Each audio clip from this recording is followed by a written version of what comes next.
Chapter 942. Cologne City, in a hotel room. Klein sat in a reclining chair as he reached out to receive the black tea with lemon slices from Winner Enzo. On his other side, Admiral Hel Ludwell wore a mask and had a rapier by his waist.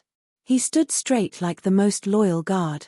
Only at this moment did Klein, who had completely calmed down, have the mental strength to analyze what had happened in Death's mausoleum.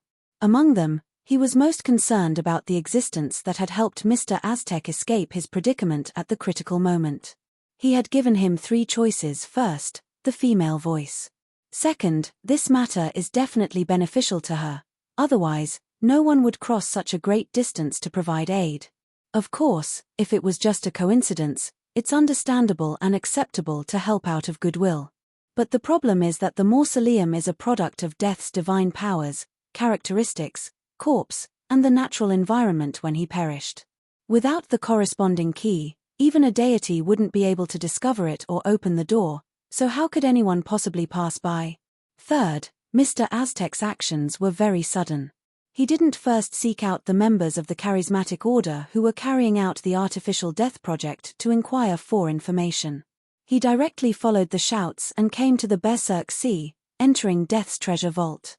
If it wasn't for the fact that he or I could be located, or if they had powerful clairvoyant powers, almost no existence would be able to arrive in such a timely manner. Finally, Salinger, who was able to return from Mr. Aztec's body, is almost certain to be Death from the 4th epoch. I'm mad, and I'm stronger. That female voice actually addressed him by his name without any respect. This, as Klein seriously analyzed the situation, he suddenly had a guess, but he couldn't help but avoid the possibility. According to what he knew, the Evernite, Death, and Giant Beyonder pathways belonged to the same group. They could be interchanged at high sequences. As for the goddess, apart from using the honorific name of Lady of Crimson or the possible existence of a specific Grade 0 sealed artifact to occupy a portion of the moon's authority, she also had the title of Mistress of Repose and Silence, which could completely point to the underworld or Death's domain. And after his experience in the Foggy Town, as well as the fact that he had used the Holy Sword in Tingen City and had made a vow with the goddess as his witness, as well as the fact that the goddess clearly possessed the authority of misfortune, Klein believed that he was on her special watch list, just like how he had used the Sea God Scepter to mark certain believers. Make bold assumptions and verify them carefully. If she really is a goddess, then almost all questions can be answered. As one of the 7 Orthodox gods and one of the final victors of the Pale Era, he has the status and level to call Death by his name, and having been marked by her, once there's an anomaly, such as entering a strange place like Death's treasure trove, she will definitely be able to sense it and respond. And because this will definitely take a period of time, she wasn't able to stop it from the beginning. To her, that artificial death, or the uniqueness of the death pathway that has just been activated, can clearly strengthen the authority of repose and silence. It can even allow her to directly erode the death domain, just like what the Mother Tree of Desire did to the chained god. When Death perished, the 3 sequence ones should have separated on their own accord. It's unknown who obtained them. If the goddess were to gather them again, perhaps ruler of the ancient underworld, lord of all undead would be added to her title. Although Mr. Aztec was being pursued by the church's high sequence Beyonders, he ultimately didn't receive any actual threats. From the looks of it, the goddess has been waiting for today's incident. With this in mind, Klein suddenly felt guilty. He was rather pious, or at least on the surface. He raised his right hand and tapped his chest 4 times in a clockwise fashion, drawing the crimson moon. He then muttered to himself, "Praise the lady." This made him recall the answer he received back when he asked Snake of Fate Will or Septin about how to obtain the high-sequence Beyonder potion formula of Seer. You can only find the crazy Zaratul or head to the Hornacis mountain range.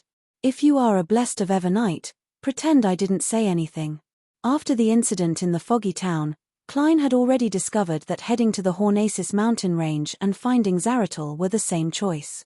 Even stealing the Antigonus family's notebook from St. Samuel Cathedral was the same.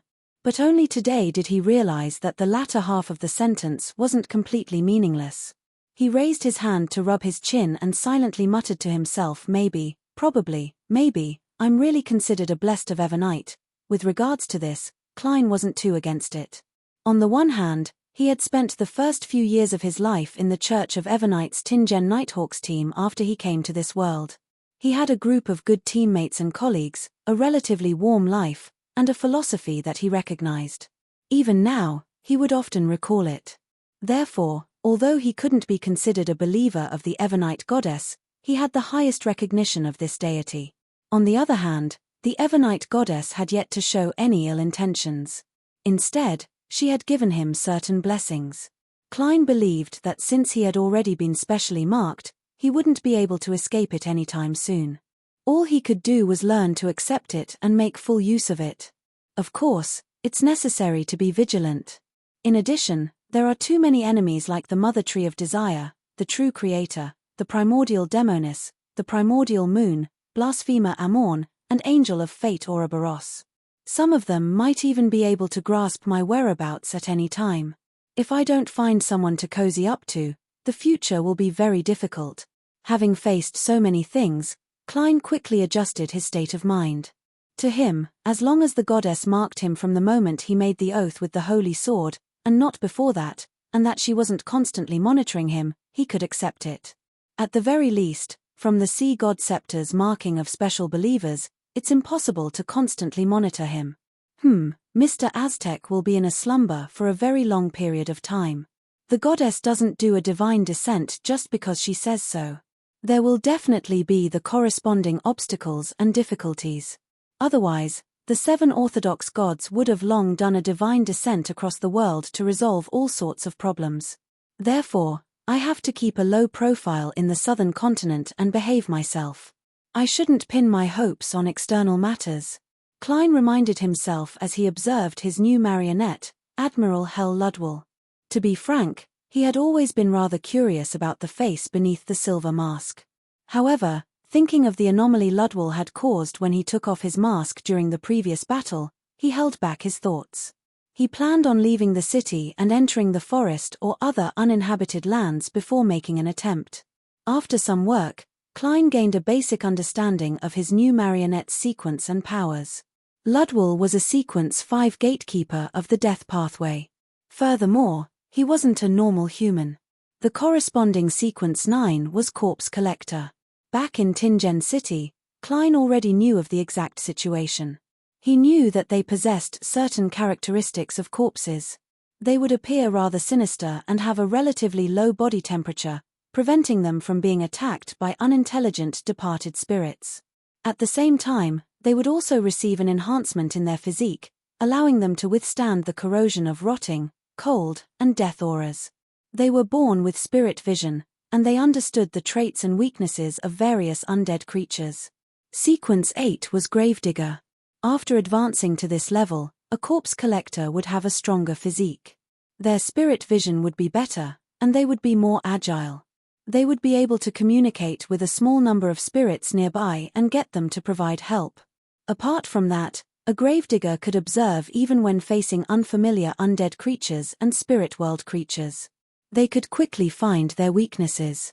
This was known as Death's Eye. Sequence 7 Spirit Medium was a qualitative change. Beyondus grasped all sorts of mysticism rituals related to spirits. They could directly communicate with the natural spirits and wandering souls of the dead in the real world. To them, there were informants everywhere. At the same time, they could use different spirits to realize all sorts of magic and create all sorts of supernatural phenomena. It was rather comprehensive. Sequence 6 Spirit Guide and Sequence 5 Gatekeeper didn't have any substantial changes compared to Spirit Medium. It only expanded the range of communication. Spirit Guide began to set foot in the spirit world and could recruit messengers on his own, obtaining the help of certain spirit world creatures. Gatekeeper could sense the entrance to the underworld and control the dead spirits inside, just like guarding the boundary between health and death. Starting from Spirit Medium, with every advancement in the sequence, the number and quality of natural spirits, undead creatures, and spirit world creatures that a Beyonder could control and drive would increase exponentially. A spirit guide would also have the additional mastery of the language of the dead, which allowed him to bypass the protection of flesh and blood. He could elevate the ability to communicate with a spirit body to drive or even enslave them. As for a gatekeeper, He could make limited use of the mysterious door between life and death, the door that led to the underworld. If not for the Aztec copper whistle naturally restraining the corpse collector pathway's control over spirits, I might not have had the right to fight Admiral Hell back then. And even now, if I didn't have traveling as my trump card, I probably wouldn't be able to finish off Ludwell even if I used powers at the demigod level. In the future, when I seek revenge on Insangwil, I have to take note of this. He was once a gatekeeper.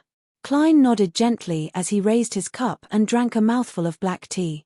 As for Ludwell's weapon, it was called Harris Rapier. It originated from an ancient prince of the southern continent, and it didn't directly correspond to any pathway or sequence. It was closer to the product of King of the North Ulysson's irregular combination of similar characteristics. It only had one beyonder power, and that was to bring absolute destruction to anything it stabbed. As a pirate admiral with the highest bounty, Ludwell didn't only have one mystical item. Unfortunately, his most precious death ring had been taken away by Aztec. The silver mask he wore on his face was something that Klein couldn't take off to study in a short period of time. Also, he really doesn't like money. He has no need for money at all. Klein put down his cup and retracted his gaze. He decided to leave Colaine City while it was still early and wait for Danny's to complete his investigations elsewhere. Chapter 943. Beekland, Sherwood Borough. Force, who was taking an afternoon nap, suddenly woke up from her dream. She saw the boundless greyish-white fog and Mr. Moon, who was praying with his head lowered. She heard his clear words. In the southeastern suburbs of Beekland, in the middle of Delaire Forest, there's an abandoned ancient castle. There are at least 2 ancient wraiths in it, as well as other departed souls. We can't eliminate the possibility of Beyondus living there. The coordinates are, there's finally news of the main ingredient for Scribe. News worth £300. Force was delighted as she immediately thanked Mr. Fool. She then asked him to inform the Moon that she would be paid later. After finishing this matter, she got out of bed and went to the first floor. She planned on pouring herself a glass of alcohol and thinking about when she would explore the abandoned castle, as well as what preparations she needed to make. Leymano's travels can't be rented out for the time being. I have to bring Zio along.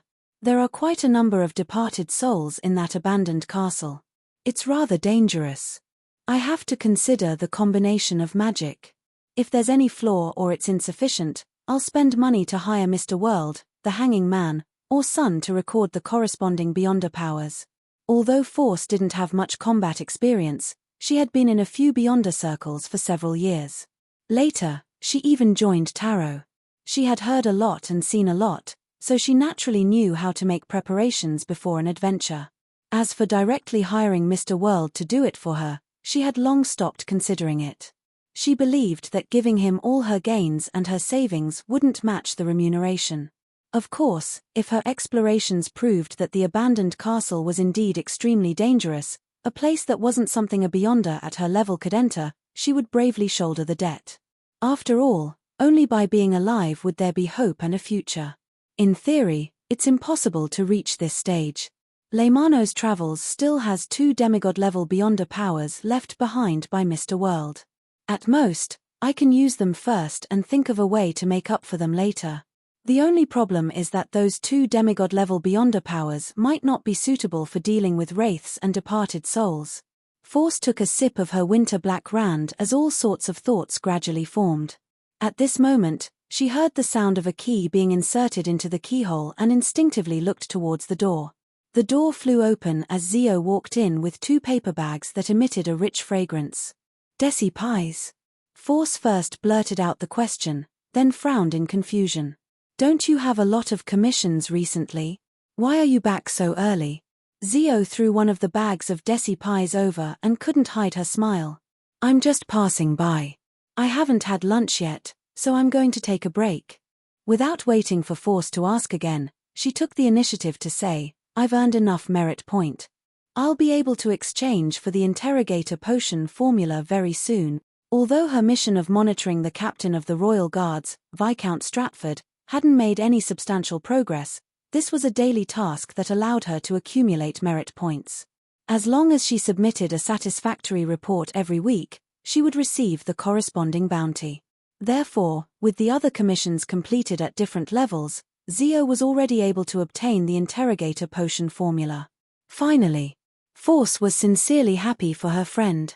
She swirled the wine glass in her hand. "Do you want to have a drink to celebrate?" At the same time, she thought of her own matters. "This is great." After becoming a Sequence 7, Zio would likely experience a qualitative change. She would have more confidence in exploring the ancient castle. Zio looked at the transparent liquid in the glass and shook her head repeatedly. "Drinking isn't good." As she spoke, she frowned. "Besides, I hate the taste." Before Force could say a word, she suddenly recalled something. She stood up and walked to the door. "I saw that the mailbox is filled with things. Haven't you opened it today?" "I haven't had the time." Force put on a look as though she was very busy and needed to rush a draft. Zio was a very proactive person. She didn't listen to her explanation and had already opened the door to fiddle with the mailbox. After about 10 seconds, she returned to the house with a pile of newspapers and a few letters. As she looked at the recipients, she said, "I'm sorry." As she looked at the recipients, she said, "They're all yours. 2 from a publishing company. 1 is an invitation for a surgical exchange, and the other is from Pritz Harbor." Pritz Harbor. Force's heart stirred as she put down her glass and caught the letter Zio threw at her. In front of her friend, she opened all the letters in a seemingly calm manner and discovered that one of them was indeed from her teacher, Dorian Gray Abraham. "Calderon City is a rather special place deep in the spirit world. I can't confirm its origins, but I know that it's extremely dangerous. A demigod once entered and never came out. When you sold the exact coordinates of the spirit world to that gathering member, you need to remind him. Mr. World's goal is such a dangerous city in the spirit world." Force stared at the letter in her hand as her eyes widened slightly. The Red Gloves team that had arrived at the next East Balam city met up with the local Nighthawks and occupied one of their offices. "Everyone, rest for half a day. We'll begin the operation at midnight." Sostel took out his pocket watch and opened it. This time, they were going to strike a secret stronghold of the Charismatic Order and find more information about the Artificial Death Project, as well as dig out another group of enemies hidden in Beekland. As for the information obtained from Ulika, it had already been sent back to Beekland via telegram. There was no need for them to worry about the follow-up. After all, they weren't the only Red Gloves team. The local Nighthawks in Beekland were numerous and powerful. Leonard, Daly, and company were just about to find a place to rest when a Nighthawk with partial East Balam blood entered with a piece of paper. "There's a new telegram from Beekland." Sostel reached out to take the piece of paper and unfolded it for a few seconds before saying with a heavy expression, "German Sparrow has appeared again. German Sparrow has appeared again. I've used divination to confirm that it's him. German Sparrow." Leonard wasn't surprised by this outcome because he had already learned from Dawn Dantes that his former colleague, Klein Moretti, was still alive. He asked curiously, "What did German Sparrow do?" Sostel looked around and said solemnly, "He boarded the Black Tulip and transformed Hell's High Lord Ludwell into his marionette," Klein said. "Admiral Hell? Ludwell? Marionette?" The Red Gloves couldn't hide their shock as they exclaimed. Even Leonard Mitchell was extremely surprised. After all, Admiral Hell Ludwell, who wore the ring left behind by death, had the highest bounty among the 7 pirate admirals. He was the strongest, publicly recognized as the strongest person beneath the 4 kings. He wasn't someone an ordinary Sequence 5 could compare with. Yet, German Sparrow was able to turn him into a marionette on his ship while surrounded by his undead army and subordinate. Although they didn't know much about Faceless and Marionettist, just the term marionette was enough for them to intuitively know that Admiral Hell Ludwell's outcome might be worse than death. He's that powerful. He infiltrated St. Samuel Cathedral's Channy's Gate because of a demigod ritual? Leonard gradually fell silent and didn't ask further. At this moment, Sostel took the initiative to say, according to the crew members who escaped from the Black Tulip, there wasn't a battle back then. German Sparrow boarded the ship with another man. The moment Admiral Hell Ludwell saw him, he gave up resisting and prostrated himself on the deck, calling himself Death Consul. Later, he allowed German Sparrow to turn him into a marionette. Death Consul. Leonard subconsciously turned his head to look at Daily Simone. From his point of view, this sequence 5 of the Corpse Collector pathway should know what Death Consul represented. Daily scoffed and shook her head. I only know that in the past Balaam Empire, the ones who ruled the real world were the blood descendants of death. They were known as Death Consul. But the leader of the Charismatic Order's royal faction has never called himself Death Consul, another Red Glove, Cindy, said in puzzlement. This was rather public information among the Nighthawks. Anyone who was above Sequence 7 or joined a Red Glove had the right to read it. As for the artificial Death faction, it was even less likely for anyone to call themselves Death Consul. Who knows? Perhaps the Charismatic Order has split and multiplied again, resulting in the addition of a Death Consul faction. Daly first replied casually before saying in thought, German Sparrow's origins are mysterious. His goal for infiltrating Channy's Gate is unknown. Perhaps it really has something to do with the Charismatic Order. The Charismatic Order had always been the main target of the Church of Evernight. Both parties had deep conflicts.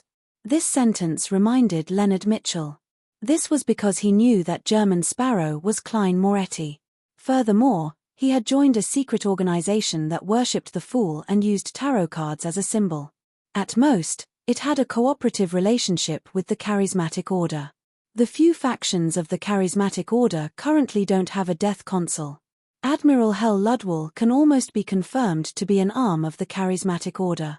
Dealing with him is equivalent to dealing with the Charismatic Order. Dawn Dantes once said that the members of the secret organization come from different places. They have different goals. Klein's goal is revenge. Then, could there be one whose goal is to strike at the Charismatic Order and gradually subjugate them so as to resurrect or recreate death? Since there's an undying monster like Dawn Dantes who survived from the Fourth Epoch, it's very normal for that secret organization to have an ancient Death Consul. Perhaps his corresponding tarot card is Death. As his thoughts raced, Leonard felt that he had grasped the truth. Then, he thought of a few more details. Dawn Dantes is an undying monster who survived from the Fourth Epoch. He knows the southern continent very well, he recently left Beekland, and his current whereabouts are unknown. Leonard was alarmed. Taking the opportunity while his teammates were discussing, he raised his teacup and covered his mouth. He muttered to himself, "Old man, could Dawn Dantes be a Death Consul?" Palez Zoroast's slightly aged voice had a hint of a smile. No. The Balaam Empire's Death Consul is both a status title and the name of a Sequence 2 of the Death Pathway back then. Sequence 2. That secret organization has a Sequence 2 angel. Leonard's pupils constricted as he muttered once again, "Why are you so sure that Dawn Dantes isn't a Death Consul?" "Because he's not an angel." Palez immediately chuckled. "No, the reason is simple. You've seen a portrait of the real Death Consul. Back when you Nighthawks were investigating Welsh suicide, you might have even come into contact with him. He's a teacher from Koei University's history department, Aztec Egus." Aztec Egus. Leonard was first taken aback before he came to a realization.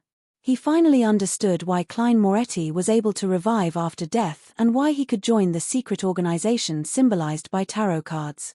Furthermore, he usually didn't do anything out of the ordinary. The reason was that there was a member of a secret organization behind Klein, and the corresponding tarot card was Grim Reaper. Chapter 944. Biome, the Slums. The masked and hooded the hanging man Alger met Admiral of Stars Catlear once again. The two of them sat across a table without speaking for a long time. Finally, Catlear said, "That's right. Have you heard of that information?" Alger didn't give a direct answer as he returned with a question. "It's from German Sparrow?" Catlear fell silent for a few seconds before nodding. He turned Admiral Hell into his marionette. And be it the previous Admiral of Blood or the present Admiral Hell, they were pirates with bounties higher than hers. No matter how confident she was, she didn't believe that the two best Sequence 5 beyond us were clearly weaker than her. "You learned of it earlier than I expected." Alger tactfully confirmed that the Hermit's information was correct. As one of the people who controlled the seas for the Church of the Storm, he could directly obtain information from official channels. Catlear curled the corners of her mouth. If the future were sailing at sea, I might have to wait a few days or even a few weeks to know of it. However, I've been in Bayam recently. She didn't reveal the source of her information. After a pause, the Admiral of Stars frankly asked, "What else do you know about this matter? What else do you know about this matter?" The hanging man Alger shook his head. "I was just about to figure out the exact situation when I saw your contact symbol. I rushed over to meet you." Catlear nodded slightly. German Sparrow and Admiral Hell didn't engage in battle. Ludwell himself gave up resisting because the man who boarded the Black Tulip with German Sparrow was addressed as Death Consul by him. Death Consul. Alger's pupils dilated as he felt an indescribable pressure. Such a title wasn't something any demigod could bear. Furthermore, it wasn't him flaunting it. It was Admiral Hell Ludwell who had taken the initiative to address him respectfully. He had even given up resisting and was willing to lose his life. Seeing that the hanging man didn't say anything, Catlear added, "In the death pathway, Death Consul is the name of a sequence too. Of course, the past emperors of the Balaam Empire would also use this title. Indeed, an angel from the death domain." Alger automatically ignored the latter possibility. After all, according to their acting method, the position of emperor would definitely be held by a sequence 2 angel before the destruction of the Balaam Empire. And for Admiral Hell to become German Sparrow's marionette without any resistance, it was definitely not something a mere title could do. At this moment, Alger suddenly thought of something that left a deep impression on him. After Rear Admiral Hurricane Zillings successfully escaped, he stood stiffly by the side of the artificial lake. His face rapidly rotted as flesh and blood fell piece by piece. Even his eyeballs had separated from his head. Without a doubt, this was the damage caused by the powerful powers of the death domain. And Alger later confirmed that it was done by Mr. Fool's Blessed. To make a pirate admiral, especially one with a powerful sealed artifact, die so quickly and without putting up any resistance, the attacker's level was obvious. The Church of the Storm Spellsinger of God, Archbishop Snake, immediately determined that it was done by a high-sequence beyonder of the death pathway, and it wasn't the one he knew. Alger didn't have any doubts about this. He initially believed that it was done by a sequence 4 or 3 demigod, which was a saint. Furthermore, he was shocked and horrified that one of Mr. Fool's Blessed was a high-sequence beyonder. Now, he secretly swallowed a mouthful of saliva with great difficulty. He believed that he had underestimated Mr. Fool and that Blessed back then. The other party was not a saint, but an angel on earth, on the same level as the triple-crowned ones of the various Orthodox churches. In the field of religion, the Triple Crown referred to the Pope, and Patriarch of the major churches. A Death Consul as a Blessed. Although Mr. Fool is still recovering, he has quite a bit of power at his disposal. Alger's thoughts raced as his eyes shimmered. He was momentarily at a loss for words. Catlear sensed his silence and took the initiative to say, "That's right. You seem to have remembered something." Alger deliberated for 2 seconds and said vaguely, "According to what I know, there's an angel of death among Mr. Fool's Blessed." "That makes sense." Catlear seemed to be talking to herself. Could the mythical creature blood that world promised come from this angel of death? Perhaps.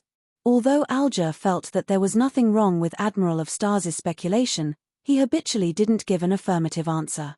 Catlear didn't continue the topic and changed the topic. Instead, she said, "We'll begin the operation from 7:30 to 8 tonight. If you can participate, head over with me." She's finally figured out the situation with the artisan? Alger secretly heaved a sigh of relief as he asked in puzzlement, "Why is it between 7:30 to 8? This wasn't the best time for covert operations. Once there were any slip-ups, the official beyond us would quickly notice and rush over." Catlear nudged the thick glasses on her nose bridge as she replied with a complicated smile, "Because that's their dinner time. And their dinner today is mushrooms. And their dinner today is mushrooms." What's the connection? The experienced Alger realized that he couldn't understand what Admiral of Stars was implying. East Balaam, in a dense and humid forest. Klein deliberately deviated from the main path and came to an uninhabited area. He planned on getting Ludwell to take off the silver mask on his face. This wasn't only because of his curiosity, but also because of reality. The silver mask was too eye-catching. If he didn't do anything to it, there was no way he wouldn't attract attention no matter how he disguised himself as Admiral Hell. The greatest problem for a marionettist is likely the marionette's identity. The more powerful a marionette is, the more famous they are when they were alive. There's definitely the risk of being exposed when one carries one with them. If it wasn't for the fact that I didn't deal with the pirates of the Black Tulip back then, there's a way to avoid it. For example, I can let Ludwell continue being the captain while I disguise myself as his subordinate. To a faceless, this is very simple. As Klein sighed, he continued traversing through the forest. There were many mosquitoes around him, but none of them harassed him. All of them circled Admiral Hell Ludwell in a bid to suck his blood, but they failed to obtain anything. Klein had assigned the green essence ring that attracted mosquitoes to his new marionette. As its effects were completely overpowered by the Flower of Blood ring, it was meaningless for winner Enzo to wear two rings at the same time. In addition, Klein had confirmed that Ludwell's situation was special. He wasn't afraid of mosquito bites. After walking for a while, Klein casually tossed a coin and stopped. He considered for a few seconds and decided to finish something else before removing the new marionette's mask. This was because during this process, he could confirm how dangerous the mask was.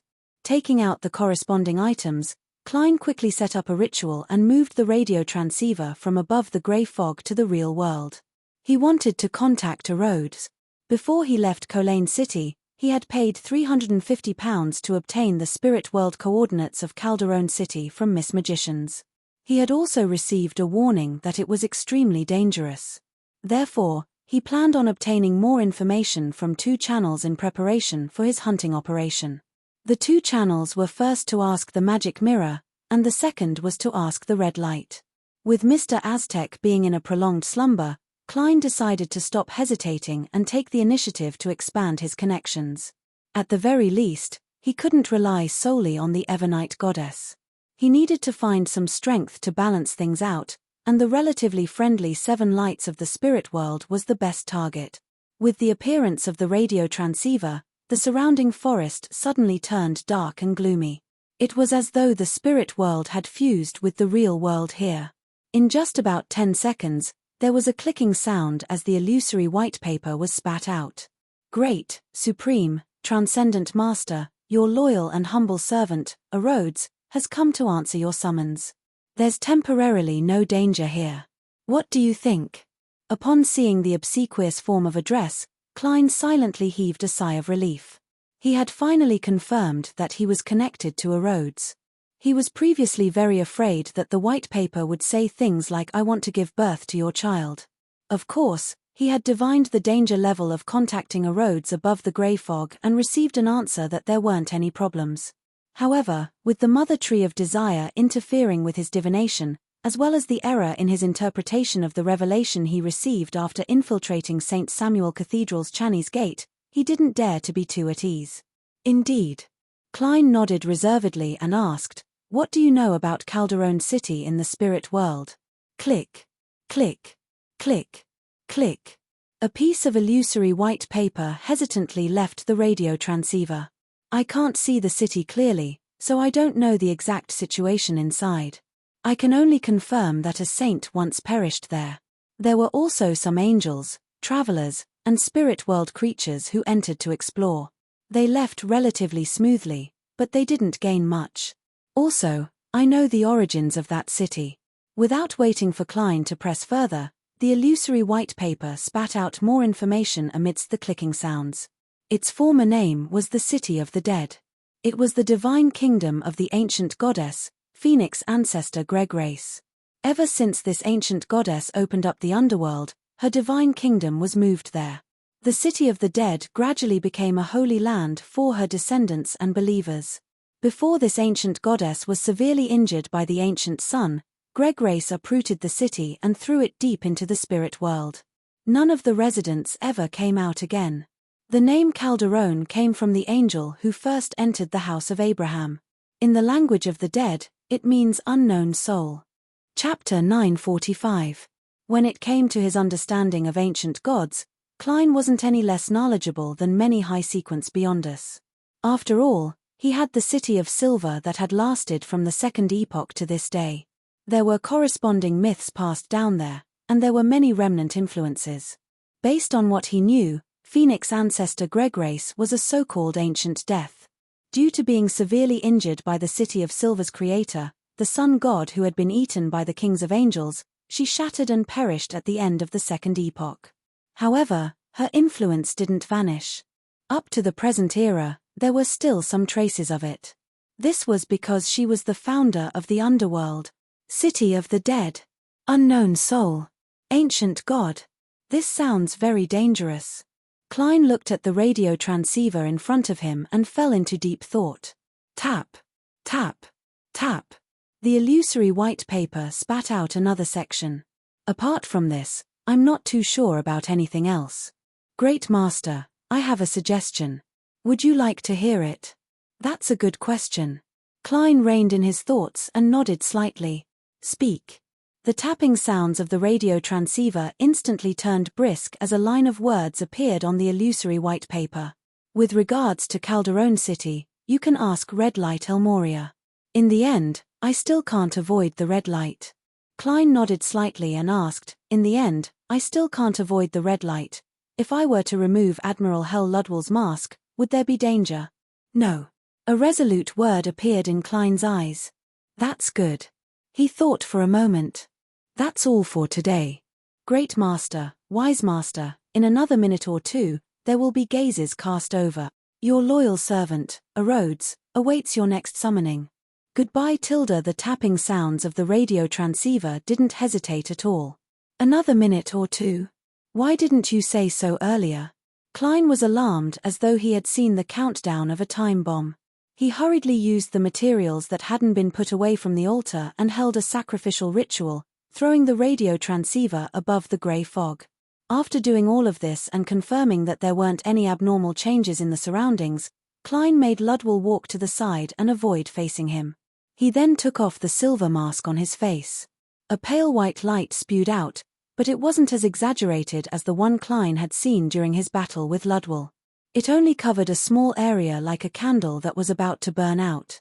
At the same time, the gloomy feeling that disappeared after the radio transceiver was sent back above the grey fog appeared once again.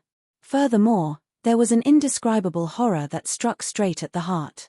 This reminded Klein of the cemetery and the legendary Netherworld. After waiting for a few seconds and seeing that there weren't any additional abnormalities, he made another marionette, Winner Enzo, circle to the front of Admiral Hell Ludwell and carefully observe the face that had been masked for a long period of time. The face was devoid of flesh and the skin was tightly attached to the bones. It was colorless and transparent like a crystal. Beneath the crystal, an indescribable transparent shadow was rapidly flowing. At times, it would fuse with the skull, and at other times, it would shrink into the gaps and appear on the teeth. If this were the first 1 or 2 months after his transmigration, Klein would have definitely been frightened to death by Admiral Hell's appearance. But now, he had seen too many rampages and mutants of all shapes and sizes. He wouldn't be stirred by such looks.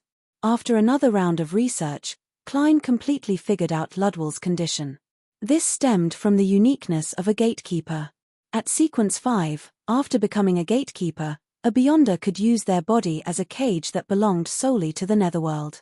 They could hold a certain number of souls, the dead, and natural spirits, and through this, they could obtain all sorts of unique powers and powerful helpers.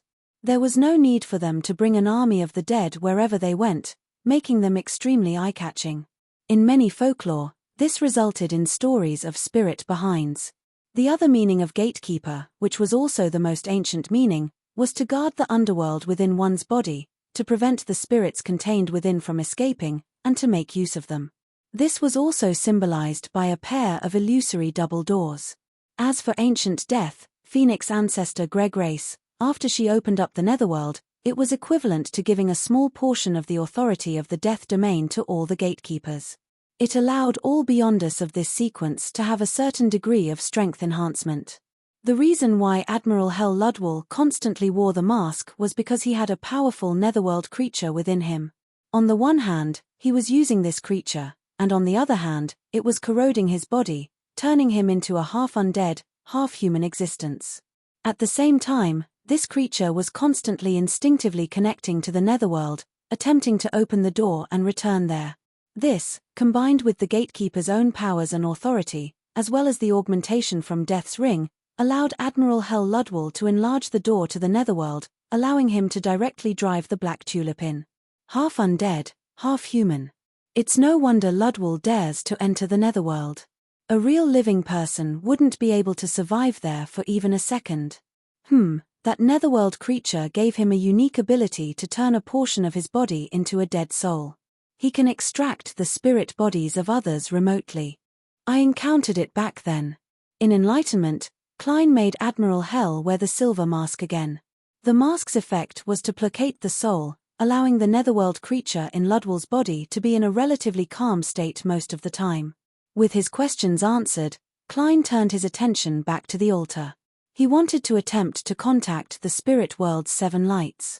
In this regard, there were special secret deed rituals and corresponding spirit channeling rituals that he could choose from. After some consideration, Klein chose the latter. This was because during the secret deed ritual, he had to release his spirit and make contact with the targeted existence. From there, he would obtain a certain amount of knowledge, strength, help, or spiritual experience. This would result in his thoughts and secrets opening up to that existence. As for the spirit channeling ritual, there were 2 types: direct communication and requesting the other party to descend. As the spirit world's 7 lights were extremely high in status, Klein couldn't guarantee that the other party would respond according to the ritual's requirements. Therefore, although he wanted to communicate remotely, he had made additional preparations for a spirit descent to express his sincerity. After lighting the 3 candles and dripping a liquid like mint essential oil, Klein specially took out a paper figurine and placed it on the altar as a medium for the spirit descent. If there wasn't anything similar, the target of the prayer would descend on him. It was just like how Danny's had requested Vice Admiral Iceberg Edwina's spirit descend. There were 2 situations. First, the possessed person would completely lose their senses and would be controlled by the corresponding existence to answer the questions of others. Second, the possessed person would remain lucid and be able to control certain parts of their body, allowing them to answer the seducer. The simplest example was that one could use their mouth to speak while the other controlled their hands to write. Klein quickly completed the first half of the ritual. He took a step back and opened his mouth, chanting in ancient Hermes. I pray in my name. I pray to communicate with the light of the spirit world that never fades, the embodiment of infinite knowledge, the red of authority and will. The greatest difference between this spirit channeling ritual and ordinary ones was that one couldn't pray to a deity. Be it the Evernite goddess or the god of knowledge and wisdom, their honorific names couldn't appear in the ritual, otherwise, it would definitely result in failure. From a mysticism point of view, this meant that the spirit world's 7 lights didn't belong to or serve any deity. As words that could communicate with the spirits of nature were said, Klein saw the 3 candles swell at the same time. With a light crackling sound, they connected as though a door of light had opened.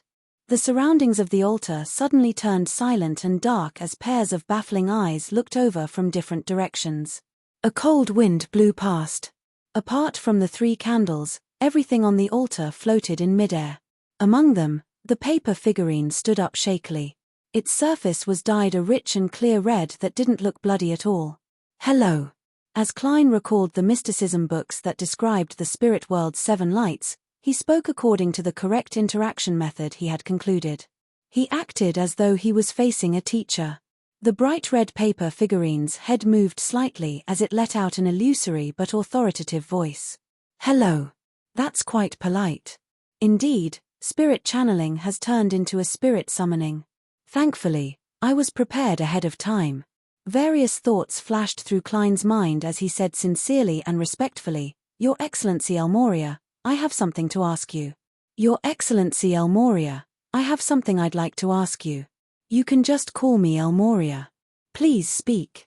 The paper figurine floating in midair seemed to be competing with Klein to see who was more polite. I wish to know information related to Calderon City. Klein didn't change his attitude. After all, there was a saying in the Foodie Empire, it's no wonder you're so polite. The bright red, nearly transparent paper figurine pondered for 2 seconds. "May I know your goal?" Klein didn't hide it as he said frankly, "To hunt spirit world plunderers." The paper figurine's head moved slightly.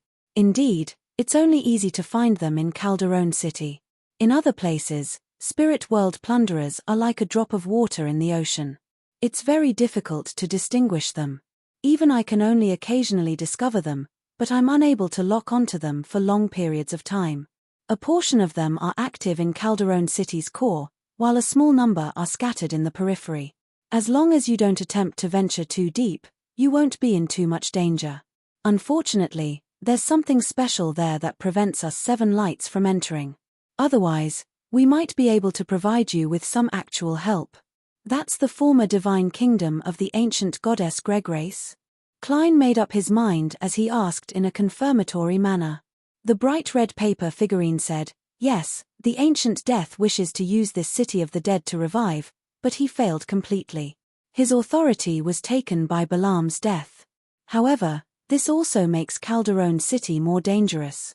This is because the setup left behind by the ancient goddess underwent an anomaly after the failure. I'm not sure what exactly it has become." "Is that so?" Klein nodded indiscernibly as he raised a few more questions from different angles. He received relatively satisfactory answers. Bayam, outside a house near the harbor. Alger and Admiral of Stars Catlear were patiently waiting for the people inside to enjoy their dinner. Lord of the Mysteries, Lord of the Mysteries. Chapter 946. Looking at the oriel window that reflected the light from the gas lamps, the hooded and masked Alger was about to ask about the details of the operation when he suddenly saw a shadow grow out of the thick darkness beside him. It turned into a thin, tall, pale, and sickly young man. Bloodless, Heath Doyle. Alger quickly recognized him as the second mate of the future. Heath didn't look at him as he directly said to Admiral of Stars Catlear, "Captain, they didn't notice anything unusual. They turned those mushrooms into cream soup and prepared fried fish as the main course for tonight." "Very good." Catlear took off the heavy glasses on the bridge of her nose and looked at the dining room, which was separated by a wall, with her purple eyes that revealed a mysterious light. Heath Doyle didn't waste any time. His figure instantly darkened and returned to the shadows. No one knew where he had gone. After hearing their conversation and combining it with what Maram Hermit had said, the hanging man Alger had a rough idea of what the core elements of tonight's operation were. Mushroom. Poisonous mushrooms. Although he didn't know what method Admiral of Stars had used to render the Beyonder's spiritual intuition ineffective, preventing them from distinguishing between ordinary and poisonous mushrooms, Alger believed that it wasn't impossible in mysticism. He hesitated before speaking. "Will this cause Artisan Chav's death?" A wild artisan was rather rare. Alger didn't wish to lose such a friend while there was still room for negotiation. To him, the most ideal solution was to imprison this fellow and make him an exclusive artisan for himself and the hermit. "I won't." Catlear calmly shook her head and casually explained, "Whether it's the information you provided or the details observed by my crew, they all mentioned that Chav doesn't like to eat fish. In fact, he even hates it. This may have something to do with him having a fishbone stuck in his throat when he was a child.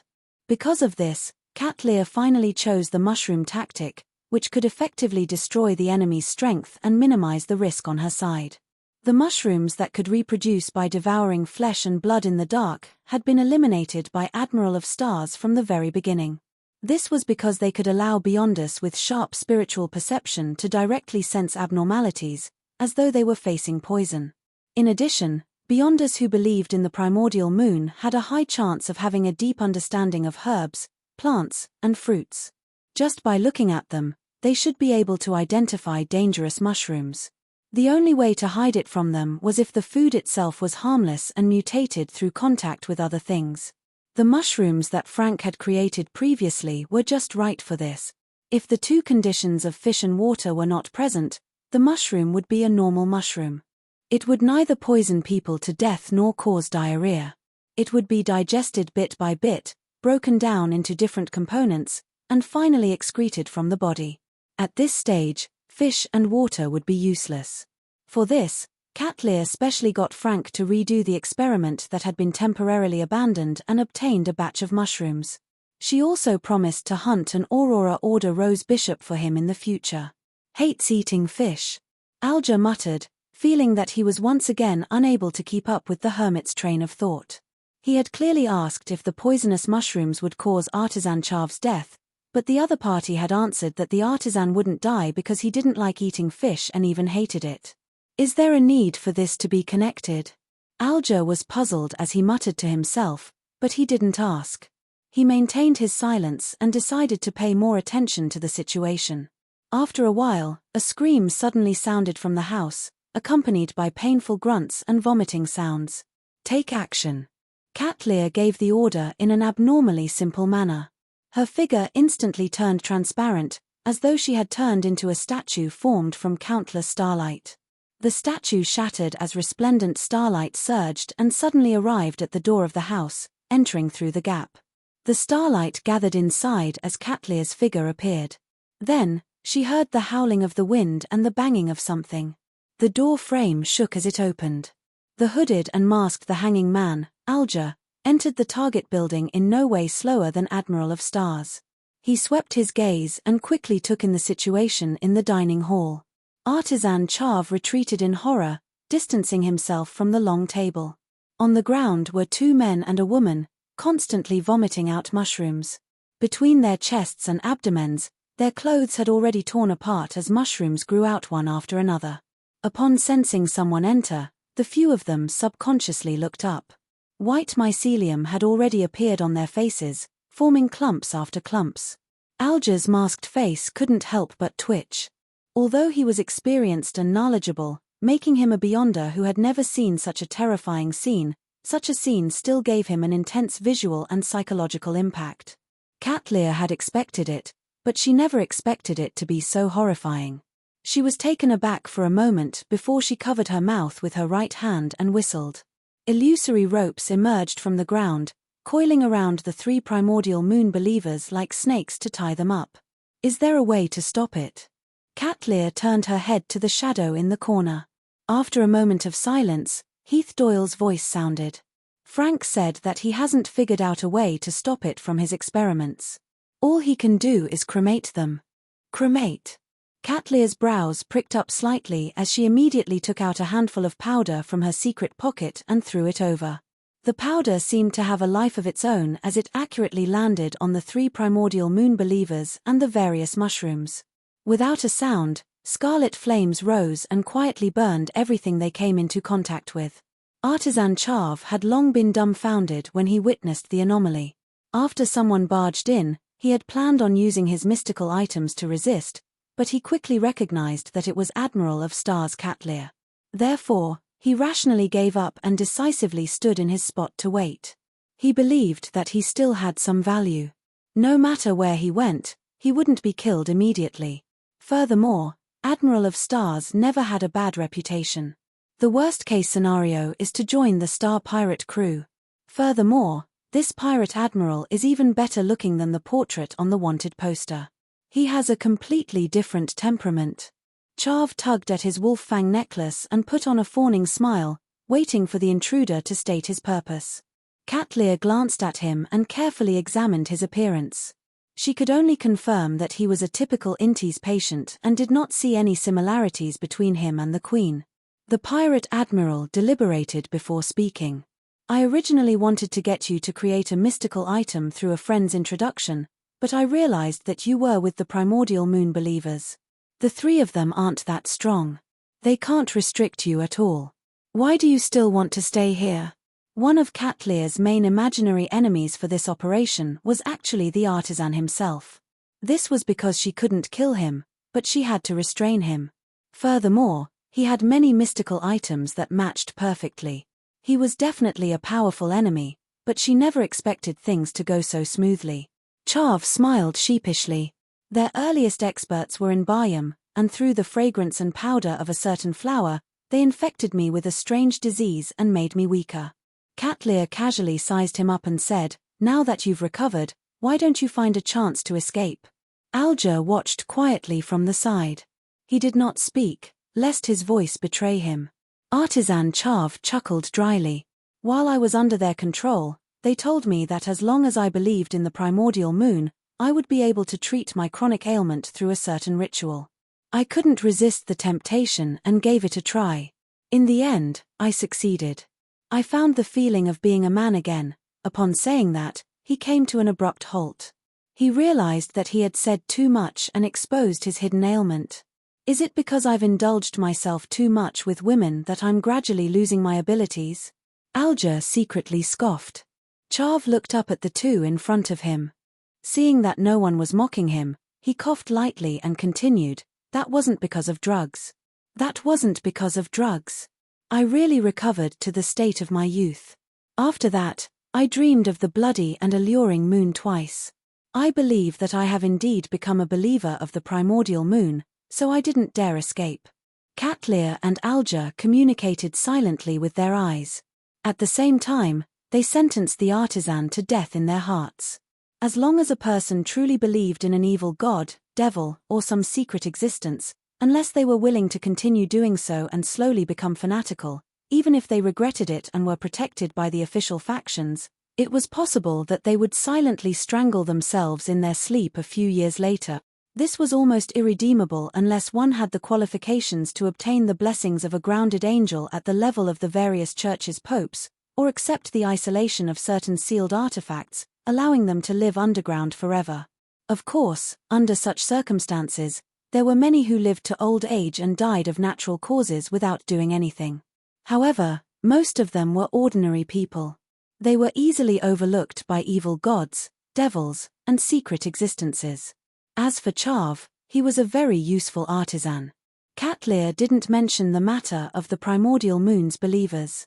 To her, it wasn't a big problem if the artisan believed in an evil god. As long as they could communicate and come to a deal, as long as they didn't go crazy from time to time, they could cooperate. The other matters weren't something a pirate needed to worry about. She changed the topic. "What mystical items do you have now? I'll choose some and leave a few for you." With regards to such a development, Chav wasn't surprised at all. He was a pirate, not a police officer. It was perfectly normal for him to snatch one in passing. He felt that he should sincerely thank him for leaving a few for him. In fact, with his level and items, he might be able to successfully escape if he risked it, but he lacked the courage. "All right." Chav first took out a pair of grayish-white framed glasses from his chest pocket. Gargoyle glasses. As long as one's gaze makes contact, it will paralyze the person's entire body as though they have been petrified.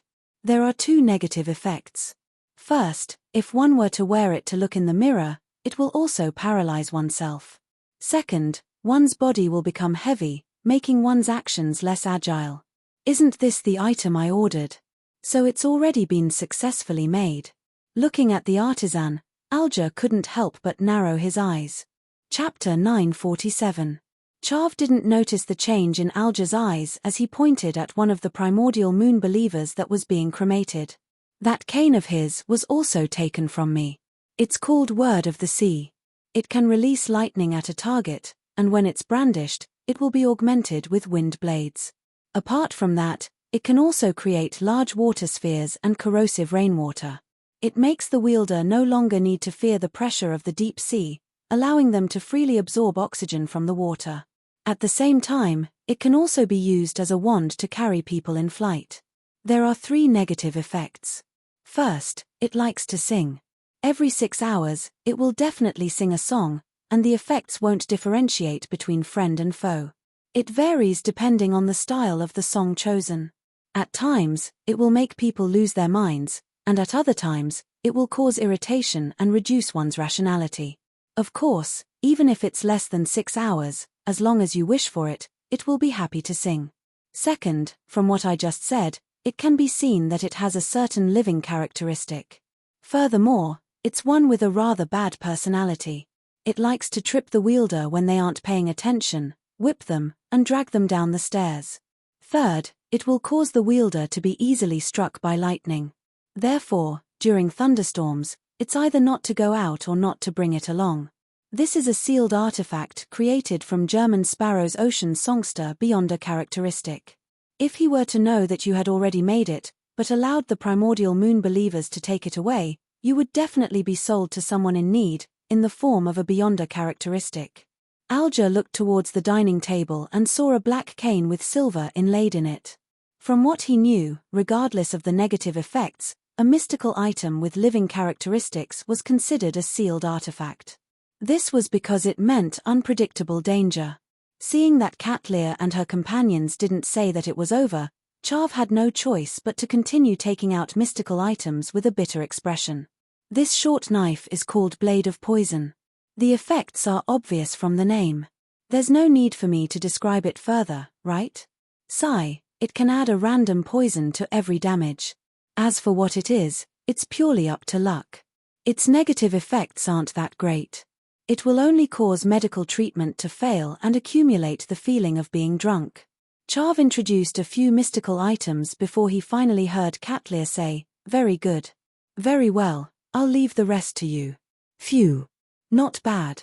She left 3 for me. Not only did Chav not feel any resentment, he even sincerely felt that Admiral of Stars was truly a good person. It was as though he had contracted a mental illness. Katlear then turned to look at the hanging man. "You pick first." She knew that the world's German sparrow had a mystical item being made at the artisan's place, so she got the hanging man to first pick out the crazy adventurers. Alger nodded and took the word of the sea and the gargoyle glasses. He then indicated that the rest were his spoils of war. Katlear thought for a moment. "Pick another one. The rest are mine." She wasn't too interested in the remaining mystical items. This was because she already had 2 rather powerful items that matched her status. Later on, she had obtained the judge's button and the scales of luck, so she no longer had any shortcomings.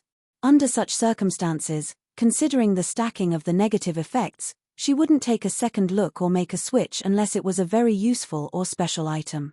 Of course, as a pirate admiral, she would never find having too many mystical items. After all, a portion of them had to be handed to the Moses ascetic order, and the rest had to be rewarded to her crew. Alger fell silent for a moment. Based on the items he already had and his beyonder powers, he chose the Blade of Poison. Admiral of Stars Katlear immediately instructed Bloodless Heath Doyle to move the mystical items that Artisan Chav had placed on the ground, as well as the remnants of the few primordial moon believers, out of the house. Then, she looked at the artisan again. Her purplish-tinted eyes reflected the artisan's figure. "Why would the primordial moon believers want to control you?" Chav's eyes shimmered. "Isn't it a very simple and intuitive matter? They want me to create mystical items for them." Before he could finish his sentence, he suddenly felt his heart skip a beat when he saw the indifferent purple eyes looking at him. He hurriedly added, "They seem to have some plan that requires the artisan's help. As for what it is, I'm not sure since it hasn't begun yet." Katlear retracted her gaze as though in thought. She exchanged a look with the hanging man and nodded. They decided not to take the artisan away today and leave him here to see what would happen next. This also meant that they hoped to figure out the plans of the primordial moon believers through monitoring the artisan. In fact, to the hermit and the hanging man, what the primordial moon believers were plotting wasn't something they were too concerned about. It was just that one of them could use this opportunity to communicate with Queen Mystic and provide some of the latter's decisions in the Beyonder world as a reference. The other could use this matter to exchange for contributions from the church. Therefore, they instantly came to an agreement and prepared to conduct an in-depth investigation. Of course, the hanging man Alger always believed in a certain principle: the more information one had, the more benefits one could obtain from various matters. After a brief silence, Katlear said to Chav without any change in her tone, "Since you're already a believer of the primordial moon, there's no benefit in taking you away. Since you're already a believer of the primordial moon, taking you away won't benefit me in any way." Chav nodded immediately, indicating that she was right. Katlear paused for a moment before changing the topic. "However, I wish to establish a long-term cooperative relationship with you. Therefore, I need a few drops of your blood. This can help me find you at any time." Chav's face was immediately filled with bitterness. His mouth quivered a few times, but he couldn't say a word of rejection. Phew. He suddenly exhaled. "All right. With that said, He picked up a paper knife beside him and sliced his forearm. A few drops of blood seeped out. Katlear immediately raised her right arm and gently raised her palm, allowing the drops of blood to float up and fly towards her. After observing the blood in her palm, the pirate admiral suddenly said, "What's your surname?" "June," Charv replied reflexively. Katlear didn't say a word as she turned around and walked out the door. The hanging man Alger followed closely behind. The room quickly turned silent. Charv found a sofa and sat down. He didn't move for a long time, as though he was still immersed in his previous encounter. The room quickly turned silent. Cielf found a sofa and sat down. He didn't move for a long time, as though he was still immersed in his previous encounter, unable to snap out of it. The room quickly turned silent.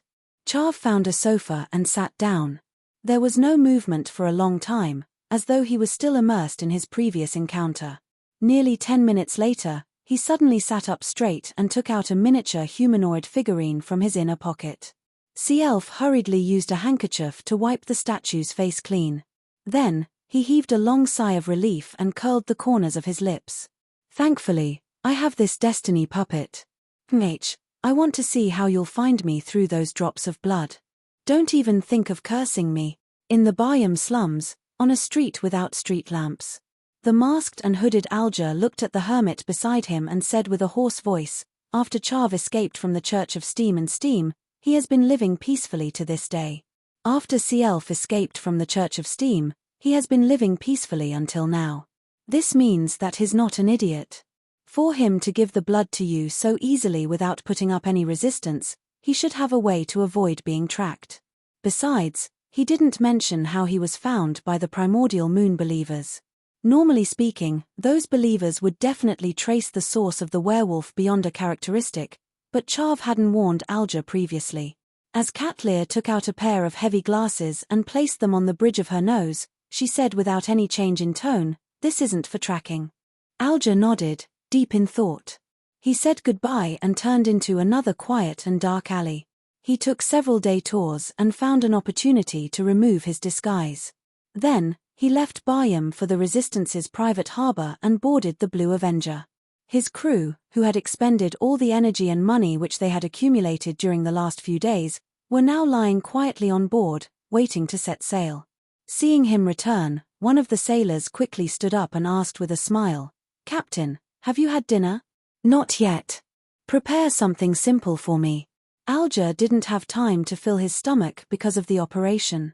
The sailor, who was also a chef, immediately replied, All right, we got some fresh mushrooms from the jungle today. How about frying them with butter for you?" Alger's face twitched slightly as he shook his head with a normal expression. "Just fry a steak. Medium rare." "Yes, medium well." East Balam, in the periphery of the forest. Klein, who was with his 2 marionettes, wasn't in a rush to leave. He entered the city and planned on getting some dye to disguise Admiral Hel Ludwell's mask. And before that, he had something else to do. That was to seek help in exploring Calderon City's periphery. Klein had never been a lone wolf. It was even more so when faced with danger. Therefore, unless he had no other choice, he would definitely share the coordinates and pay a price to invite powerhouses to help him. He wouldn't rashly enter alone. To him, being able to obtain the ingredients he wanted alive was of utmost importance. If it wasn't for the fact that it's impossible, I even wish to wait another week or two. I'll carry a baby or push a pram to Calderon City. Klein sighed inwardly as he took out his adventurer's harmonica and blew into it. Without a sound, Miss Messenger Rionette Tynker walked out of the void with 4 heads in hand. Klein deliberated over his words and said, "I've been planning on exploring Calderon City recently. I recently wished to explore Calderon City. Yes, I've already obtained its spirit world coordinates. I wonder if I can hire your help. What's the price?" Rionette Tynker's 4 blonde, red-eyed heads opened their mouths one after another. "No. I can't enter." Chapter 948. Unable to enter.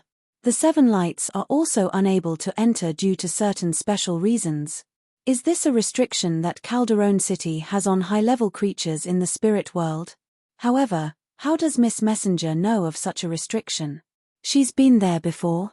If that's the case, there's no need for me to ask Red Light and the magic mirror. Or is that what her spiritual intuition told her? As his thoughts raced, Klein slowly and silently exhaled. He then took out a gold coin and handed it to Rionette Tynker. I understand. Thank you for your perception. After Miss Messenger bit the gold coin with one of her heads and retreated into the spirit world, Klein's thoughts scattered as he considered who he could get as a helper. Mr. Aztec has entered a deep slumber, and it's unknown when he'll wake up. There's no way to wait. Will or Septin is about to be born, but he's still an infant. He's in an absolute trough. Even with Marum Hermit's method to temporarily recover a certain amount of strength while he's weak, it's impossible for him to squander it on something as trivial as being my bodyguard. Besides, once he leaves Beekland or shows the corresponding level, there's a high chance that he will be targeted by Angel of Fate Ouroboros again. Through this Snake of Mercury, I can seek help from a demigod from the life school of thought, such as Counselor Ricardo from before. This will be very difficult. The life school of thought was internally divided, and the counselors had too many things to do. Furthermore, they had to run around the world with the die of probability, leaving behind traces to mobilize the Angel of Fate. Queen Mystic Bernadette. I'm not too familiar with her. Besides, the fool has angels and demigods under him. It's impossible for a blessed like German Sparrow to seek other help. Even if it's in the name of cooperation, it's clearly a huge problem. Sigh, on the surface, the fool has angels and demigods under him, but in reality, the angel and demigod have the fool who's taking a selfie with them. The chief of the City of Silver? This can indeed be done when he needs it. He can use the excuse of paying a price to order him, but the problem is that he's unable to leave the forsaken land of the gods. It's best I leave this opportunity to the Bizarro Bane, those old bastards from the Blood Clan. There's no suitable reason, and it's easy to expose myself to Lilith. Nobody knows who this dead ancient god is. If it's the primordial moon in disguise, I don't even have to consider resurrection. Klein thought of one candidate after another and eliminated them one by one. In the end, he couldn't help but sigh to himself. When it comes to times of need, friends are always too few. He couldn't help but want to set up a ritual and attempt to pray to the power of Evernight, the power of the Crimson, and the goddess's blessings. He hoped that he would be directly bestowed with the spirit world plunderer's true soul and dust, or that an archbishop, high-ranking deacon, or secret ascetic would provide him with help. Unfortunately, such thoughts could only run through his mind and not be put into practice. Although Klein acknowledged the Evernight goddess and wasn't averse to his identity as an Evernight blessed, he still had a strong sense of vigilance. He didn't wish to rely on the blessings of a deity for everything. Besides, he suspected that such a ritual wouldn't have any effect. This was because, with his present level and strength, he had no right to raise conditions with a sequence 0. If the deities wanted to give it, they would naturally give it. If they didn't want to give it, praying would be useless. If I had old Neil's thick skin, I might really give it a try. Back then, the goddess was even willing to repay her bills and resolve her constipation. She really dotes on her believers. Of course, there will definitely be some repercussions. Klein recalled the past and felt a little wistful. He decided to change his train of thought. Since he couldn't get help from his friends, he could consider using an enemy. Yes, perhaps I can bring the Dark Emperor card, the Tyrant card, and the radio transceiver. I can wait at the entrance of Calderon City, and as long as King of the Five Seas Nast, a high sequence beyonder from the Church of the Storm, or Rose School's leader, Swar, or any other demigod angel arrives, I can immediately enter the City of the Dead. No, that's too blatant. King of the Five Seas Nast and the high sequence beyonders from the Church of the Storm probably won't follow me into Calderon City. Instead, they will guard the entrance and wait for me to leave. Abomination Swar might chase after me, but he is an angel. He won't encounter any obstruction in Calderon City's periphery. I'm just inviting trouble. After repeated consideration, Klein finally gave up on the idea of creating chaos to reap benefits. He believed that the situation outside Bayam would be difficult to replicate, especially when he hadn't become a high-sequence beyonder. A person who kept walking by the edge of the abyss would fall sooner or later. Who else can help? Klein swept his gaze across the two marionettes beside him as one friend after another flashed through his mind, including the members of Tarot. Suddenly, he recalled something. Miss Sharon previously told me that the Tutensis II mummy is a part of her advancement ritual. It's very important to her, which also means that she's about to become a demigod, a sequence 4 puppet of the mutant pathway. If she's already succeeded, I can definitely seek her help. We have a good working relationship. Thankfully, I chose to help her the last time. Otherwise, there wouldn't be any hope today. Klein felt wistful as he took out a piece of paper and a fountain pen. On Enzo's back, he scribbled, "It's been so many days since we last met. I wonder how you've been recently." As he wrote, Klein suddenly stopped writing. He felt that writing in such a manner was rather awkward and too hypocritical. Miss Sharon is a restrained person. She goes straight to the point without any extraneous words. I have to consider her character and be more honest. Klein thought for a few seconds before picking up the piece of paper from before. He flicked it and watched as it was engulfed by the scarlet flames. After a few seconds of deliberation, Klein wrote on a new piece of paper, "I've already grasped Calderon City's spirit world coordinates. If you have already become a demigod, I wish to cooperate again and receive some help. If not, please don't force yourself. I can still seek help from other friends. Sherlock Moriarty." After folding the piece of paper and writing to be received by Mrs. Mariam, Klein took out the adventurer's harmonica again and blew into it. Rionette Tynker, who was dressed in a dark and complicated dress, appeared as though she had never left the vicinity. She instantly stepped out of the void and appeared in front of him. Klein handed over the folded piece of paper and a gold coin and exhorted seriously, "Don't worry." He exhorted seriously, "Send it to 126, Guard Street, Hillston Borough, Beekland. Put it directly into the mailbox." "All right." One of Rionette Tynker's heads spoke as the other head bit down on the piece of paper and gold coin. Upon seeing this, Klein pressed again, feeling a little worried. "You didn't lose the map from before, right? Do you know which borough Hillston Borough is and where Guard Street is?" The 4 blonde, red-eyed heads in Rionette Tynker's hands answered one after another, "No. No. This. Very. Easy. Find." Klein immediately heaved a sigh of relief as he politely sent Miss Messenger off. He temporarily threw the matter of Calderon City to the back of his mind and began disguising as his marionette, Ludwell.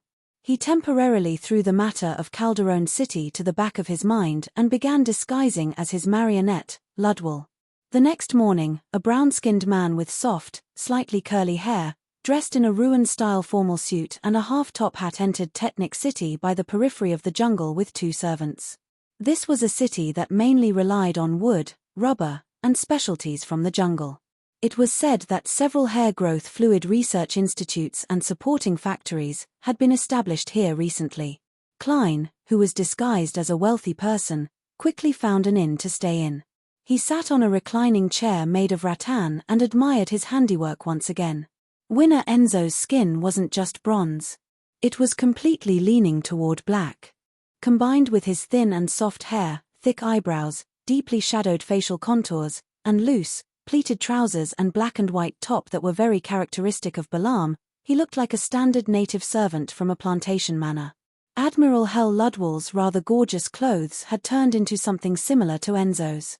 His exposed skin had obvious burn marks, and the silver mask on his face had been dyed a uniform iron-black color. This made him look like he had been disfigured by the fire. To prevent himself from scaring passers-by, he had no choice but to wear a mask to conceal himself. Just as he finished enjoying the lunch that was delivered to his room, Klein heard stacked illusory pleas. "Mail. Mr. the Hanging Man. It's also possible for Emlyn and Little Sunday. Their vampire sequence 5 Beyonder characteristics are about to be traded." Just as he was about to head to the bathroom, he took 4 steps counterclockwise and went above the grey fog when his spiritual perception was triggered. He hurriedly activated his spirit vision and saw the headless Rionette Tynker walk out of the spirit world that overlapped with reality with a letter in her mouth.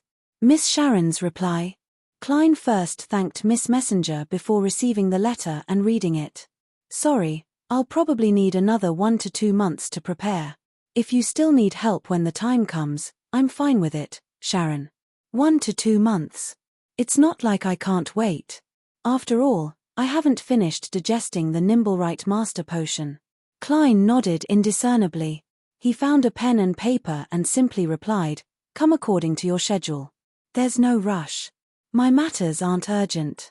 There's plenty of time to wait, Sherlock Moriarty." After handing the letter and gold coin to Rionette Tynker and getting her to deliver it to 126, Guard Street, Hillston Borough, Beekland, Klein suddenly thought of a problem. An army would always do reconnaissance before a battle. How can I be reckless and casual when exploring a dangerous place like Calderon City? While waiting for Miss Sharon's advancement, I can do some reconnaissance first and gather some information that can be obtained without taking any risks. For example, what are the specific restrictions there? What sort of abnormalities will occur to the power of the death domain? Or if I can only enter and exit through fixed entrances and not directly return above the grey fog? Only after confirming this can I formulate a plan and make preparations. Of course, reconnaissance requires divination first. Klein quickly made up his mind and walked into the washroom attached to his room. P.S. Seeking recommendation votes and monthly votes. Chapter 949. Above the boundless greyish-white fog, in the majestic ancient palace. Klein wasn't in a rush to make a divination. He first responded to the hanging man Alger's sacrificial ritual and brought the cane made from the ocean songster's Beyond a characteristic in front of him. The name Word of the Sea sounds nostalgic. Let's just call it that. It's basically a weakened version of the Sea God Scepter. It doesn't have any demigod-level powers like lightning storm or tsunami, but there are quite a lot of negative effects. As Klein recalled the description of the hanging man, he rubbed the silver-inlaid black cane head. Perhaps it was the natural suppression of the mysterious space above the grey fog, but the Beyonder cane didn't show any living characteristics. It lay there silently, as though it was the most ordinary piece of wood. Klein nodded slightly as he silently muttered to himself. Having a living characteristic is indeed rather troublesome for mystical items, but from another angle, it also means that it can be communicated. Back then, the die of probability was such a vile fellow, but didn't it become obedient after receiving education? Besides, I can usually give it to a servant. Yes, the winner, Enzo, is very suitable. Although he no longer has his passive luck, he has been accumulating luck all this while to prepare for critical moments.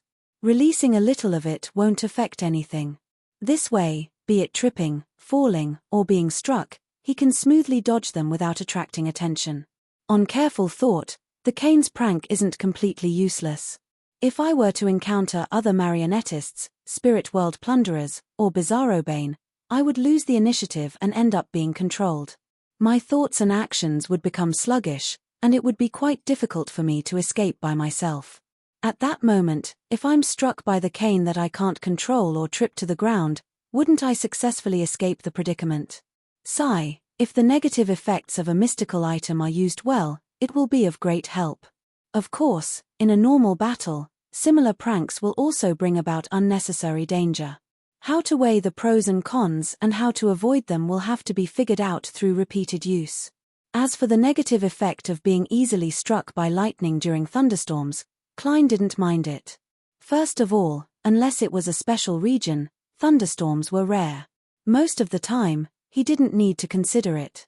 Second, as a seer, it was normal to divine the weather before heading out.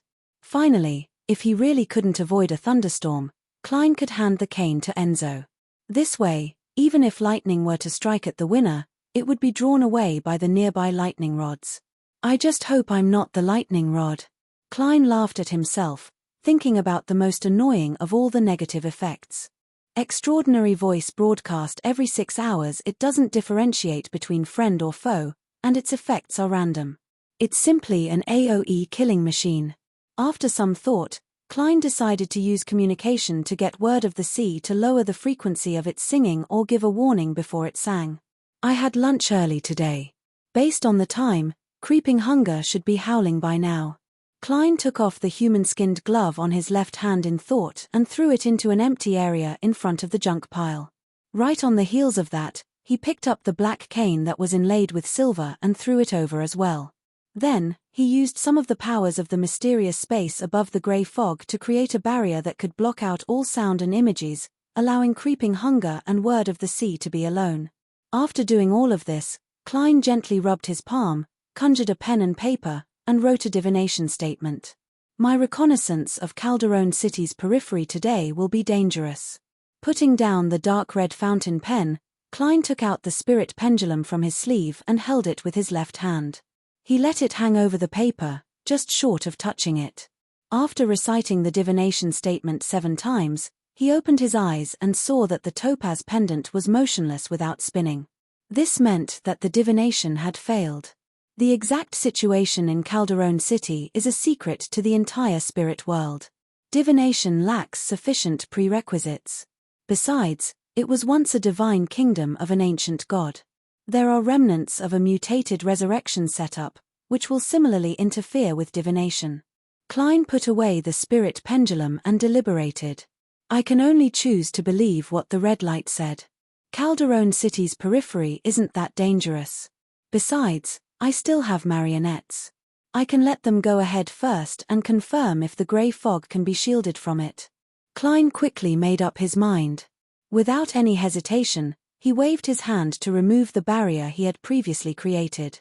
Then, he saw that creeping hunger had retreated to the edge of the junk pile.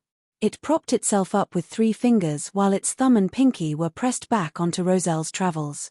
It looked so weak that it couldn't stand steadily. At the same time, a mouth cracked open in the middle of its palm, revealing 2 rows of illusory, white teeth as it constantly panted. On the other side of the barrier, the black cane inlaid with silver was lying on the ground. From time to time, it would bounce as blue transparent bubbles kept popping out from its tip. Very good. It's quiet just like that. Upon seeing this scene, Klein muttered in relief. Just as he said that, the word of the sea suddenly stood up as though someone was holding it. It jumped towards Klein, circling around the fool's chair and hiding to the other side. Creeping hunger used its 5 fingers as legs and chased after it with great difficulty. Midway, it finally plopped to the ground. Klein watched in silence as he suddenly let out a long sigh. After fusing with Mr. A, creeping hunger, you seem to have the characteristics of living, but isn't your intelligence a little too low? You clearly grazed a windblast and can fly short distances, but you still use your fingers as legs to chase after it. With that said, he turned to look at the word of the sea that was hiding beside him. Aren't you a sequence 5 of the sailor pathway? How can you be considered a mystical item if you only know how to jump with 1 leg? Seriously, is this basic living characteristic only equivalent to a baby? No, a particular fetus has a much higher intelligence than you. After reprimanding each of them, Klein sighed and amused himself. I'm not a devil either. Before he could finish his sentence, the glove and cane that were still moving froze at the same time, not daring to make a sound. Klein's subsequent words were immediately stuck in his throat. All he could do was reach out to pick up the word of the sea and communicate with it in a friendly and sincere manner. After a friendly and candid discussion, the silver-inlaid black cane used a high frequency of shaking to indicate that it would try its best to sing less in the future. If it really couldn't hold it in, it would inform its owner ahead of time. The specific methods included, but were not limited to, a slight vibration or raising it by a few centimeters. At the same time, it used singing to make a request.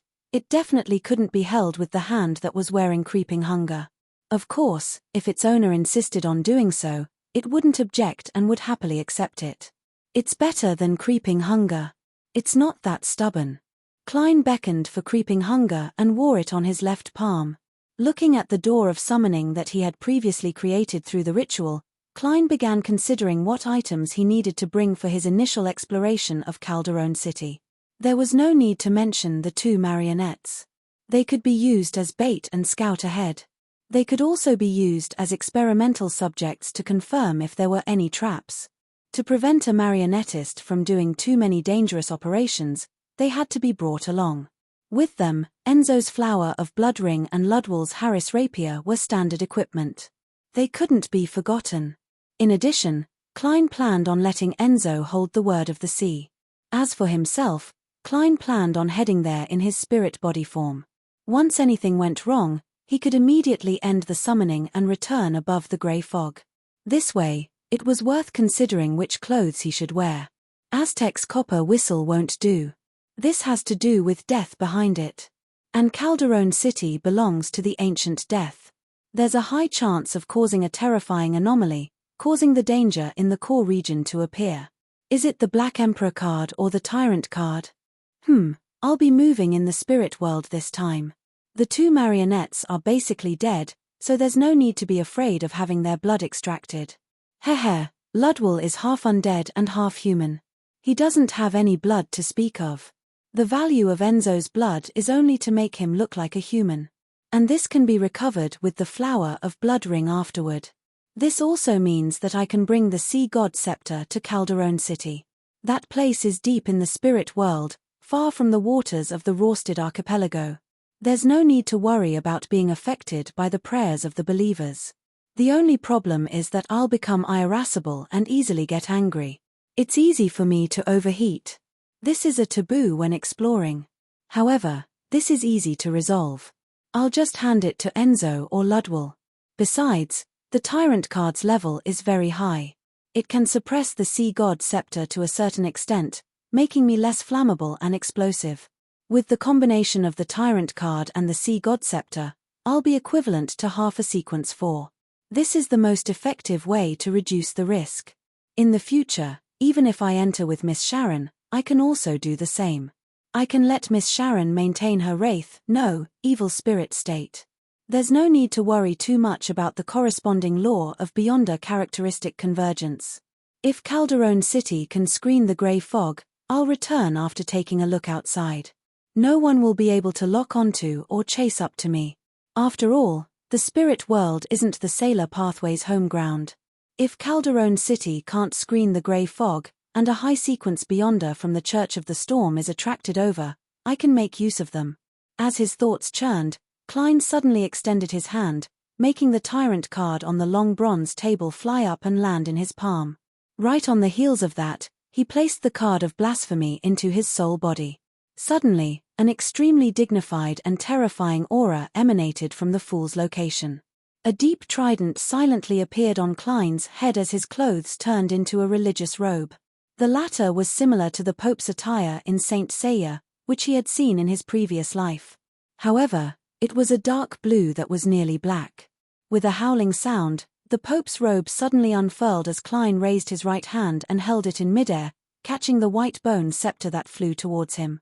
At the tip of the scepter, the gems suddenly emitted a blinding blue or silver light as they circled around the seated tyrant like lightning. The Word of the Sea crept to the ground with a thud, crouching beside Klein, who was holding the scepter and dressed as a pope.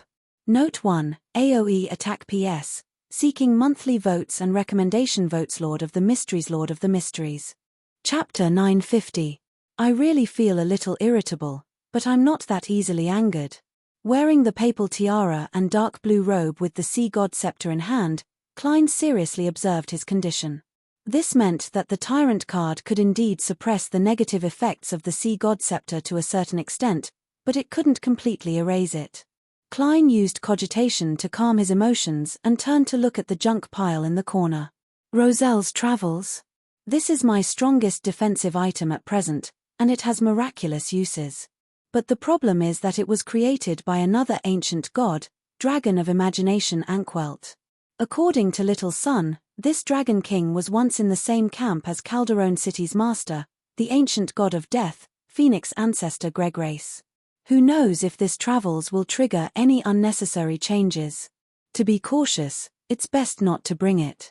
Similar to Aztec's copper whistle, I can't contain that mutated paper figurine either.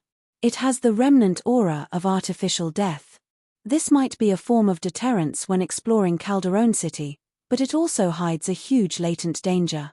The Beyonder characteristic of Priest of Light. This can effectively restrain the dead, the natural enemy of the residents of the City of the Dead. However, it's only an ingredient and has yet to be made into a mystical item. The effects it can produce are rather limited, and the negative effects are extremely serious. It's very unfriendly to me in my soul form. In addition, lightning can also purify the dead. With the Sea God Scepter and Word of the Sea, There's no need to bring the priest of light beyond a characteristic. Thoughts flashed through Klein's mind as he eliminated the remaining items in the junk pile. He held the sea god scepter in his human-skinned glove, and with a gentle lift of his right hand, he made the word of the sea fly up and land in his palm. Right on the heels of that, Klein, who was dressed as a pope, changed his soul's appearance, hiding his facial features in the shadow of the papal tiara. He slowly stood up, his dark blue robe fluttering in the wind as the white bone scepter glowed dazzlingly. With just one step, Tyrant Klein walked out of the candlelight through the door of summoning and arrived in the real world. He was in a rather spacious bathroom. After storing the fate siphon charm and death knell into his body, he opened the door and returned to the living room. He controlled winner Enzo to come over and take over word of the sea. After some thought, Klein took out death knell and handed it to Ludwell. After doing all of this, he brought his 2 marionettes and relied on his beyonder power, traveling, to head straight for the spirit world coordinates provided by Miss Magicians. The journey was relatively smooth. Tyrant's aura made the strange-looking spirit world creatures along the way not dare approach. They didn't even dare look at him directly. Before long, Klein arrived at his destination. The scene in front of him was no different from anywhere else in the spirit world. Rich and bright colors overlapped each other, and there was a thin fog that emanated in certain areas. Deep in the darkness, pairs of eyes moved away one after another. As the papal robe's cape fluttered gently, Klein made Enzo and Ludwell enter what looked like a very thin and normal fog. Suddenly, his vision widened with the help of his 2 marionettes. It reflected a magnificent city that only appeared in myths and legends. This city was different from normal cities. It didn't develop upwards, but instead, it extended towards the end of the crater. It gave off the feeling of an upside-down mausoleum. The buildings inside had all sorts of styles, but they were all equally strange. Some of them were towering, pale white stone pillars, and the top of them was polished into a gigantic single house. Some were long and square, with doors opening to the roof without a single window. Some were built underground, with a tombstone erected at the entrance. Some were built from white bones in a messy manner. And the closer they were to the end of the crater, the better the preservation of the buildings. The closer they were to the top, the more collapsed areas there were. It was filled with the decay and dilapidation brought about by time. Klein made his 2 marionettes stop as he stood at the edge of the city, looking down at everything. However, he couldn't see what the buildings at the bottom looked like. It was shrouded in deep darkness, as though no light had shone in for thousands or tens of thousands of years. After a brief observation, winner Enzo lowered his head and chanted hoarsely in ancient Hermes, "I'm not sure if I'm wrong.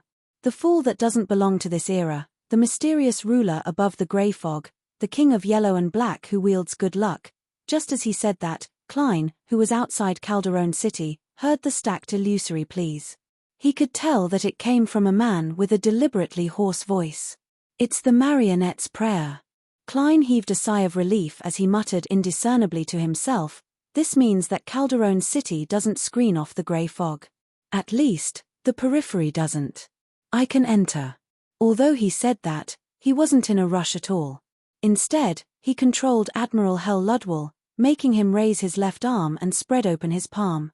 An illusory beam of light suddenly burst out, and with a point as the center, it collapsed inwards, forming a pair of bronze doors. The door was slightly blurry and extremely illusory. Its surface was covered with countless mysterious patterns, exuding an indescribable sense of stillness and heaviness. With a creak, the mysterious bronze door moved backward, and a crack appeared. Through the crack, Klein saw the deepest and heaviest darkness. In the darkness, pale white surged, sometimes curling up and sometimes falling. It was like a river that flowed through the lightless night. On its 2 sides, there were gigantic and pale white stone pillars. They were extremely similar to the ones that existed in Calderon City, but they were even more exaggerated. Right at this moment, pairs of transparent eyes and indescribable faces suddenly popped up and filled the gap of the illusory bronze gate. They couldn't wait to pass through. Klein's eyes pricked as he hurriedly made Ludwell clench his left palm. Creak. The illusory door covered in mysterious patterns was pushed by an invisible force as it closed, vanishing from winner Enzo's vision. This mysterious door that separates life and death and leads to the underworld seems to have changed directions. Behind the door is no longer the underworld, but the core region of Calderon City, the deepest depths of the underground pit. Klein, who was wearing a papal tiara, a papal robe, and holding the sea god scepter, nodded in thought. This way, many of the powers of the death domain would be rewritten in Calderon City, resulting in anomalies. With this knowledge, Klein once again made Ludwell raise his left arm. The left half of the marionette's body rapidly turned illusory as specks of dark green appeared, as though he had turned into a wraith or specter. His arm and forearm no longer abided by the laws of reality as they suddenly extended a long distance.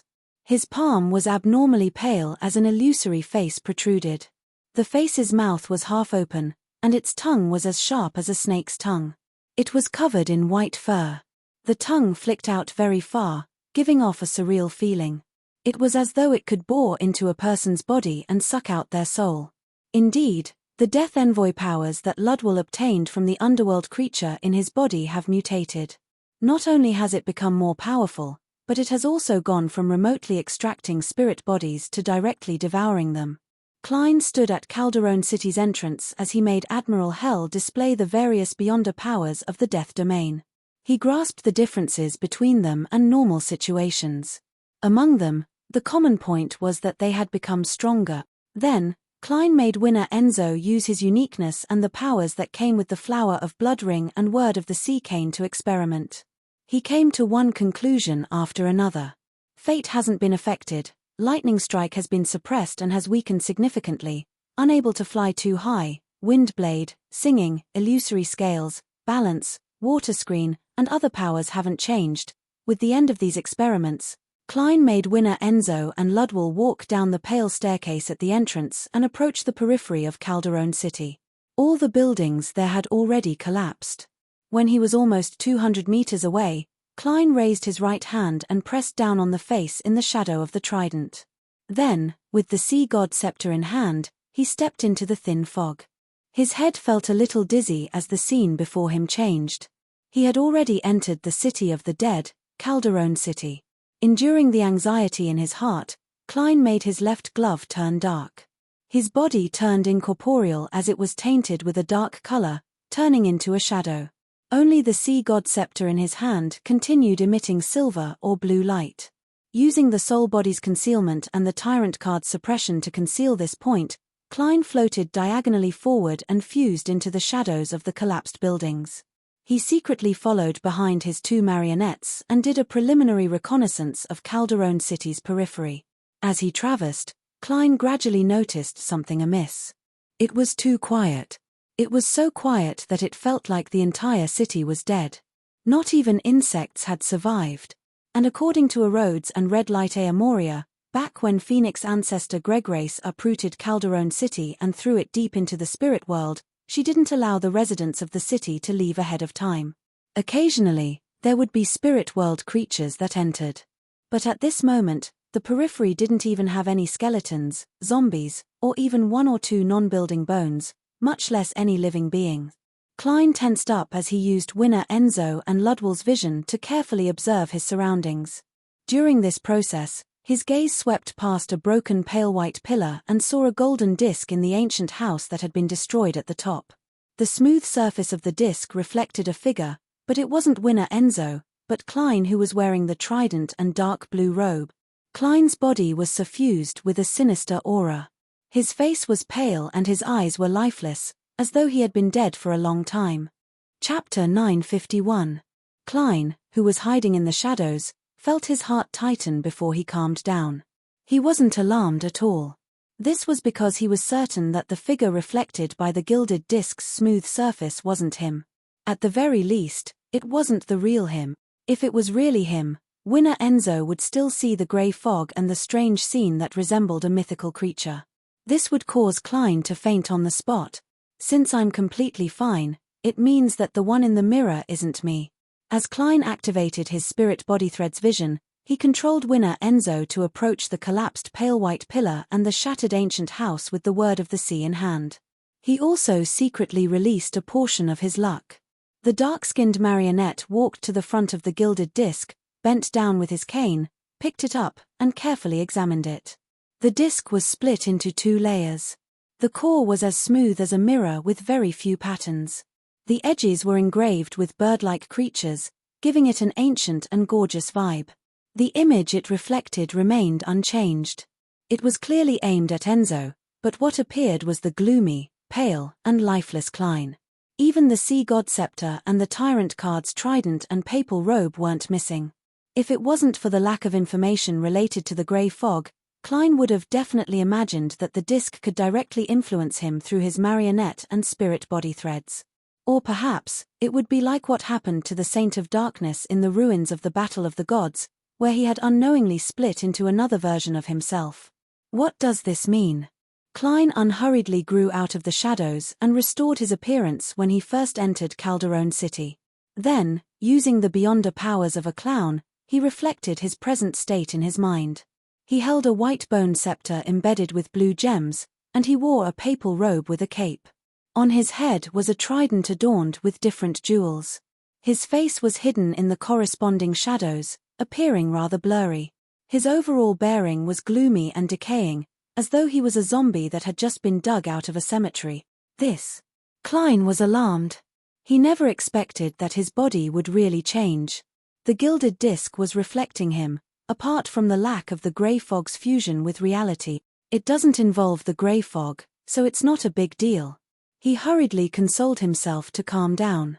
Normally speaking, with Klein's rich experience and excellent self-control abilities, there was no need for him to do so. However, firstly, he considered the fact that he was holding the sea god scepter. It made him easily irritable, so he had to be careful at all times. Secondly, he knew that this was once the divine kingdom of Phoenix ancestor Gregrace. It had left behind all sorts of strange arrangements for her resurrection, so it was inevitable that he was more nervous than anywhere else. After controlling Admiral Hel Ludwell to return and using his beyonder powers to inspect himself, Klein made a preliminary judgment. When living beings enter Calderon City, they will naturally transform into the dead. This is similar to the underworld, but there's a fundamental difference. Here, living creatures won't suddenly die and slowly become undead creatures without the ability to think. Instead, they will directly become undead. I didn't notice this because Enzo and Ludwell are essentially dead. There's no need for them to transform. Rhodes and Red Light Aomoria didn't mention this because the traveler, spirit world creature, and angel who left alive would naturally return to their normal state after leaving. This transformation isn't able to affect the grey fog's fusion with reality. And the disc only reflects me as a dead person, not all of me. Or is it the me that has interacted with Calderon City? Klein was more inclined to the latter theory, but he wasn't certain. At this moment, a voice sounded nearby. Clang, clang, clang. The sound was heavy and crisp, as though someone was striking metal. Klein wasn't in a rush to react. He listened carefully for 2 seconds before making Winner Enzo put down the heavy gilded disc and walk to a broken tombstone not far away. The broken tombstone corresponded to a building that developed underground. On it were the words written in the language of the dead. A fellow who is easily angered. He died because he used his brain to compete with the hardness of a hammer. Winner Enzo circled around the broken tombstone and arrived at the entrance of the mausoleum-like building. He reached out his left palm, twisted the handle, and forcefully pulled open the door. Amidst the cracking sounds of rust, the heavy door slowly opened. Whoosh, whoosh, whoosh. Arrows condensed from pale white light flew out. They brushed past Enzo's face, head, torso, and inner thighs before flying into the distance, stabbing into the ground and vanishing. As for the winner, he was completely unharmed. I have to say that such a marionette is truly a divine artifact for adventuring. Klein sighed from the bottom of his heart as he made Enzo cast his gaze at the building below. It was a blacksmith shop. A giant with bluish-black skin and a head that resembled a smashed watermelon was holding a sledgehammer. He was constantly striking a chopping board, but there was nothing on it. This was because the giant's spirit body threads were normal and didn't belong to someone else's soul avatar. Klein secretly heaved a sigh of relief. Just as he was about to make Enzo take a closer look, his body suddenly turned numb as his thoughts slowed down. He had experienced such a feeling before. Back when he was under the influence of sealed artifact 2049 in Tingen City, he had experienced a similar state. In the past, Klein wasn't aware of the nature of it. Only after becoming a marionettist did he realize that it meant that his spirit body threads were being controlled by a sealed artifact. This also meant that his spirit body threads were being controlled by someone. Furthermore, what was different from the past was that not only were his joints rusted, as though someone had filled them with glue, but he also felt an intense numbness as though he had been struck by lightning. It made it even more difficult for him to move. No good. It's a spirit world plunderer. I was wary of it using a soul avatar to divert my attention and secretly approach. But I never expected that apart from a soul avatar, it also has a collaborator. That giant blacksmith made me careless. And the marionette's existence made me ignore my own safety. All sorts of thoughts uncontrollably emerged in Klein's mind, interfering with his normal thoughts of saving himself. At this moment, the giant blacksmith, whose head had cracked open, raised his sledgehammer and took a step forward, charging at Enzo in a bid to smash him into meat paste. As for Klein's neck, a cold wind seemed to blow at him, causing his hair to stand on end. In the originally abnormally quiet surroundings, one strange creature after another surged out from the pale white stone pillars, from the shattered houses, and from the tombstones. Some of them only had their upper bodies, while others were so transparent that they were nearly invisible. Some were stretched and soft like noodles. Some had their chests and abdomens split open, with their organs dripping with blood. Some had dark green faces like evil spirits. Some had eyes on every part of their bodies, while others were like jellyfish that lived in the air. Countless gazes were cast at Klein from different directions. They were emotionless and indifferent. At this moment, Klein opened his mouth with great difficulty as he slowly and dryly spat out a word, sing. Before he finished speaking, a mouth had already split open on the glove on his left hand, revealing his ghastly white teeth. Praise you, the Lord that created everything, the ruler behind the shadow curtain, the depraved nature of all living beings. Amidst this sharp voice that sounded like fingernails sliding across a blackboard, word of the sea, which had just tripped winner Enzo and allowed him to dodge the sledgehammer's heavy strike, spewed out bubbles in excitement. Rush, rush, rush. Klein's head suddenly hurt as his thoughts returned to normal. He no longer felt sluggish. However, his body remained rusty, filled with a feeling of numbness. Right on the heels of that, the motionless him relied on his spirituality to control Ludwell, who had returned to his side, to throw his left fist at him. Bang! Klein staggered a step back, instantly extricating himself from his sluggish state. Then, wearing the papal tiara, his head heated up as he unfurled the cape behind his papal robe and raised the sea god scepter. Blue gems lit up one after another, and dazzling silver-white lightning bolts fell from the sky one after another. These bolts of lightning spread out their branches, enveloping the outer regions of Calderon City within a forest of lightning. The aura of destruction and the feeling of destruction seemed corporeal. The strange creatures that rushed out from all over the place were shattered, evaporated, and completely disappeared in the silver whiteness. Just as the rampaging silver storm calmed down, the sea god scepter in Tyrant Klein's hand emitted a blinding light once again.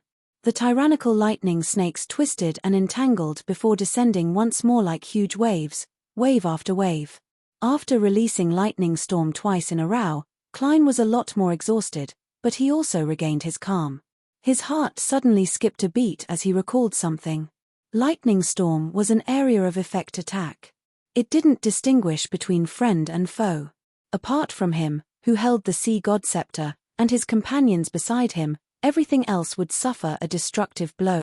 This also meant that Admiral Hell Ludwell was still fine, but Enzo had likely been eliminated. Klein instinctively looked over and saw winner Enzo curled up beside the half-broken tombstone. Behind him was a metal sledgehammer that was still flowing with tiny bolts of lightning. Not far from the sledgehammer were two charred toes that didn't look human. The tomb that corresponded to the tombstone had mostly collapsed. The iron-black chopping board that had fallen to the ground also had remnants of silver lightning sizzling. He didn't even die. As expected of a winner. The accumulated luck must have been passively expended. Klein felt relieved as he used his spirit body thread's vision to observe his surroundings. He was searching for the spirit world plunderer. He believed that the spirit world plunderer's control of spirit body threads couldn't compare to Lightning Storm's reign. The surrounding buildings, which had already collapsed and decayed, were now almost razed to the ground. The remaining stones and bones were mostly charred black, and even the heavy gilded disc was broken into pieces. Suddenly, a figure emerged from a pile of rubble about 100 meters to Klein's side. It was a translucent white robe. It didn't have a head or limbs, as though it was being propped up by an invisible person. At that moment, its appearance was in tatters. It was covered in cracks and black scars, making it look rather pathetic. This is a spirit world plunderer, right? My rash and impulsive lightning storm combo seems to be quite effective against it. Upon seeing this scene, a baffling thought flashed through Klein's mind. Chapter 952. At that moment, Klein had a general idea of what was going on. Due to the law of beyonder characteristic convergence, he had been targeted by the spirit world plunderer the moment he entered Calderon City's periphery, which didn't even have ordinary undead. It had first moved the gilded disc of unknown origins to the side of the prophesied path, allowing him to see it through his marionette. This allowed him to divert his attention to Calderon City's transformation of living creatures. Following that, it had used the giant blacksmith, who wasn't its sole avatar, to further numb him. Finally, it stealthily infiltrated the range of control and succeeded in one strike. If I hadn't seen the deceased hanging in the chapel like wind chimes and had an instinctive fear of high sequence beyond us of the seer pathway, I would have already become a spirit world plunderer's avatar just now. If it wasn't for the fact that I had an instinctive fear of the high sequence beyond us of the seer pathway, I would have already become a spirit world plunderer's avatar. Seriously, before entering, I should have thought of the law of beyonder characteristic convergence. After wielding the Sea God Scepter, even with the Tyrant card's suppression, I was still a little rash. I actually missed out on such an important detail. On the surface, I'm indeed as careful as ever, but in fact, I've unknowingly become rash. Furthermore, I don't think so. As Klein's thoughts raced, he once again raised his bone scepter-wielding arm, hoping to continue using Lightning Storm to attack in an area of effect manner. If one wasn't enough, he would do it a second time. If two wasn't enough, he would do it a third time. In short, he had to seize this opportunity to prevent the spirit world plunderer from escaping the range of his firepower. This was the safest method, and it was also the combat style that Klein adored the most. If it wasn't for the fact that Lightning Strike had been greatly weakened in Calderon City, he suspected that he could have picked up the Beyonder characteristic by now. And having digested most of the Sequence 5 potion, his spirituality was enough to last for a while. At this moment, the invisible figure in the translucent white robe ignited with pale white flames. A few 100 meters away, the same flames soared into the sky. The spirit world plunderer used Flaming Jump, which was much more powerful than Klein's, to instantly open up a distance. At the same time, a 4-meter-tall bluish-black giant stood up shakily from the rubble it had been hiding in. The giant's chest and abdomen were blasted open, and his organs could no longer be seen. However, he was like a mountain or a fortress that stood between Tyrant and the spirit world plunderer, blocking everyone's line of sight. And in Klein's eyes, the other party's spirit body threads had gathered together and extended towards the distant spirit world plunderer. It was obvious that it was a soul avatar. At the tip of the Sea God Scepter, a blue gem lit up. A few bolts of lightning leaped out of thin air and twisted into a bundle, transforming into a giant silver arrow that instantly struck the bluish-black giant's head. All of the invisible defenses were shattered like paper. The giant's head exploded and turned into countless pieces of charred flesh that splattered in all directions. His headless body was stained with pale green gas that evaporated and dissipated, taking away all of his vitality. All of this happened in the blink of an eye. Klein, wearing the papal tiara and papal robes, raised the bone scepter in his hand even higher. The green and blue light rippled out in circles, and the wind blew his cloak. Dark clouds rapidly gathered in a large portion of Calderon City's periphery, stacking down, making the area appear darker and more oppressive. Pa! Pa! Raindrops the size of soybeans struck the ground one after another, stirring up some dust that had accumulated over time. Whoosh! The raindrops became heavier and heavier, forming a storm that could be described as a disaster. The rainwater extinguished the pale white flames as they gathered into a stream that surged downwards, heading straight for the lowest point of the city, straight for the end of the deep crater. Under such weather, Klein's flaming jump was rendered useless. It was the same for the spirit world plunderer. However, for a tyrant, his spirituality spread out with the help of the dark clouds, as though he had transformed into a deity that overlooked the land. Every dark cloud and every raindrop became Klein's eyes, allowing him to easily find the spirit world plunderer in the region with the changing weather. This invisible figure in a translucent white robe was hiding behind a broken pale white pillar. It didn't leave the periphery and enter the core zone. Boom! With a deafening clap of thunder, bolts of lightning interweaved into a silver beam that shot out of the dark clouds at the spirit world plunderer. Relying on its powerful spirituality, the invisible figure burrowed into the ground half a second ahead of the others. 1, 2, 3 thick beams of silver-white light struck the area, causing the soil to melt and sink downwards, forming a charred pit. The spirit world plunderer appeared from the other side as it hurriedly dodged to other spots, sometimes to the right and sometimes to the left, like a slithering snake. However, no matter where it fled to, the silver lightning would always catch up to it. It even blocked the path ahead of time, preventing it from leaving the storm zone. Boom! Boom! Boom! In the dark clouds, the deity that looked down at the spirit world plunderer was like a tyrant. It brandished its silver scepter and struck its target again and again, nearly succeeding several times. Klein turned more anxious, wishing that he could immediately end the hunt. Therefore, he powered the sea god scepter without any reservations, making the lightning strike land even more frequently. Suddenly, he felt an intense sense of exhaustion. This jolted Klein awake as he realized that something was amiss.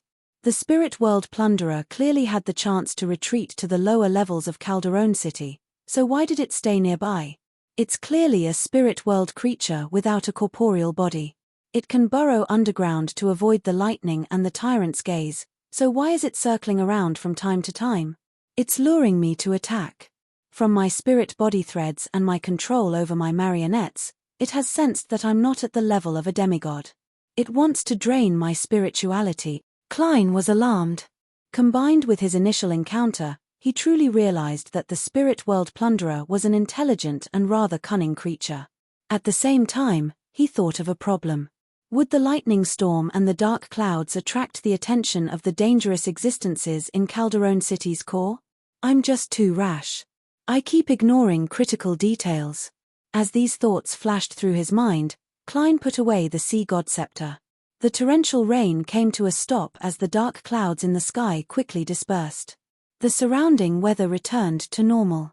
Klein made Enzo return to his side with the word of the sea. Together with Admiral Hel Ludwell, they protected each other from the inside. Right on the heels of that, the man and two marionettes walked towards the entrance, as though they wished to leave Calderon City before their spirituality was left. During this process, Klein kept his spirit body thread's vision activated to guard against the approach of the spirit world plunderer. He had noticed that the creature's spirit body threads were very unique. A portion of it drilled out from its body and extended outwards normally, while a portion of it came from the outside. The strands gathered into thick bundles and drilled into the translucent white robe. Klein suspected that this was the state the spirit world plunderer was in when it controlled a soul avatar. It was different from a marionettist. As his gaze moved, he suddenly saw illusory black threads boring out from a collapsed building. A portion of them gathered into thick bundles, and the source seemed to come from afar. Without any hesitation, Klein raised the sea god scepter in his hand and produced a loud thunderous boom. Boom!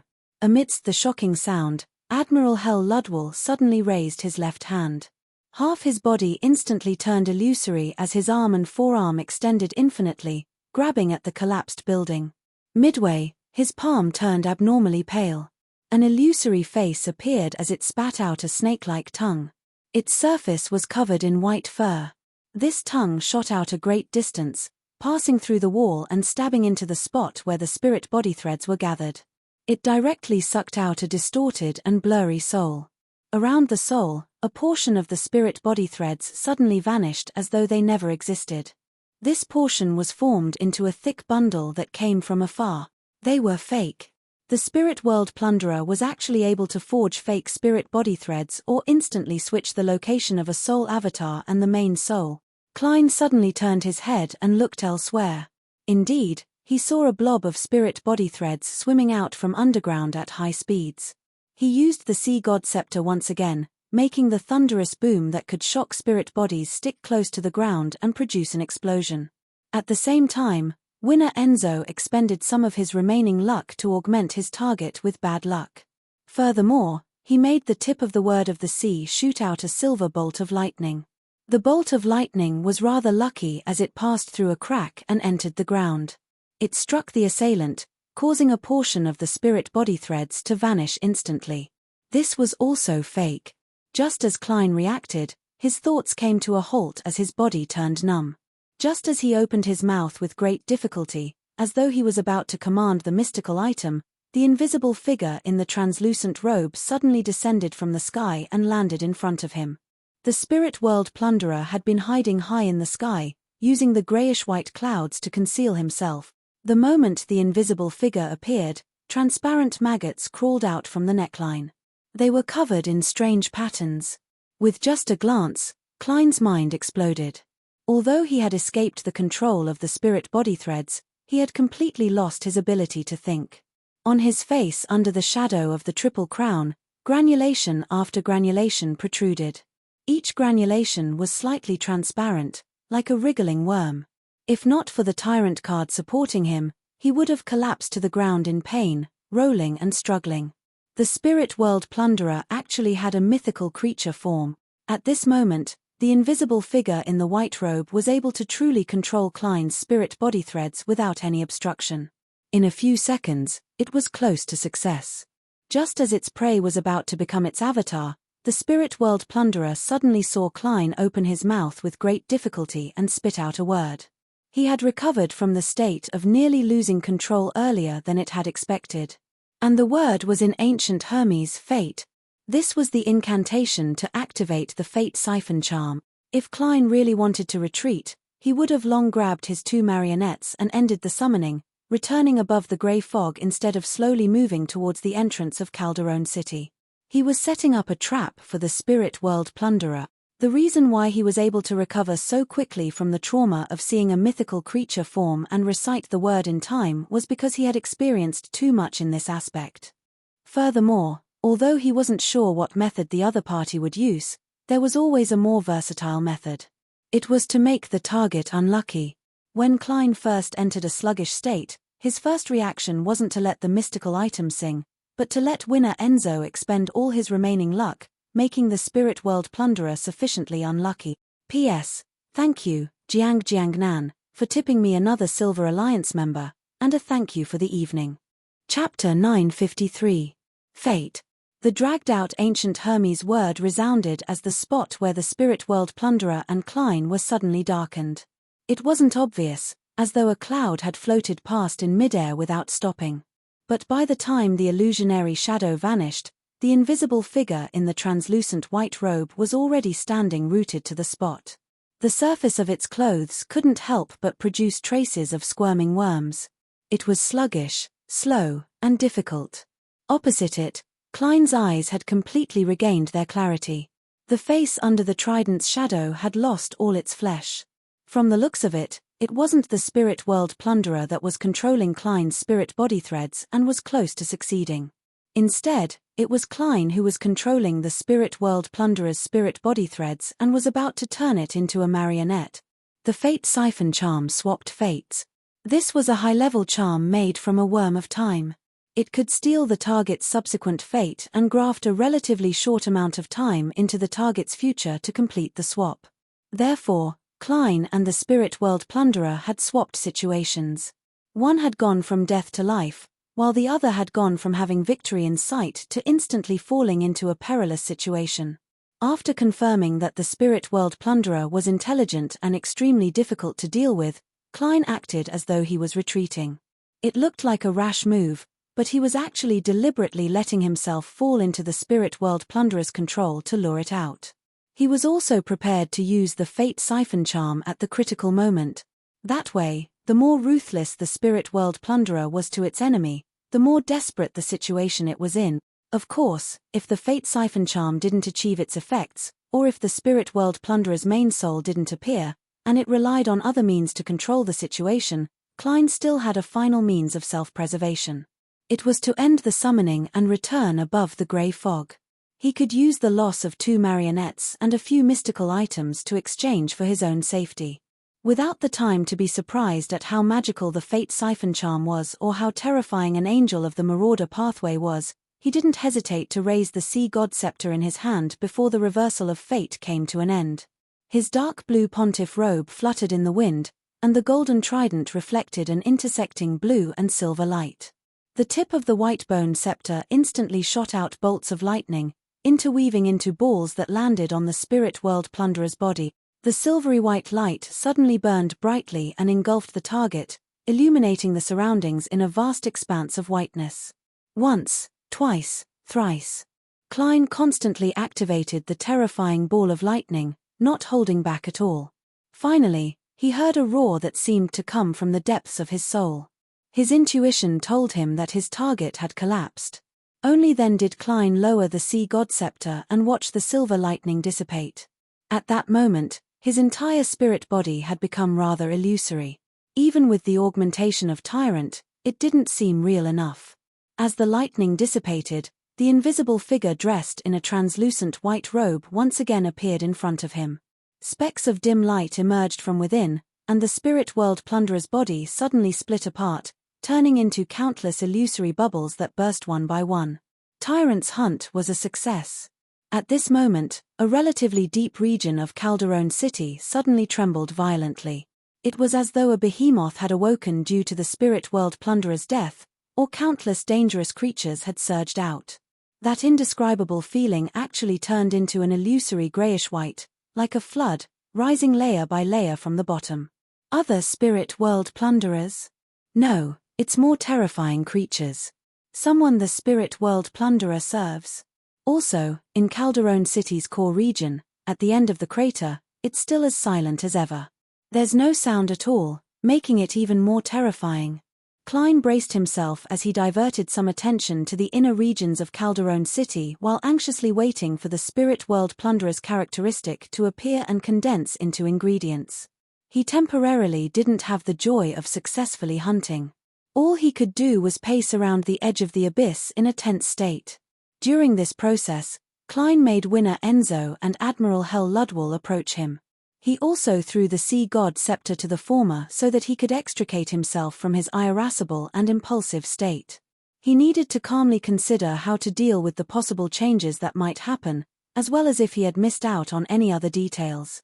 As this thought flashed through his mind, Klein suddenly recalled something. Back when he made the mystical item sing, Creeping Hunger had praised the true creator and chanted the complete honorific name. Although the human-skinned glove wasn't written in ancient Hermes, a language that could stir the powers of nature, but in Hermes, the latter could similarly be used in the sacrificial domain. This also meant that the true creator might very well have heard Creeping Hunger's praise and noticed the commotion here. Apart from the rising grayish-white flood and the terrifying creatures deep in the city, there are other dangers. Wait, I'm currently a spirit body, equivalent to a wraith. I'm not in my normal state. Just as this thought flashed through Klein's mind, his spiritual perception was triggered as he instinctively cast his gaze towards Calderon City's entrance. There was a flash as a figure walked in. The figure wore a simple and plain linen robe and had long silver hair. He was a man with soft facial features and a beautiful face.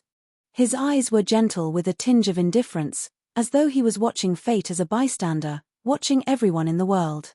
Behind him, rays of light formed a pure, illusory pair of wings that spread outwards, covering the entire entrance area.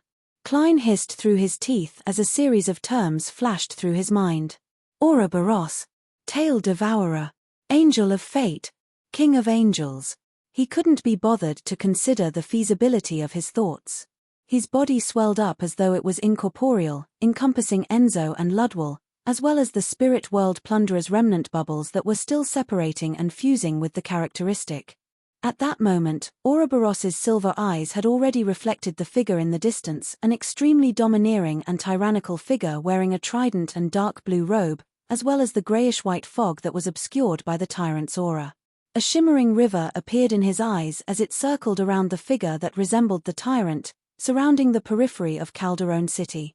Without a sound, the square-shaped house and the huge pale white pillar that had been destroyed in the lightning storm just now stood up once again. The giant blacksmith that only had 2 scorched black toes left had a body once again.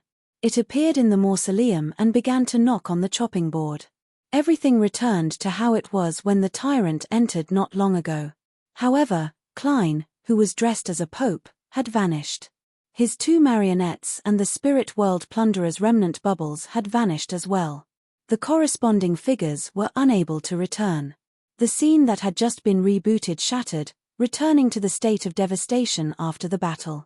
Tail Devourer Ouroboros watched silently without moving for a long while. The rising grayish-white in the depths of Calderon City slowly receded.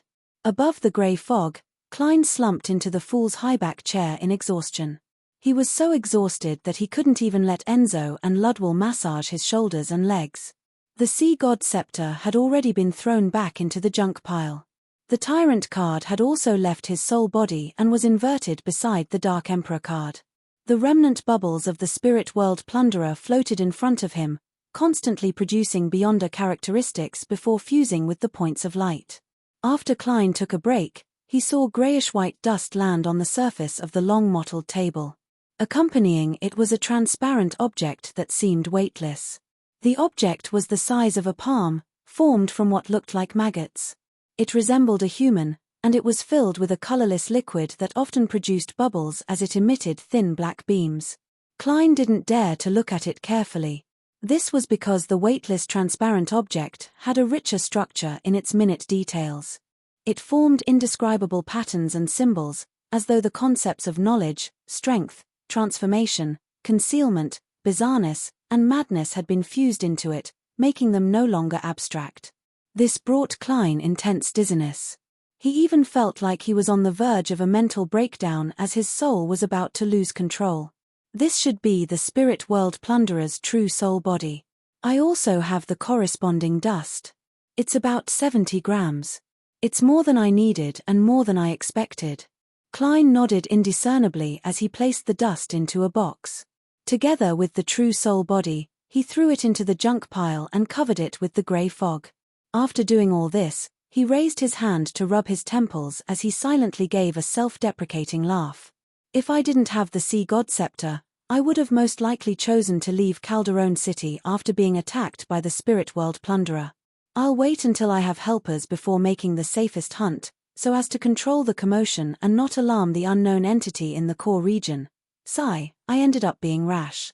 Although the outcome was good, it really doesn't match my character.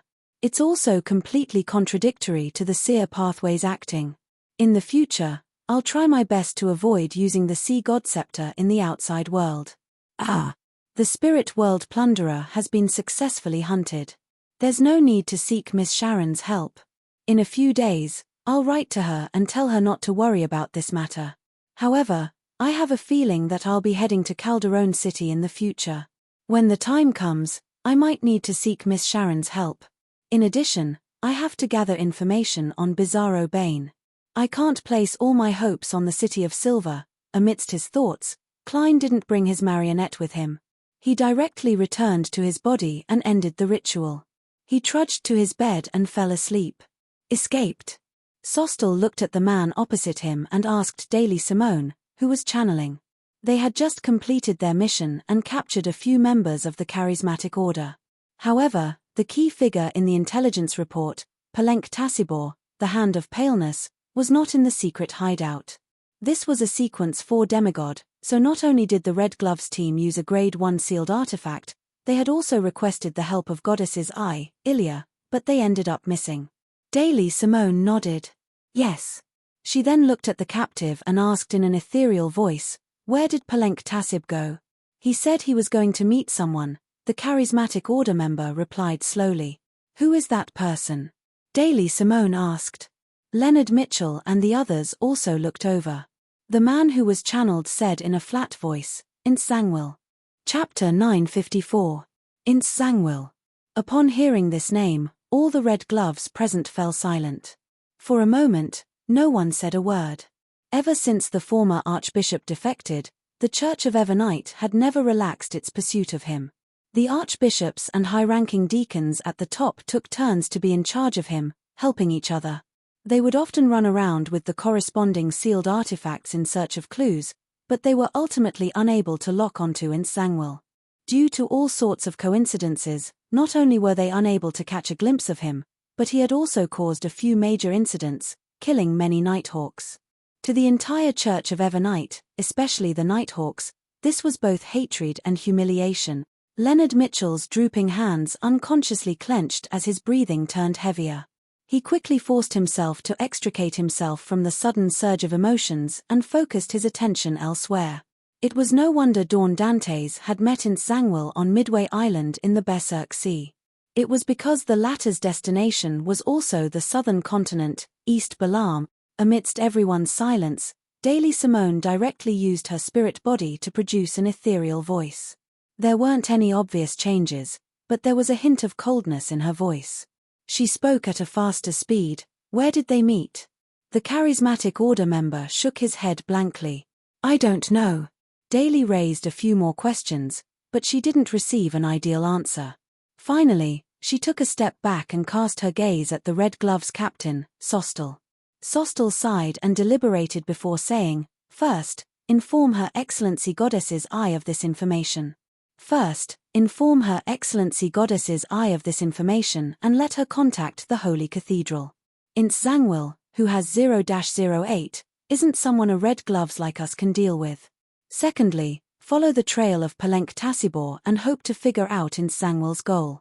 In a situation where we can't track him or lock onto him, knowing his goal is more important than knowing his whereabouts.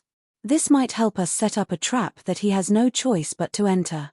Finally, from now on, pay attention to every coincidence that happens to you.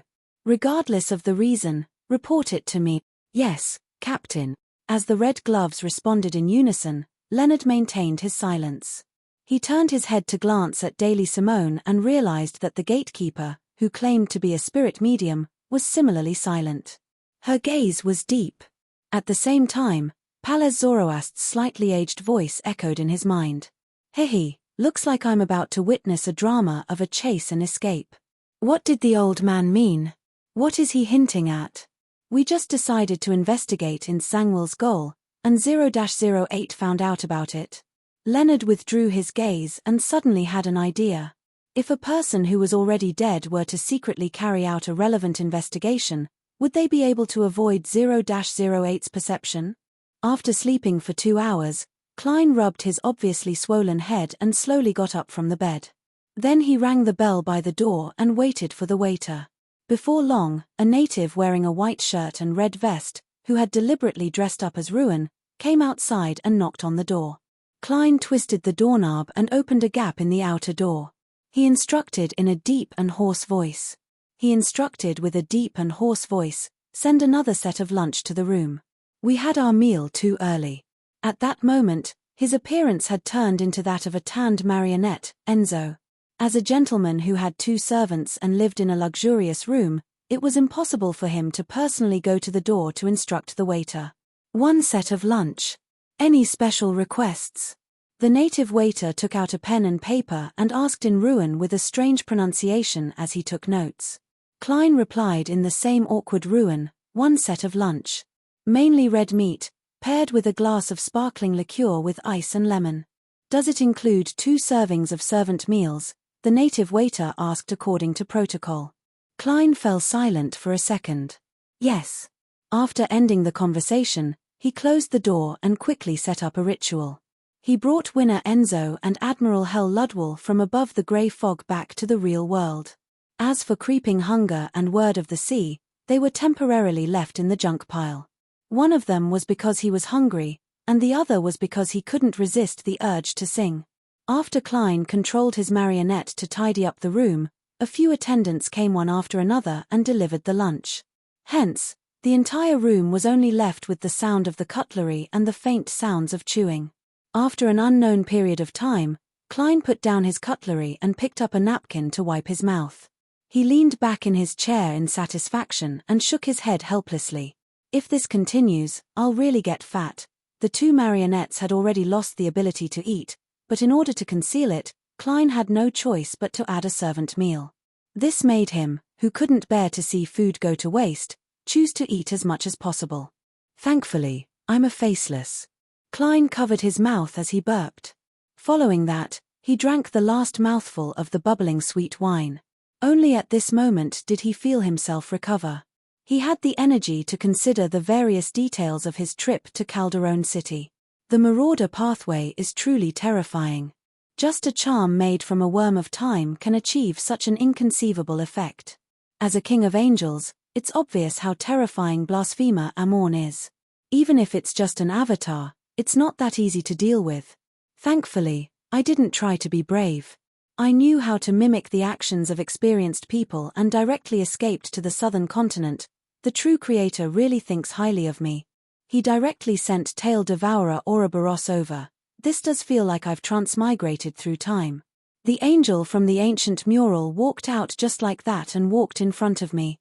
Thankfully, I was able to directly end the summoning. Just as Klein thought of this, his expression suddenly froze as he discovered a serious problem. Ouroboros is a king of angels of the monster pathway. This also meant that the other party could directly see the uniqueness of his body. He could see the grayish-white fog, the illusory door formed by the balls of light, and the transparent and translucent maggots that formed the balls of light. What does this represent? The angel of fate that survived from the second epoch might know a little, and the true creator might know more. Will they realize that I'm the owner of the mysterious space above the gray fog? Regardless, the importance they place on me will definitely increase. Klein clenched his right fist and held it to his mouth as he considered the possible actions the Aurora Order or Rose Redemption might take.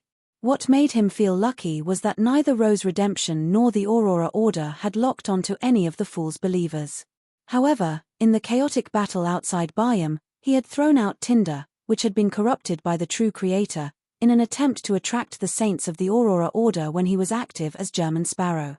This could very well lead to the crazy adventurer being added to the list of suspects.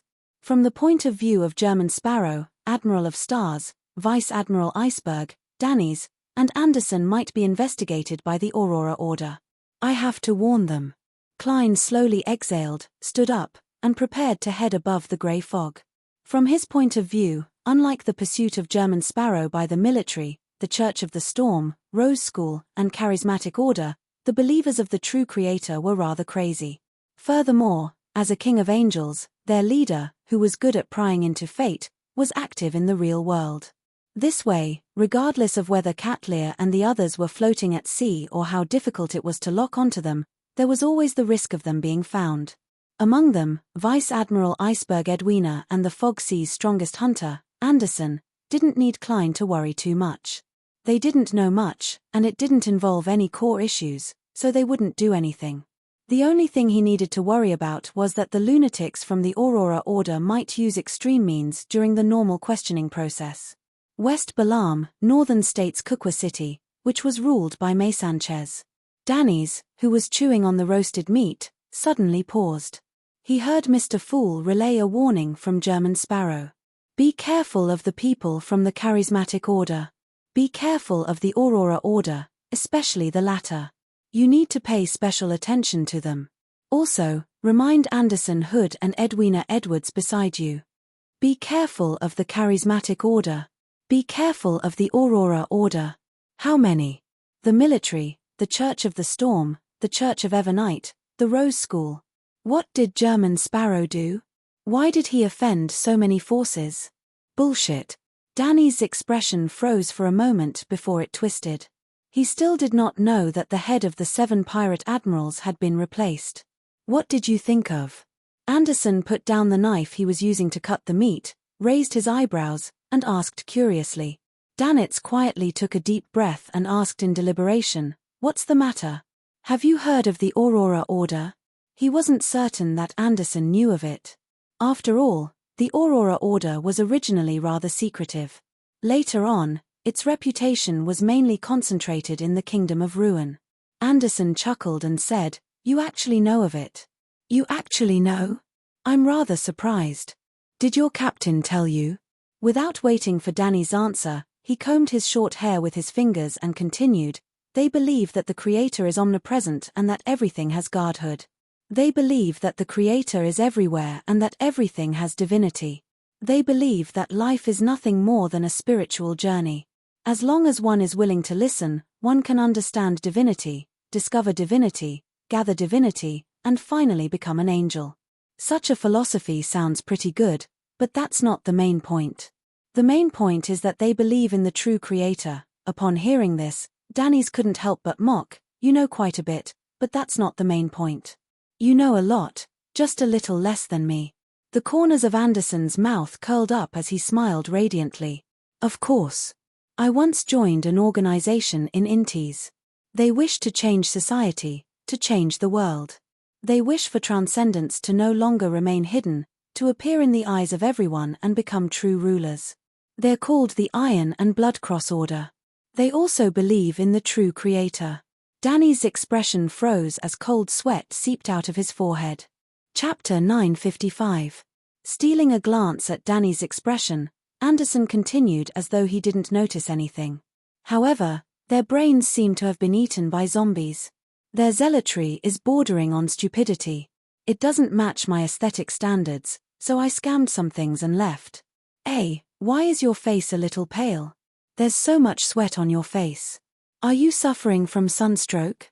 As a hunter, shouldn't adapting to the environment be an instinct? Danny's raised his right hand and wiped his sweat. He cursed inwardly and forced a smile. "I once heard that once one believes in an evil god, it's nearly impossible to escape from it." As he spoke, he raised his chin as though he was waiting to see how Klein would die. He didn't consider the fact that German Sparrow had just offended the Aurora Order and that he was wanted by the true Creator's believers. He also didn't connect the fact that he believed in the Fool, who was suspected to be an evil god. "That's right," Anderson replied with a smile that didn't show any signs of gloom. "It's not like I have any true faith. Back then, I was chanting sentences that I changed from the name of the God of knowledge and wisdom. After all, they don't like to use their brains. No, they don't have such a thing. As long as they act pious on the surface, they can be fooled by any reason."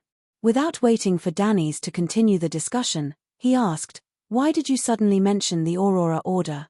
Why did you suddenly mention the Aurora Order?" Danny's bit down hard on the roasted meat and slowly chewed and swallowed. He deliberately waited 20 to 30 seconds before saying, "Because I remembered something. It's because I recalled something. I don't know what German Sparrow did, but he was listed by the Aurora Order as a major target that needs to be eliminated. Oh right, there's also the Numinous Episcopate. And you and I are publicly acknowledged to be connected to him. You want me to be careful of the Aurora Order and the Charismatic Order?" Anderson nodded in enlightenment and chuckled. "You seem to have said something similar once recently. Rose School, the Church of the Storm, Ruins Military.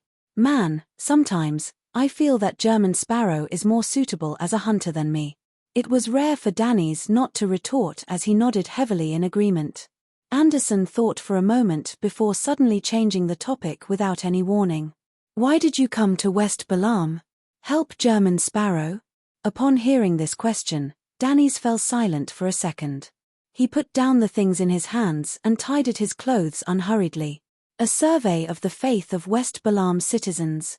This was the goal he had confirmed after a discussion with Vice Admiral Iceberg Edwina. In layman's terms, it was to investigate the development and sphere of influence of the various secret organizations in West Balam. Of course, this would also be accompanied by preliminary contact with the local ruling forces to find out if they had a need to purchase guns and ammunition. A survey of the faith of West Balam citizens. Anderson repeated Danny's words as he reflexively raised his right hand and rubbed his temples, as though he was having a headache. After ending tarot and reminding Admiral of Stars to pay attention to the Aurora Order and Charismatic Order's investigations, and that it was best to seek the help of the Moses Ascetic Order, Klein busied himself with completing the tripartite trade between the world, the moon, and the sun. He received £5,000 in cash.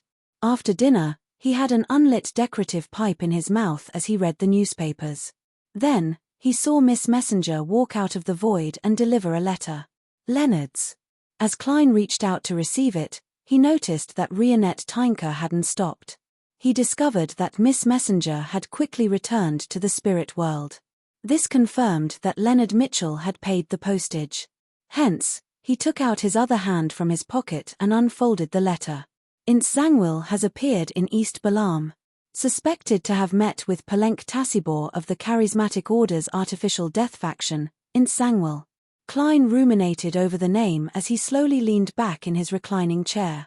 In the letter, Leonard hoped that he could do some investigations in secret to figure out Ince Zangwill's goal. But the problem is that 0-08 was mentioned the last time. It has a characteristic similar to any mention of it will be known. Knowing of it would also mean being known by it. Furthermore, it's good at arranging coincidences, making people unknowingly follow its baton. Under such circumstances, it's very difficult for 0-08 to not notice an investigation on Ince Zangwill. Not only is there no chance of success, but it's also easy for me to expose myself. As Klein pondered, he got Winner Enzo to walk behind him and massage his shoulders. He read Leonard Mitchell's letter from the beginning again, hoping to find more clues and an investigation point that he could use from those few sentences. East Balam. Charismatic Order. Artificial Death Faction. Palenque Tassibor. Why is Ince Zangwill looking for them? Is he seeking allies for the royal family's faction, the true murderer of the Great Smog of Beekland? Artificial Death God Faction. Artificial Death God Faction. As Klein thought about it, he suddenly recalled something that almost no one knew apart from him and Mr. Aztec. The Ebonite goddess had gained initial control over the uniqueness of the death pathway, which was also artificial death. She was currently usurping, digesting, and grasping the corresponding authority. In other words, the Charismatic Order's artificial death faction believed in something that could be considered the Ebonite goddess to a certain extent. Once the authority was transferred and grasped, they would definitely be cleansed and gradually integrate into the Church of Ebonite. Otherwise, they would continue their activities with their current identities, interacting with the other factions of the Charismatic Order and various secret factions, and secretly cooperating with the Nighthawks. To Klein, this wasn't the main point. The main point was that he remembered that the ancient documents he had previously gathered mentioned that in order to artificially create death, the members of the Charismatic Order would pray to the uniqueness every day, as though it was a real deity. They would attempt to awaken its intelligence bit by bit, allowing it to come to life. Of course, this was only one part of the plan, and it wasn't the key. Then, is there a possibility that when Palenque Tassibor prayed to artificial death, he mentioned Ince Zangwill's goal to obtain blessings? But what he didn't expect was that the artificial death opposite him had already been controlled by the Ebonite goddess. Although it hadn't become her embodiment, it had already lost its freedom. From this angle and this logic, directly setting up a ritual and praying to the goddess might allow me to obtain Ince Zangwill's goal. This isn't impossible. The more Klein thought about it, the more he felt that his seemingly ridiculous plan had a chance of success. And the basis for this possibility to become a reality was, the enemy's leader is our spy. After getting Enzo to stop massaging him, Klein slowly got up and paced back and forth, considering if he should give it a try and how he should do it. Ince Zangwill is a traitor of the church, a disgrace to all Nighthawks. If there's a chance to get rid of him, the goddess should be very happy and wouldn't mind providing some help, but now, the goddess is in a critical period of digesting the authority of artificial death. She might not be able to give me a response for a very long period of time. She can only maintain the feedback of normal ritualistic magic. Besides, I lack the corresponding ingredients. Also, I've always been warning myself to be vigilant. I can't completely trust and rely on the goddess. Directly praying to her to obtain a revelation doesn't feel right. I wish to maintain a safe distance. Amidst his thoughts, Klein was momentarily hesitant. He scattered his thoughts in an attempt to find a more acceptable solution. Suddenly, he had an even more ridiculous idea: directly praying to artificial death. On the one hand, this wasn't dangerous because artificial death didn't respond to prayers or rituals. If he received any feedback, it meant that the Evernite goddess was controlling it. On the other hand, Klein had the feathers left behind by the Artificial Death Project's subsidiary products. With Aztec's copper whistle, he didn't need to spend too much time gathering ingredients to set up a ritual to pray for a revelation. In addition, there's a layer of separation. It's not a direct connection with the goddess. Perhaps this can help her further grasp the authority of artificial death. Klein consoled himself and began busying himself in his room. He first used the sacrificial and bestowment ritual to bring back one of the remaining 2 feathers, the full moon essential oil, night vanilla powder, and other items he hadn't used in a long time to the real world. Then, he modified the altar and completed the preparations for the ritual.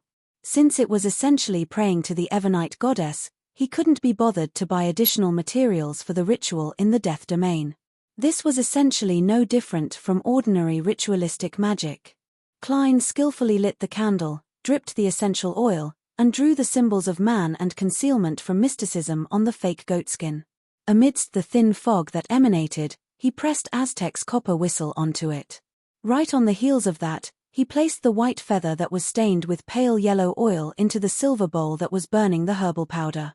He saw that it didn't curl up at all, nor did it show any signs of being charred. Exhaling silently, Klein took a step back and chanted in Hermes, "That's right. You are the essence of death, you are the ruler of the dead, you are the final destination of all living beings. I pray for your help. I pray to know the purpose of Nsangwil's contact with the charismatic order." Just as he said that, the 3 candlelights suddenly expanded. They seemed to brighten up, but they were tainted with a dark green color. The surroundings instantly turned cold. Klein nervously closed his eyes and meditated for 30 seconds. He walked to the front of the altar, picked up the full moon essential oil, and dripped a drop on each of the 3 candles. After doing this, he retrieved Aztec's copper whistle, grabbed the fake goatskin, and placed it in front of the candle that symbolized me. He lit it and threw it into the silver bowl. With a whoosh, the white feather that wasn't damaged soared into a pale flame, completely covering the entire silver bowl and blocking Klein's vision. 2 to 3 seconds later, the flames completely receded, leaving only a pile of powder in the silver bowl. The powder moved without any wind, forming words: evil spirit possession. Need to be exorcised. Chapter 956. The goddess has really responded. When he saw the words formed by the powder, Klein's first reaction had nothing to do with the actual content. Instead, he was shocked that this seemingly ridiculous matter had really happened. Although he was mentally prepared and believed that the chances of success weren't low, he still fell into mixed emotions. He failed to extricate himself for nearly a minute. After a while, Klein slowly exhaled, raised his right hand, and tapped his chest 4 times in a clockwise fashion. Praise the lady. He then ended the ritual and forced himself to focus his attention back on the oracle itself. An evil spirit possessing a body that needs to be exorcised. Nsangwil was actually possessed by an evil spirit. He advanced from sequence 9 to sequence 5 of the death pathway, and at the critical stage of obtaining guardhood, he also switched to sequence 4 Night Watcher of the Evernite pathway, which is very good at dealing with spirit-type creatures. Only wraiths and evil spirits are afraid of him, so how could he be possessed by an undead? Unless the evil spirit is of a very high level or has an extremely special nature. Unfortunately, I've only seen one evil spirit in the truest sense of the word. It's the ancient evil spirit sealed in a Lister Tudor's underground ruin. I don't know much about such monsters, so it's difficult to grasp many of the details. Yes, I can write to Miss Sharon later, or I can get little son to inquire. That shepherd elder Lovia grazes an evil spirit. It's no wonder Nsangwil wants to meet a demigod of the charismatic order. In terms of exorcising evil spirits, apart from the Church of Evernite and the Church of the Eternal Blazing Sun, it's probably the charismatic order. There's probably the Church of the God of Combat in front of it. Similar pathways always have similarities. There's also something that can be seen. Nsangwil doesn't wish for the matter of him being possessed by an evil spirit to be known by a particular faction of the royal family or the Demonis sect. Otherwise, There's no need for him to personally come to the southern continent. Those two factions originated before the Fifth Epoch and have a long heritage. It's unlikely that they can't find a sealed artifact that can exorcise or purify evil spirits. Even if they can't find it, contacting the charismatic order through the Demonis sect is definitely safer and more covert than in Sangwell making a trip himself. As his thoughts raced, Klein spread out a piece of paper on the table and wrote, "The information you provided allowed me to connect the clues I gathered previously. And thanks to the help of a certain great existence, this clearly pointed to a conclusion. Zangwill has been possessed by an evil spirit and is seeking help from the charismatic order. Just from this fact alone, we can draw a lot of useful conclusions. Zangwill will often show inconsistencies in his words and actions. He will occasionally deviate from the norm and do things that we don't think he would do, making mistakes that we can't understand. Before this problem is resolved, his contact with the charismatic order will not be interrupted. In fact, it will become more frequent. Following up on these judgments, we might be able to catch Zangwill's tail, but I believe we still won't be able to lock onto him. The coincidences created by that Grade 0 sealed artifact are usually difficult to surpass." Upon writing this, Klein couldn't help but recall his encounter with Zangwill. His own investigations didn't directly point to Zangwill, but it nearly exposed their plot. Hence, Zangwill took the initiative to strike, sending a meteor from the sky in an attempt to kill Sherlock Moriarty and wipe out all the clues. And in the end, he received Mr. Aztec's help and escaped from a despairing situation. This caused Zangwill to have no choice but to step out from behind the scenes and onto the stage, exposing himself under the spotlight. Under those circumstances, if Mr. Aztec were to return to his previous standards, Zangwill might have already died. But to replicate such a situation and create a scene where he has no choice but to appear in front of us is still very difficult. After all, not only did the Death Consul, Mr. Aztec, and me, who can use the grey fog to destroy the coincidences, also appeared, Trissy Cheek, and the ring on her hand that's suspected to be a Grade 0 sealed artifact. Without this lady's sudden escape, Zangwill wouldn't have been forced to take action personally. Klein deliberated before writing. If we can figure out the origins and main goal of that evil spirit, there might be a turn for the better. After writing about Zangwill, Klein's heart stirred. He was about to mention something else in passing, but after outlining the first few letters, he stopped writing and raised his left hand. At the same time, he pinched his cheeks, appearing very hesitant and embarrassed.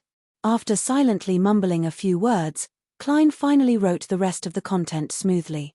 Even without the help of that Grade 0 sealed artifact, Zangwill is still an enemy that you and I can't fight head-on. We need to make ample preparations. If you can provide some worms of time, I can make them into high-level charms that can deal with demigods. This is called Fate Siphon. It can switch the fates of myself and the target for a short period of time. Putting down the fountain pen, Klein didn't read any further. He quickly folded the letter and solemnly stuffed it into an envelope. He then took out the adventurer's harmonica and a gold coin, summoned Miss Messenger, and got her to retrieve the reply to Leonard Mitchell. However, this time, it wasn't delivered to 7, Pinster Street, but directly to his current residence. It hadn't been long since Leonard wrote the letter, so Klein believed that he hadn't moved out of Rionette Tynker's perception range. After doing all of this, Klein heaved a sigh of relief as he shook his head slightly. It's really difficult to request a favor from others. It's even more so for thin-skinned people. He quickly reined in his attention and began modifying the two marionettes, Winner Enzo and Admiral Hel Ludwell. This was because they had been seen by the Angel of Fate Ouroboros while exploring Calderon City. During this process, Klein suddenly had an idea. He planned on sending them above the grey fog and using the Spirit World Plunderer's true soul as a disguise. The Spirit World Plunderer could make a soul avatar take on the appearance of a true soul, and it could also disguise them as other Spirit World creatures. The Beyonder ingredient it left behind definitely had similar powers. However, it was difficult to use, and the effects were rather poor. The negative effects were immense. However, this wasn't a problem for Klein, who had the mysterious space above the grey fog. After all, he didn't plan on using the Beyonder ingredient in actual combat. Usually, Modifying marionettes didn't require smooth control or good effects. Furthermore, it could be slowly adjusted. As for the negative effects of having godhood mixed in, it wasn't even worth mentioning. Who wouldn't know their place in the junk pile? After some work, Klein sat on the high-back chair belonging to the fool. He held the palm-sized spirit world plunderer's true soul body in his hand. Without looking down, he slowly extended his spirituality into it. What he saw in front of him hadn't changed much. It was still the illusory and dense black spirit body threads, but when he attempted to control it, he realized that not only could he control the marionette's spirit body threads, but he could also make his spirit body threads swim over and stab into the marionette's body. When the two of them established such a two-way connection, Klein suddenly felt that his marionette had become one with him. All his Beyonder powers could be exerted on the marionette through the spirit body threads, including the technique of a faceless to change his appearance and figure. Amidst the slow and arduous control, Klein felt dizzy as his emotions turned chaotic. He began to show signs of losing control. This was the inevitable effect of direct contact between his spirituality and godhood. He hurriedly diverted some of the powers of the mysterious space above the grey fog to calm himself down. After a bout of torment, Klein completed his attempt. Winner Enzo had become more like a native of the southern continent. It was obvious that he came from a plantation. As for Admiral Hel Ludwell, he looked like a mixed blood. Not only was his terrifying face no longer all skin and bones, it even looked a little plump. As for the silver mask that had the effect of calming the soul, there was no way to remove it for the time being. All Klein could do was let Ludwell tie it to his chest and stick it to his skin. This had a certain effect, but it wasn't as good as wearing it directly on his face. Unfortunately, there's no way to change this mask into other accessories. Otherwise, it would save me a lot of trouble. As Klein hurriedly threw the spirit world plunderer's true soul back into the junk pile, he rubbed his temples and allowed his thoughts to wander. By the way, I still have a soul assurer Beyonder characteristic here. It can be made into a mystical item to replace that mask. No, I've always been planning on returning it to the church. I'll send it to Leonard once he replies. After the discomfort gradually subsided, Klein took out his golden pocket watch and opened it to confirm the time. Following that, he summoned a paper figurine and used some of the powers of the mysterious space above the grey fog, throwing both into a specially marked point of light. It was the point of light that belonged to the fool's only believer, Danny's. From Klein's point of view, Admiral of Stars Katlia had the Moses ascetic order backing her. Vice Admiral Iceberg Edwina was a member of the Church of the God of Knowledge and Wisdom. Anderson who didn't know much about German Sparrow, and he was very good at recognizing the situation.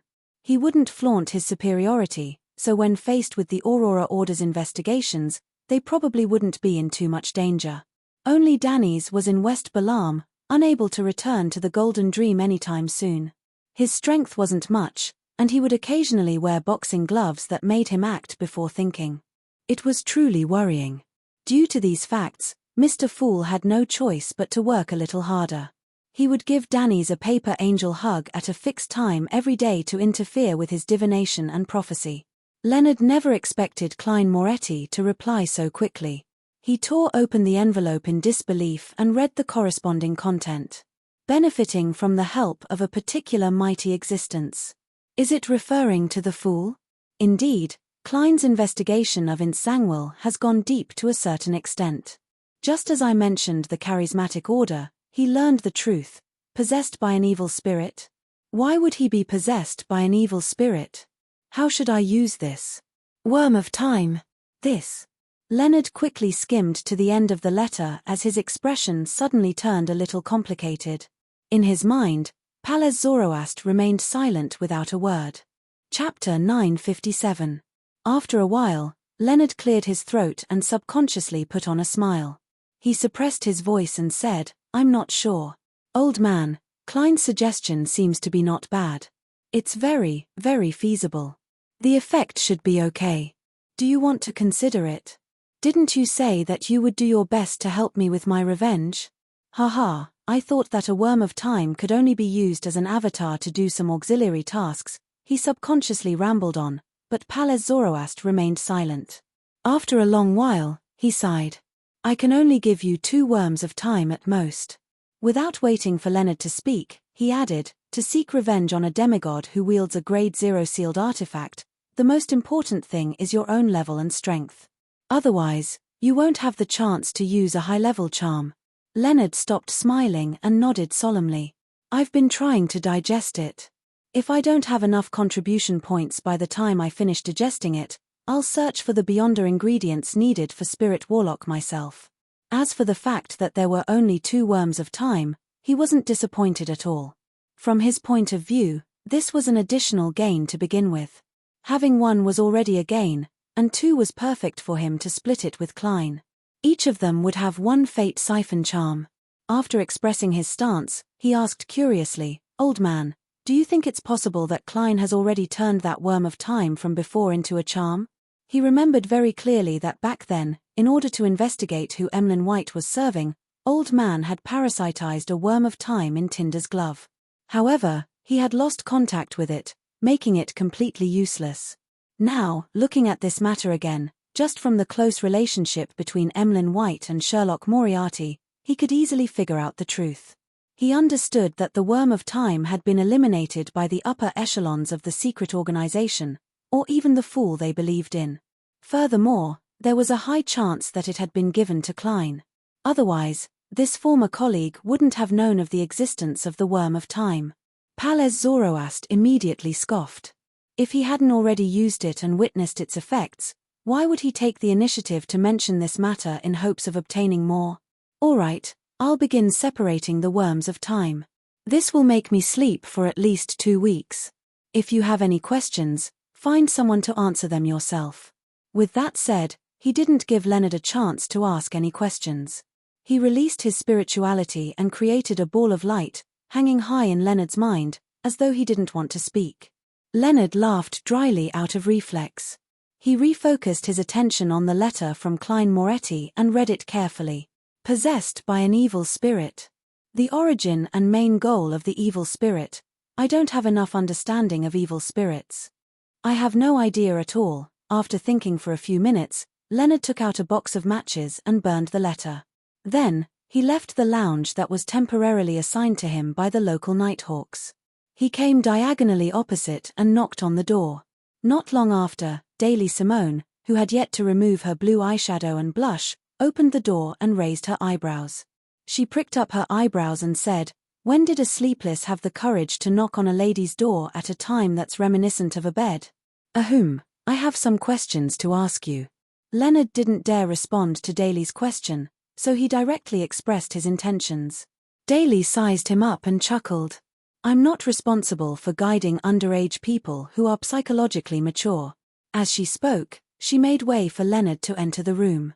Without daring to look around, he casually pulled a round stool and sat down. Leonard went straight to the point. "Ma'am, I wish to know more about evil spirits.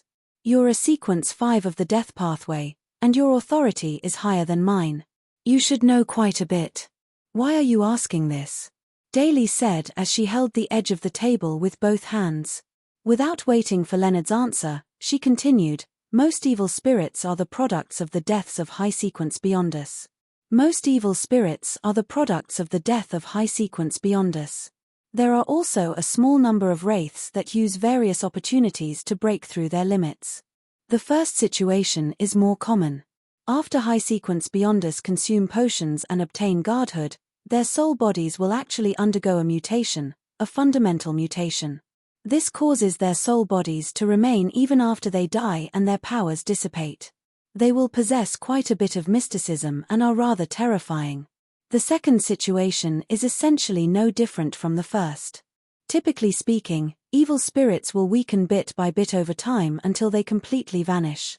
However, they can assimilate the region they were born in, allowing the spirit world or even the underworld to fuse with it, drawing power from it to maintain their existence. Therefore, many evil spirits have their own territories and areas of activity. It's not that they don't want to leave, but that they can't unless they accumulate enough power to change the nature of their existence. Leonard habitually placed his right foot on his left leg and asked thoughtfully, "What's the matter?" He asked thoughtfully, "Can evil spirits leave their territories by possessing a person?" Yes, but ordinary people and most beyond us won't be able to withstand the extraction of evil spirits. They will quickly lose their spirituality and body temperature, and they won't be able to last long. As Daly spoke, she raised her hand and pointed at herself. The best way is to borrow the help of a beyonder of the death pathway. Of course, they have to be at least sequence 5. This is because starting from Gatekeeper, we will have an undead prison that belongs to us. It can also be called a miniature underworld. It can provide a good environment for evil spirits to exist. When you become a spirit warlock, you will also have similar powers. However, it will be closer to a seal, a place of rest, and not an underworld. It's really troublesome for those natural spirits and wraiths to enter and leave. In Sangwill's sequence 5 is Gatekeeper. It's no wonder the evil spirit has been possessing him for a long period of time. Or is this the result of his failed attempt to enslave the evil spirit? Leonard's thoughts suddenly cleared up, and he felt that he had connected the dots. He deliberated for a few seconds before asking again, what goals does an evil spirit have? Goals? Singing, dancing, poetry, men, women, the sea of stars? Daly asked in amusement. Only then did Leonard realize that there was a problem with his choice of words. He rubbed his hair awkwardly. He rubbed his hair in embarrassment and said, what does an evil spirit desire to do? It mainly depends on what they desire to do when they were alive. Typically, the remnant psyche will inherit the original stubbornness, and it won't be rationally balanced. If it's you, the evil spirit might keep trying to write poems, imprison a group of people to watch, seek approval, or do things in a very high-profile manner, like the protagonist of a play. Daly casually joked. However, regardless of what it was like when it was alive, as long as it becomes an evil spirit, it will desire 2 things. What 2 things? Leonard's mind jolted. Daly glanced at him and said, the first is to consume the souls of living creatures. This can make them feel happy, a joy that stems from the instinctive joy of maintaining their own existence. Furthermore, a large number of souls can allow them to escape the limitations of their territory and range of activity to a certain extent. They can replace the spirit world or the underworld in providing power. The second is to seek out beyonder ingredients from their pathway when they were alive, using them as another cornerstone for their own existence. At a certain point, the evil spirit will no longer need to absorb the power of the spirit world or the underworld. They will no longer be limited by their territory and range of activity. In a sense, it's equivalent to transforming into a special spirit world creature. Leonard vaguely grasped something as he thought. In other words, evil spirits can consume sequence potions? No, the sequence potion was created for humans. It can effectively reduce the risk of losing control. To many beyonder creatures, there's actually no need for it. They can just eat the ingredients raw, especially evil spirits. They are paranoid, cruel, ferocious, and have a penchant for souls. They're basically half crazy and don't need any other means to mediate. Besides, they're spirit bodies, so the way they consume them is to directly contain and digest them bit by bit, Daly corrected Leonard. This. To the evil spirit that possessed in Sangwill, it would control his body to gather beyonder ingredients from the pathway he was alive every time it gained the upper hand. Leonard was startled at first, but then he had an idea. He said with a hint of surprise, I understand. Thank you for your explanation. After saying that, he hesitated for a few seconds and deliberated before saying, I believe that not only do we need to investigate the reason for Sangwill's meeting with the charismatic order demigod, but we also need to reverse engineer his movements from Beekland to East Balam. We need to figure out what he did along the way and what items he gathered. This might bring us some useful clues. Daly suddenly fell silent. After a long time, she raised her eyebrows and said, You're right. But what does this have to do with evil spirits? There's no connection. I just thought that since I'm tracking down the charismatic order, I might run into an evil spirit, so I wanted to ask in advance to make some preparations. The latter part was a suggestion that I was planning to make after resting, so I wanted to discuss it with you in advance. Leonard's thoughts raced as he slowed down his speech and made up an explanation on the spot. After listening in silence, Daly chuckled. If you could work so hard to fabricate stories in front of other girls, with your looks, you wouldn't have been single a long time ago. Unfortunately, I'm not a girl who doesn't know anything. Alright, there's no need to explain. Leave. Leonard stood up in embarrassment. Without deliberately emphasizing anything further, he walked towards the door. Just as he reached out to grab the handle, he suddenly heard Daly's ethereal voice behind him. I don't know what secrets you're hiding, nor do I know what you possess. That's not important. But when it comes to Tranquil, you can look for me if you need any help or cooperation. Leonard paused for 2 seconds as his mouth quivered a few times. He suddenly opened the door and walked out. City of Silver. Derek Berg had received an order to join an exploration team. The leader was Chief Colin Iliad, and their destination was Noir City, the northern city ruin where terrifying monsters like shapeshifters live. P.S. 2 updates as usual tomorrow. First update for June. Seeking monthly votes tilde. Chapter 958. Ever since he handed the information regarding the suspected Bizarro Bane shapeshifter to Mr. World, Derek had always imagined that the other party might give him a commission to obtain the corresponding materials. However, he wasn't strong enough. Even with his friends, he wasn't able to complete the hunt. Furthermore, such explorations were definitely organized by the 6-member council. A private team couldn't travel that far from the City of Silver, so all he could do was temporarily suppress the matter. From time to time, he would use it to spur himself on to improve as quickly as possible.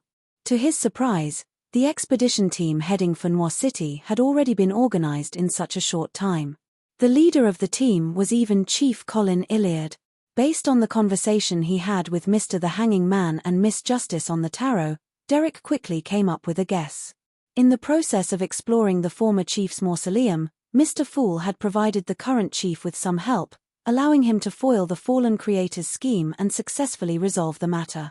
Hence, this demon hunter set off from the information he had gathered, hoping to hunt a shapeshifter to please the deities. This is an unavoidable attempt to curry favor, and it's also a form of balance. The words of the Hanging Man echoed in Derek's mind, dispelling his doubts. He seized the moment before he left to pray to Mr. Fool, asking him to inform Mr. World that there would be such an expedition. He quickly received a response and heard Mr. World say, "If hunting Bizarro Bane shapeshifter is difficult and dangerous, you can lower the requirements and try to obtain its blood. As long as you can obtain it, I'll exchange it with the Priest of Light beyond a characteristic." Priest of Light beyond a characteristic? Mr. World already has the Priest of Light beyond a characteristic? Or could it be that he has locked onto his target and will soon obtain it? Just obtaining blood, with the chief's strength and the cooperation of the expedition team, there's a high chance of success. Derek felt relieved as he picked up Thunder God's Roar, walked out of his house, and headed straight for the training field. Just as he arrived at his destination, he saw Chief Colin Iliad. He had 2 swords on his back, and he was tall and steady. Just looking at him made one feel at ease. Beside this demon hunter stood another person. She was Shepherd Lovia, who wore a black robe with purple patterns and had slightly curled silver hair. Lovia, who seemed to be participating in the operation, turned her head. Her light grey eyes reflected Derek Berg's figure, but there was no fluctuation of emotion.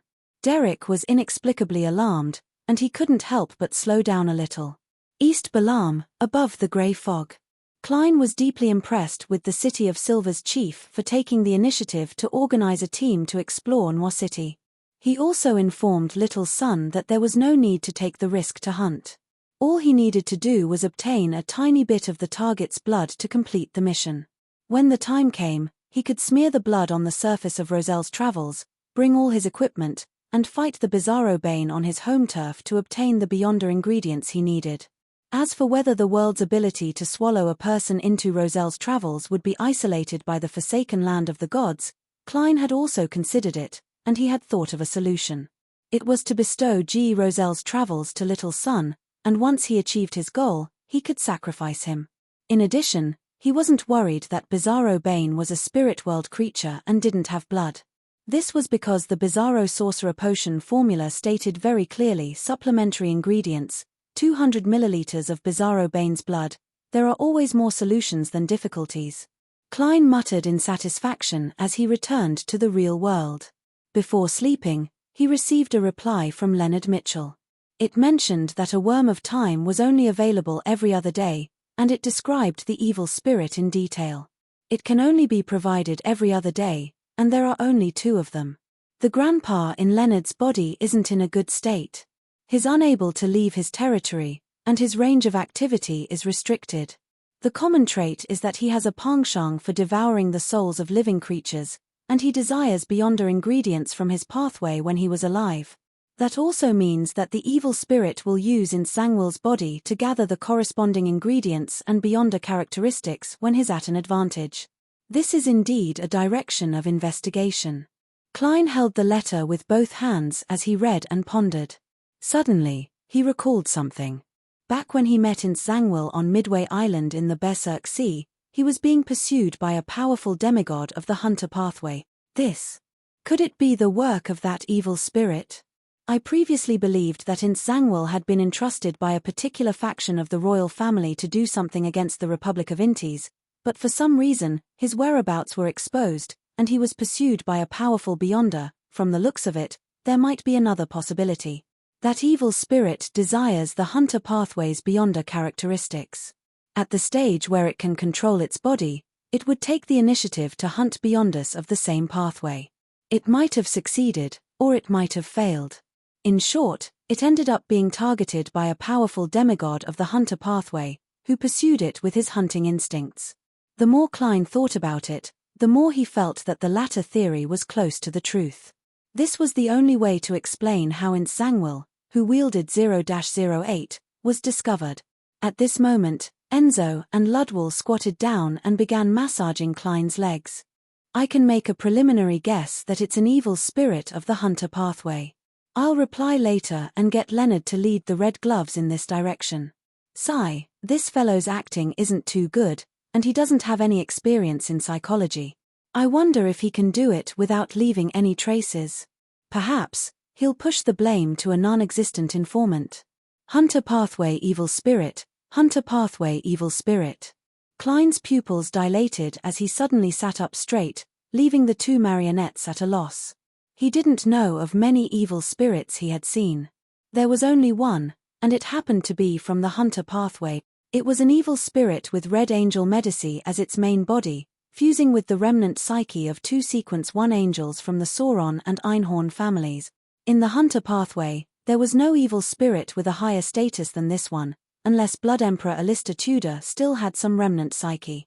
Previously, in Sangwell was in Backlund, and that evil spirit that I don't know if it should be called Medici was also in Backlund.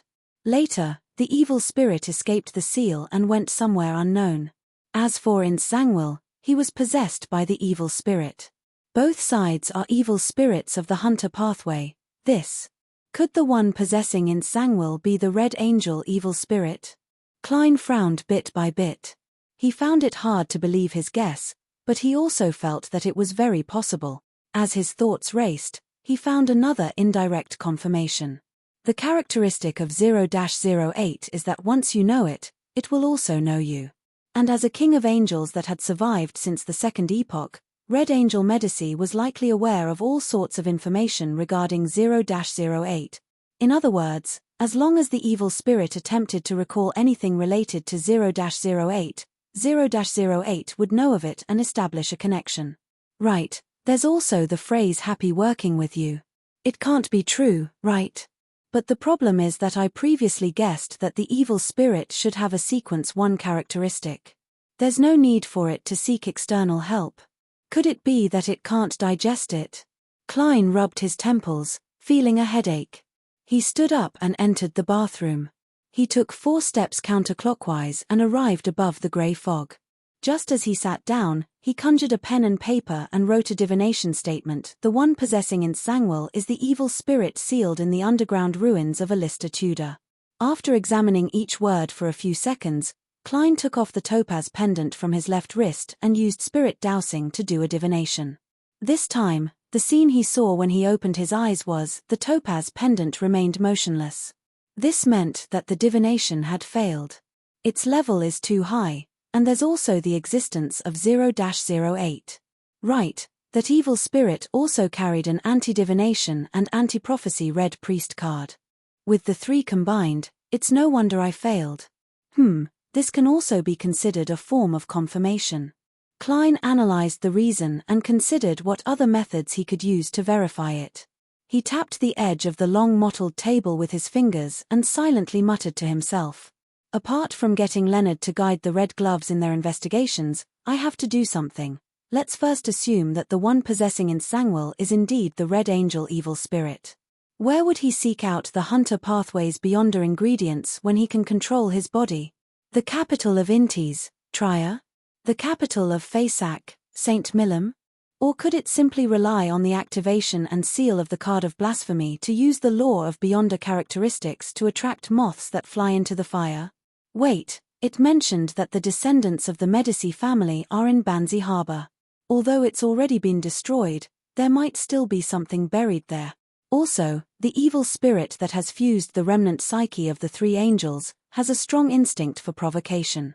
This matches the description of the evil spirit in Leonard's letter. It might have deliberately left something in Banzi. With this in mind, Klein immediately conjured the figure of the world, German Sparrow, and got him to invite the hanging man to make another trip to Banzi to do a more detailed investigation. After completing this matter, Klein began to consider if he could use the law of beyonder characteristic convergence to lure Tranquil into a trap once he confirmed that the Red Angel evil spirit was in his body. Hunter pathway. Hunter pathway. Amidst his thoughts, Klein suddenly thought of the two hunters who were wandering West Balam. He frowned slightly and instinctively analyzed the situation. Although East Balam and West Balam were vast, the distance from the city wherein Tranquil last appeared to the northern state of West Balam was very far.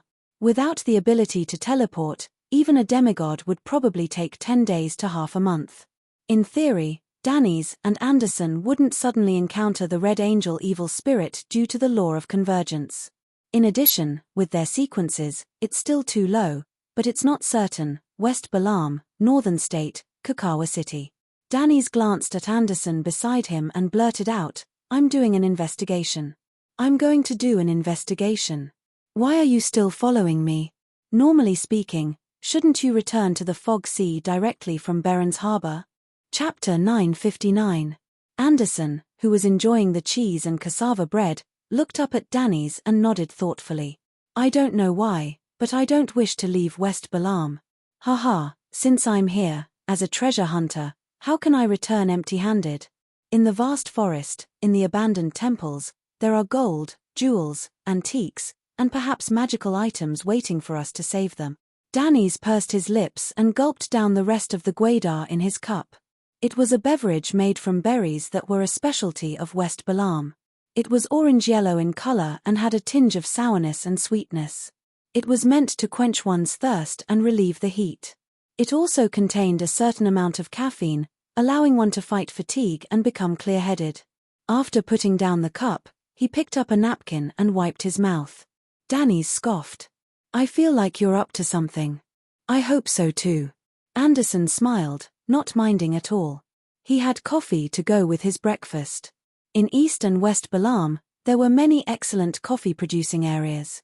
They were only slightly less famous than Fana Potter's Highlands Coffee, the Southern Continent's Highlands Coffee, and Fermo Coffee from the Paz Valley near the Star Highlands.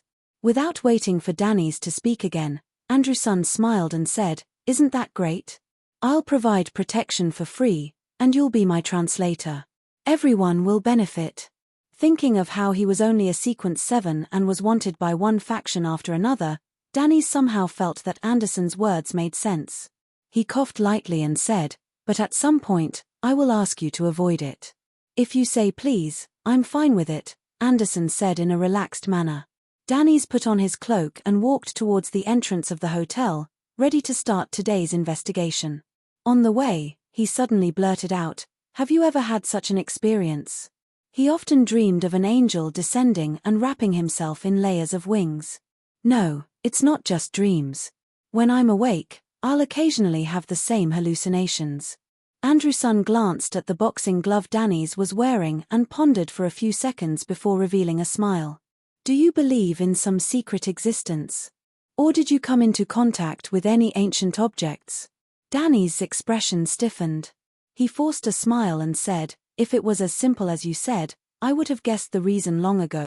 As he spoke, he brushed past the three men who had just entered the hotel and walked out. Anderson habitually sized up the passers-by to confirm the environment. Therefore, he casually glanced at the three men and discovered that they were a master and two servants. The master was tall and had brown skin. His facial features were soft, and he seemed to be of mixed blood from Balaam and Ruin.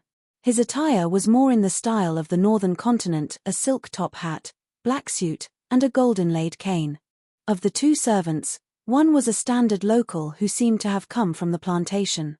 He helped his master carry the spare cane and leather suitcase. The other was also a mixed race, with a meaty face and loose clothes.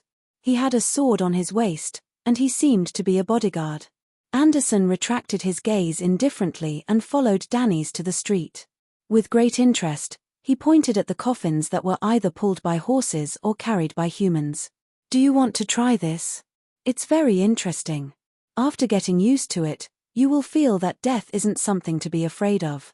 Who knows, you might be able to open the lid and stand up again at any time." Danny's glanced at the strange means of transportation and shook his head without any hesitation. "As a pirate, I more or less believe in the Lord of Storms and avoid certain things. One of them is to stay away from coffins. I'm different. I don't have any taboos." Anderson casually took out a few trace coins and bought a few copies of newspapers from a newsboy who was hawking his wares on the street. It had to be said that the various cities in the southern continent weren't any worse than the northern continent when it came to the paperboard system. After all, labor was cheaper, and there were more children who needed to be subsidized. As Danny's walked down the street in search of carriages that were targeted at foreigners, he took a newspaper from Anderson and quickly flipped through it. Suddenly, he noticed a piece of news. Famous pirate who calls himself Admiral Hell, Ludwell, was killed by the crazy adventurer, German Sparrow. His Black Tulip and his entire fleet were taken over by Morella, who calls himself Death's Envoy. Danny's mouth turned agape bit by bit as he failed to close it. He finally understood why German Sparrow had warned him to be careful of people from the charismatic order. This madman had actually killed the leader of the 7 pirate admirals, Ludwell. After about 10 seconds, Danny's handed the newspaper to Anderson with a blank expression. "Look at this." With a smile on his face, Anderson took the newspaper and quickly skimmed through it. After a brief silence, he whistled and chuckled. That fellow should have a new nickname. The bane of pirate admirals. Danny's didn't dare nod as he sighed wistfully. "When I first met him, although I already found him terrifying, I never expected him to be this terrifying." At this moment, he recalled his attempt to recruit German Sparrow to be a sailor on the Golden Dream. And in the hotel they had just left, Klein had already checked into a luxurious room. He stood by the window and looked down at the two hunters who weren't walking seriously. Stroking the nail on his sleeve, he unfolded the letter and wrote, "I suspect that the one possessing in Tranquil is an evil spirit of the hunter pathway. You can investigate in this direction. Attached is a soul assurer beyond a characteristic. It originates from a pitiful person who was grazed. I freed him and promised to return his characteristic to the Church of Evernight.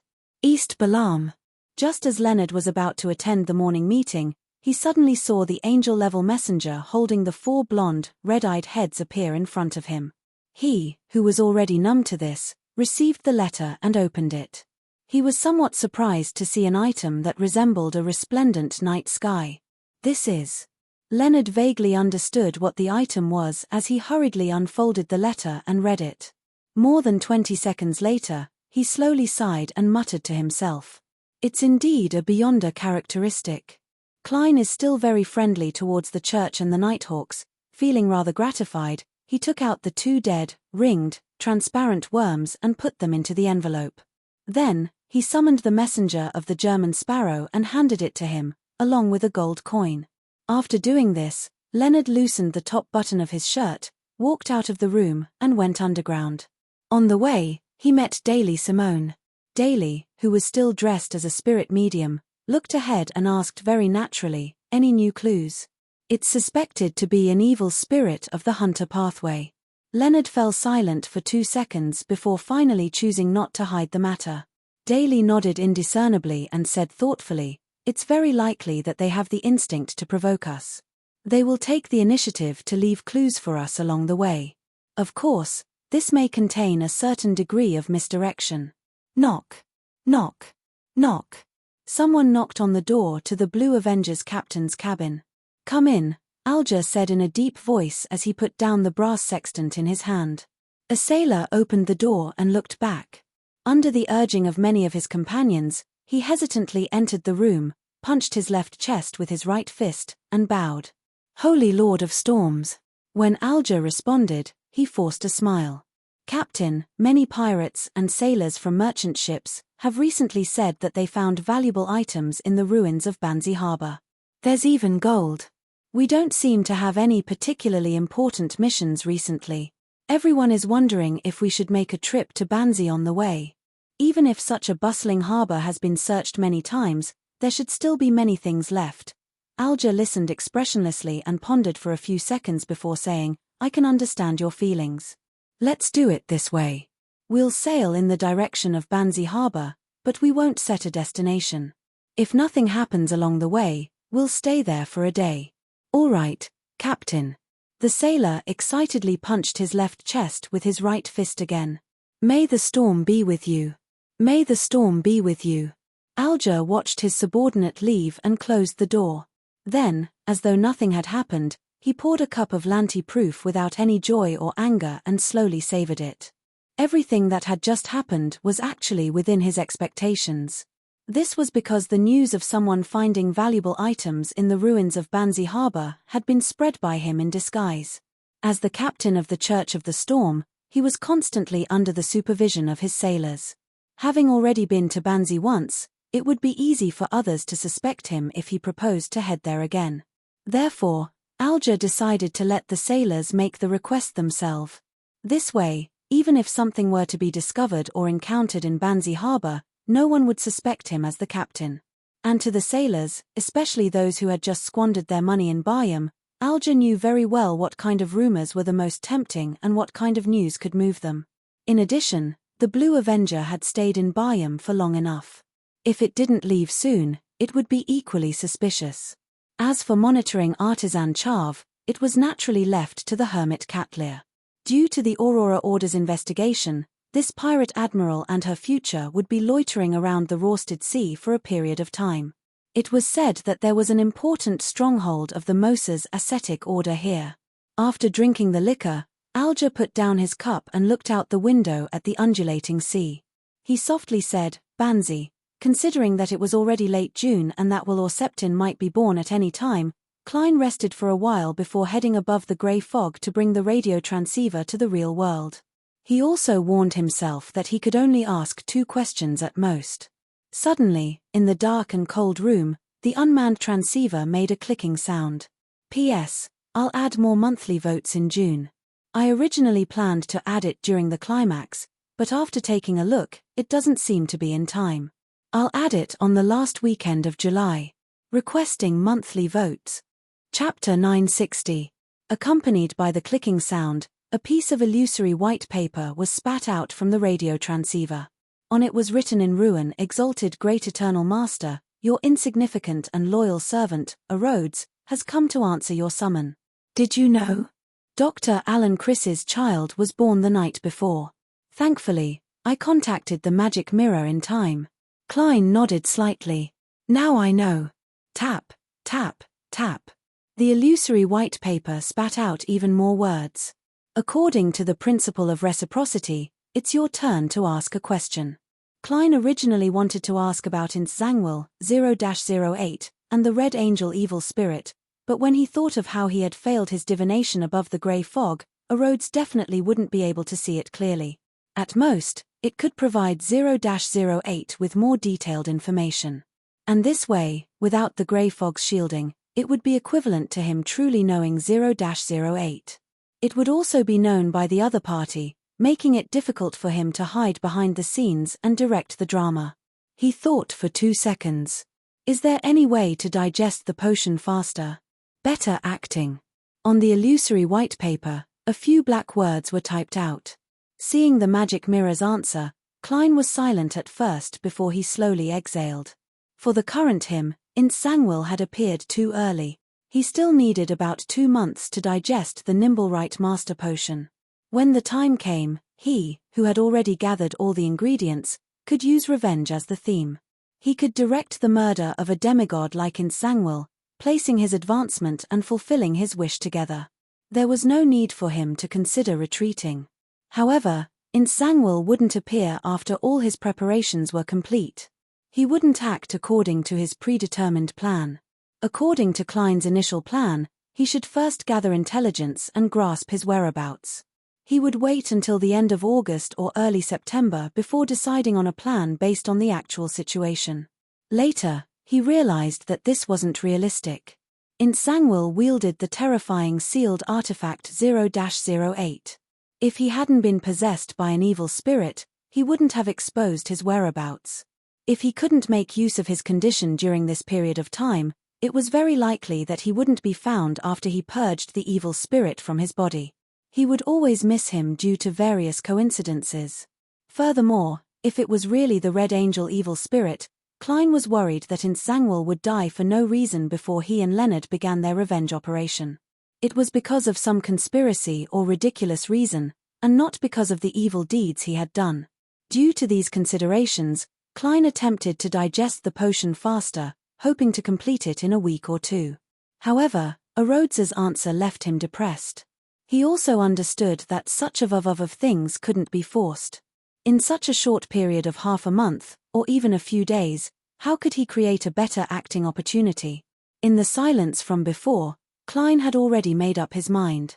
He wouldn't forcefully tie the two matters together. From now on, under the premise of success, he would prioritize revenge on Tranquil. He didn't want to miss this opportunity. Although it had only been about 10 months since the incident at the Blackthorn Security Company in Tingen City, less than a year, Klein felt that a long time had passed. It was so long that he didn't wish to wait any longer. Glancing at the sinister radio transceiver, Klein thought for a moment. His expression suddenly turned serious as he asked with a deep voice, "What's going on?" With a deep voice, he asked, "I previously used a winner marionette to look at myself and understood why Beyondus of the Fate Pathway would have such a reaction when facing me. Now, I want to ask you, what did you see from me?" This sentence was like a clap of thunder that reverberated in the room. The radio transceiver suddenly fell silent. After a while, it produced the clicking sounds again. A black illusory piece of paper was spat out, and on it were white words, I see a pillar in you, dominance. Are you satisfied with this answer? Pillar of support. What does that mean? Klein originally wanted to press on, but he felt that Rhodes wouldn't explain it clearly because he lacked the corresponding knowledge. Seeing that he would be found by the Mother Tree of Desire if he continued, he nodded. Not bad. That's all for today. You can go back now. The tapping sounds of the radio transceiver became lighter, and even the paper it spat out turned back to white. All right, great master. Goodbye Tilda, your loyal servant, Rhodes, is always at your service. This time, the magic mirror seemed to have forgotten to add a simple drawing of a hand waving. He sure runs fast. Klein mumbled as he immediately took 4 steps counterclockwise and went above the grey fog. He conjured the world's German sparrow and informed the hermit Catlear that the mythical creature blood she needed was ready. She also requested that she be given the method to temporarily recover some of her strength during her period of weakness. Before long, Admiral of Stars Catlear set up a ritual and sacrificed an item to the fool. She also requested this mighty existence to pass the item to the world and informed him that the method was to activate the item and temporarily borrow a portion of his strength from history and his past self. This sounds familiar. It's very similar to the powers of a Sequence 3 scholar of yore of the Seer Pathway. The fool Klein was taken aback when he heard that. He casually picked up the item that Marum Hermit had sacrificed. It was shaped like a cane, and there were long, transparent gems embedded on it. They were engraved with complicated, mysterious, 3-dimensional symbols and magic labels. Klein recognized 2 of them. One was an incomplete pupilless eye, and the other was an incomplete contorted lines. Could it really be an item that points to the Fool? But isn't that a little too complicated? This cane gives me a very familiar feeling. It's very, very much like the crystal ball that little son once prayed to. Does it also correspond to a crimson star? Klein looked out of the ancient palace with an odd expression. In the endless grey fog, the illusory stars hung silently without any abnormalities. Realizing that such items were disposable, like charms, he gave up on the idea of experimenting. All he did was grab a piece of paper from the junk pile and carefully copy the complicated symbols and magic labels on the cane. Ruin Kingdom, Beekland, Dr. Allen's house. A maidservant was guarding the master bedroom, taking care of the sleeping infant. In the hall downstairs, a banquet with many guests had reached its midpoint. Suddenly, 3 figures quickly outlined themselves in a corner. The leader was wearing a silk top hat and a black formal suit. He was none other than Klein Moretti, who wasn't wearing any disguise. He then took out a charm and softly chanted a word in ancient Hermes, crimson. A dark red flame flashed, and with a light explosion, a gentle and tranquil power rippled out. The maidservant couldn't help but feel sleepy as she sprawled by the bed and fell into a deep sleep. Klein made the 2 marionettes stand in their spots as he walked to the side of the infant's crib and cast his gaze inside. It was a child wrapped in silver silk. His skin was very white, and his hands were meaty. He looked like he had chunks of flesh. The baby wasn't afraid of the stranger at all. He sucked on his fingers and stared at Klein with widened eyes. Ahem. Klein couldn't help but smile as he took off his hat and bowed. Congratulations on your birth. You should say that to my parents. The baby pulled out his fingers and said with a clear voice that didn't match his age. Klein chuckled and didn't harp on this meaningless topic with the snake of fate. He went straight to the point. He directly said, I brought a method to temporarily recover a certain amount of strength during a weak period. You can give me a drop of umbilical cord blood. Will Orseptin spread out his meaty palm. Let me take a look first. How do you know that the method is an item? Klein wasn't surprised as he asked out of curiosity. Will Orseptin snorted. The intuition of fate. It's as though I didn't say anything. Klein took the cane from his back and handed it over. The baby held it with great difficulty, glanced at it, and raised his voice. This can only be used once. Yes, only once. Is there a problem? Klein deliberated and said, with your level and abilities, you can completely replicate the symbols and magic labels on it, prepare the corresponding materials, and hold the correct ritual. Wouldn't that allow you to use it multiple times? Will Orseptin suddenly interrupted him. All right, I accept. Remember, you were the one who said those words. Klein was momentarily taken aback before he seemed to understand something. He had a vague feeling that he was the one who came over to take advantage of the baby, but he was the one being taken advantage of. Yes, I said it. He finally took a deep breath and nodded sincerely. The baby's meaty face revealed a smile as he spread out his other hand. I've prepared it for you. There are 2 drops in total. 1 drop is for the item used for the transaction, and the other is the reward for facilitating the transaction. There's a reward. Klein was pleasantly surprised as he hurriedly looked at Will Orseptin's palm. There were 2 drops of silver blood, and each drop seemed to have countless tiny, transcendent, illusory wheels spinning. They formed a long belt, the head and the tail almost touching each other. With just a glance, Klein seemed to have lost his ability to think. All he felt was that all his thoughts were repeating themselves. He hurriedly shook his head and took out the iron cigar case where Aztec's copper whistle was placed. He then placed the 2 drops of Snake of Fate's blood that had clearly been sealed inside. Thank you for your generosity, Klein said sincerely, then asked, can this be used to make talismans? The baby sucked on his finger again. Of course, you can. The engraved symbols are the ones you saw just now. You can choose some of them and combine them. What effect you get will depend on your luck. Klein nodded and asked again, then who should I pray to? You shouldn't be able to respond to such a high-level ritual for the time being. Praying to Ouroboros is equivalent to provoking him. Could it be pointing to a sequence 2 angel of the fate pathway? But I don't know his name. Will or Septin immediately grinned. There's a more convenient one. Who is it? Klein pressed in delight. The baby grinned and replied, the Empress of Misfortune and Horror. The Empress of Misfortune and Horror. Chapter 961. The Queen of Misfortune and Fear. Wasn't that a goddess? Indeed, calamities include bad luck. It's a part of fate. The goddess has the corresponding authority, so she can naturally respond. For Will or Septin to give this suggestion, doesn't it mean that in his eyes, I've always been suspected to be a blessed of the Evernight without him realizing it? It's the same as the previous answer on how to obtain the high sequence beyond a potion formula of the seer pathway. After what happened at St. Samuel Cathedral, he should be even more certain. Klein was first taken aback before he came to a realization. He seemed to be talking to himself. If I'm praying to the goddess, then no matter what symbol I choose, the final product's effect should lean towards the domain of misfortune. This is common sense. The baby wrapped in silver silk shouted. After receiving confirmation, Klein felt a little more assured. He smiled and said, Are you still called Will or Septin?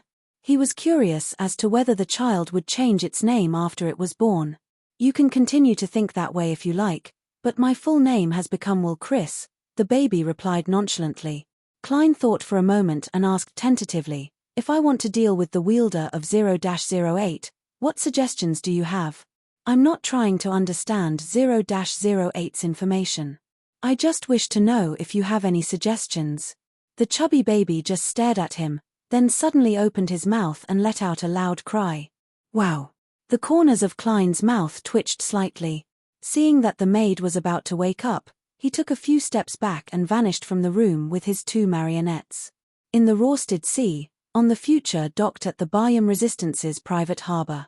Admiral of Stars Catlear, who was holding a ritual, saw a drop of silver blood fly out from the illusory door formed by the candlelight.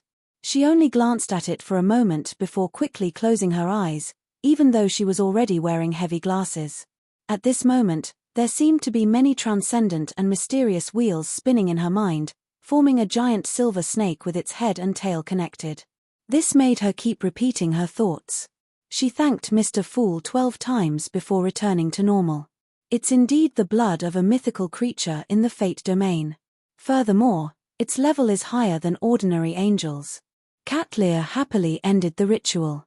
She took out a vessel she had prepared and placed the drop of silver blood inside. Having grasped some matters regarding the monster pathway from Queen Mystic and learned of the existence of the Angel of Fate Ouroboros from Mr. Fool, she quickly had a guess about the owner of the drop of blood.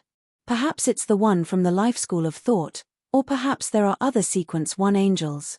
No matter what, the number of angels that Mr. Fool can use in the real world is at least 2. Together with that ancient bane that's hard to determine, apart from being inferior in terms of sealed artifacts, the faction that believes in Mr. Fool is already comparable to the Orthodox churches. Even the Element Dawn and the Moses ascetic order can't reach this level, as expected of a revived ancient god. Catlear, who was even more in awe, took a deep breath and started thinking about her own matters. Her other preparations were going smoothly. If there were no accidents, she would be able to attempt to advance to Sequence 4 and obtain godhood in a month or so. The sky was dark and gloomy. From time to time, silver lightning would streak across, illuminating the desolate plains and the meandering rivers.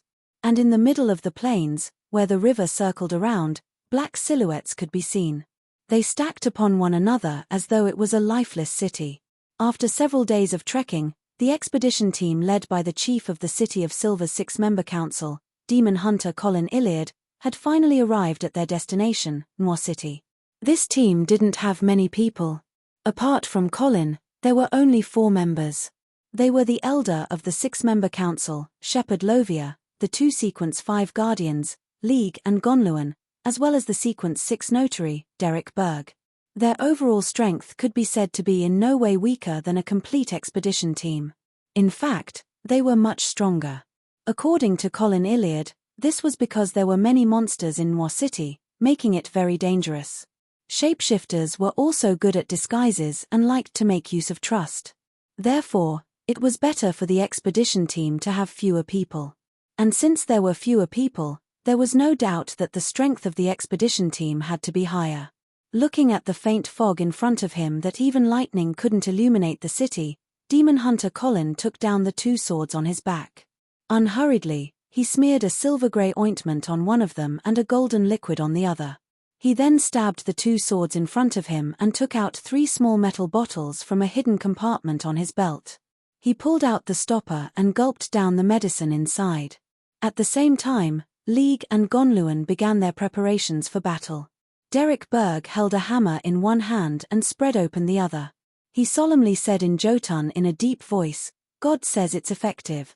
Silently, Colin Iliad and company felt that the medicine they had drunk, the light of dawn they had created, and the ointment they had smeared had suddenly become stronger. Right on the heels of that, a warm halo spread out, bringing courage and strength to the entire expedition team. After Derek used the holy oath to increase his agility, Colin glanced at Lovia, who was holding an animal hide lantern and watching silently. He turned to point at the periphery of Noir City more than 10 meters away and said to the boy who had grown a little taller, "Use your powers to illuminate the streets ahead." After saying that, he surveyed the area and added, "Use your powers to illuminate the streets ahead." After saying that, he surveyed the area and added, "Once we enter Noir City, we must not split up." With that said, he surveyed the area and added, "Once we enter Noir City, we must not split up. A few days ago, I've already introduced you to the more active monsters that come from the depths of the darkness. You should know very well that splitting up will definitely be used by the shapeshifters."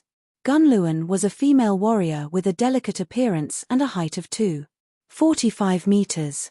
She pondered and said upon hearing that, she said in thought, "Then, can we also use this to hunt the shapeshifters? It's best not to do so. It's just too dangerous.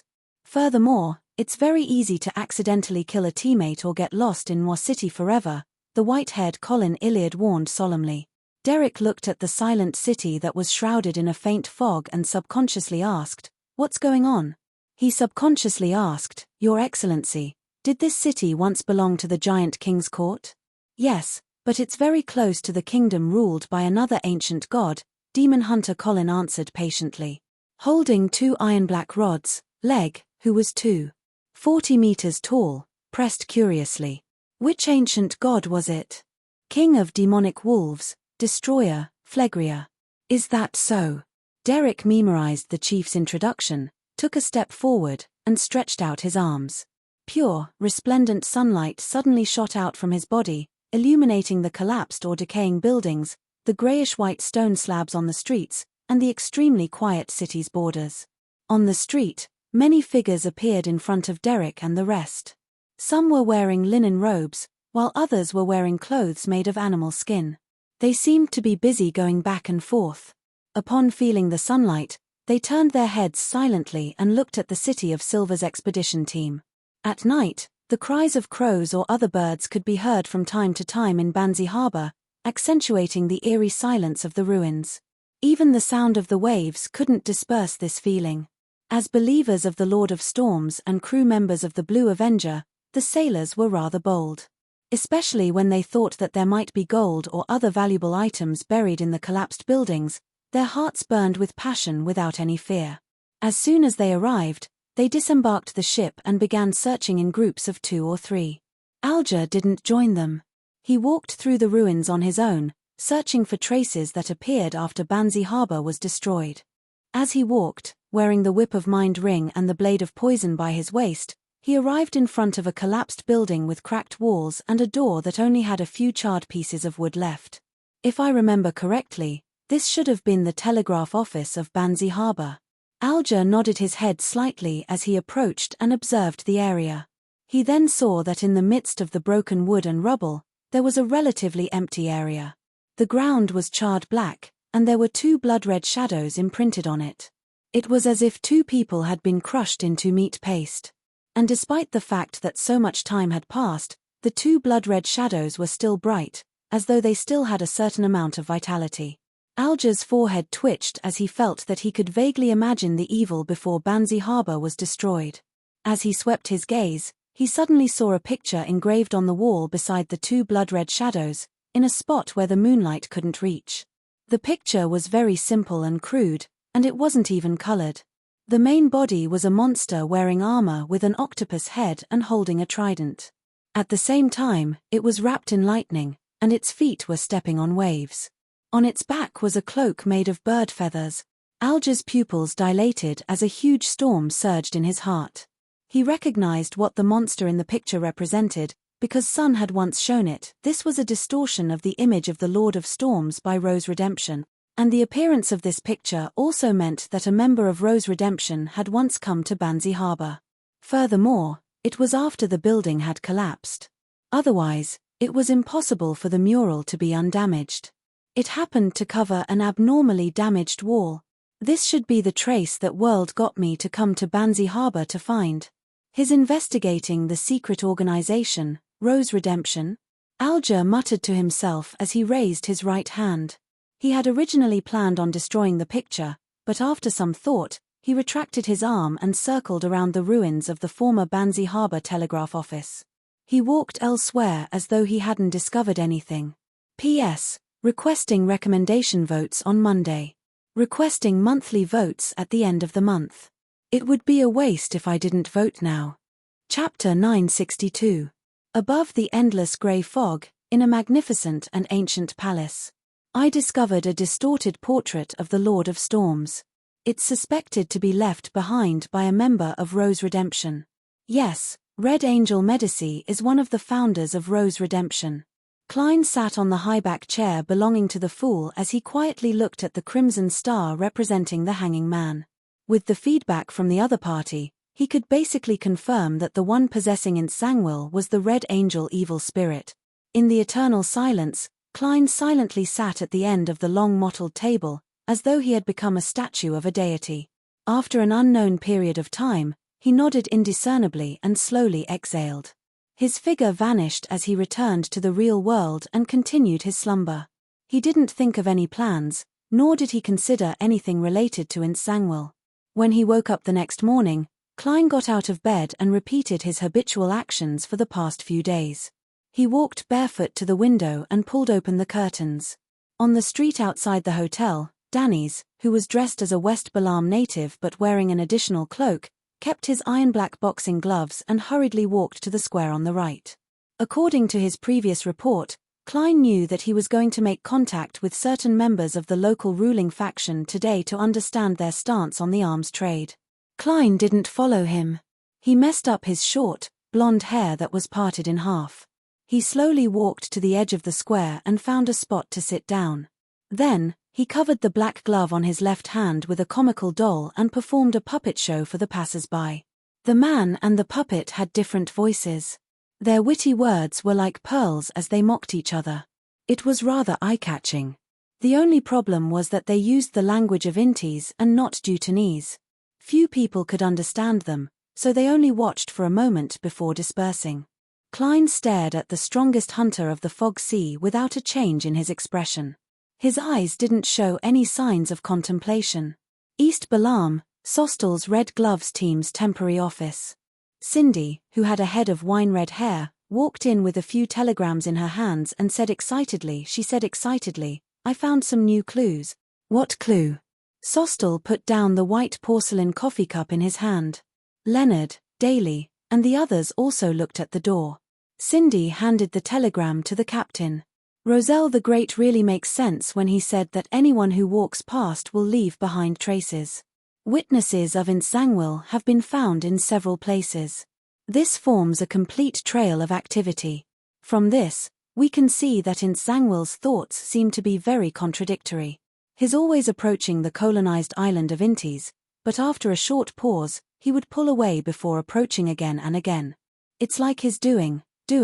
Wasn't this what Klein meant by inconsistencies in his words and actions?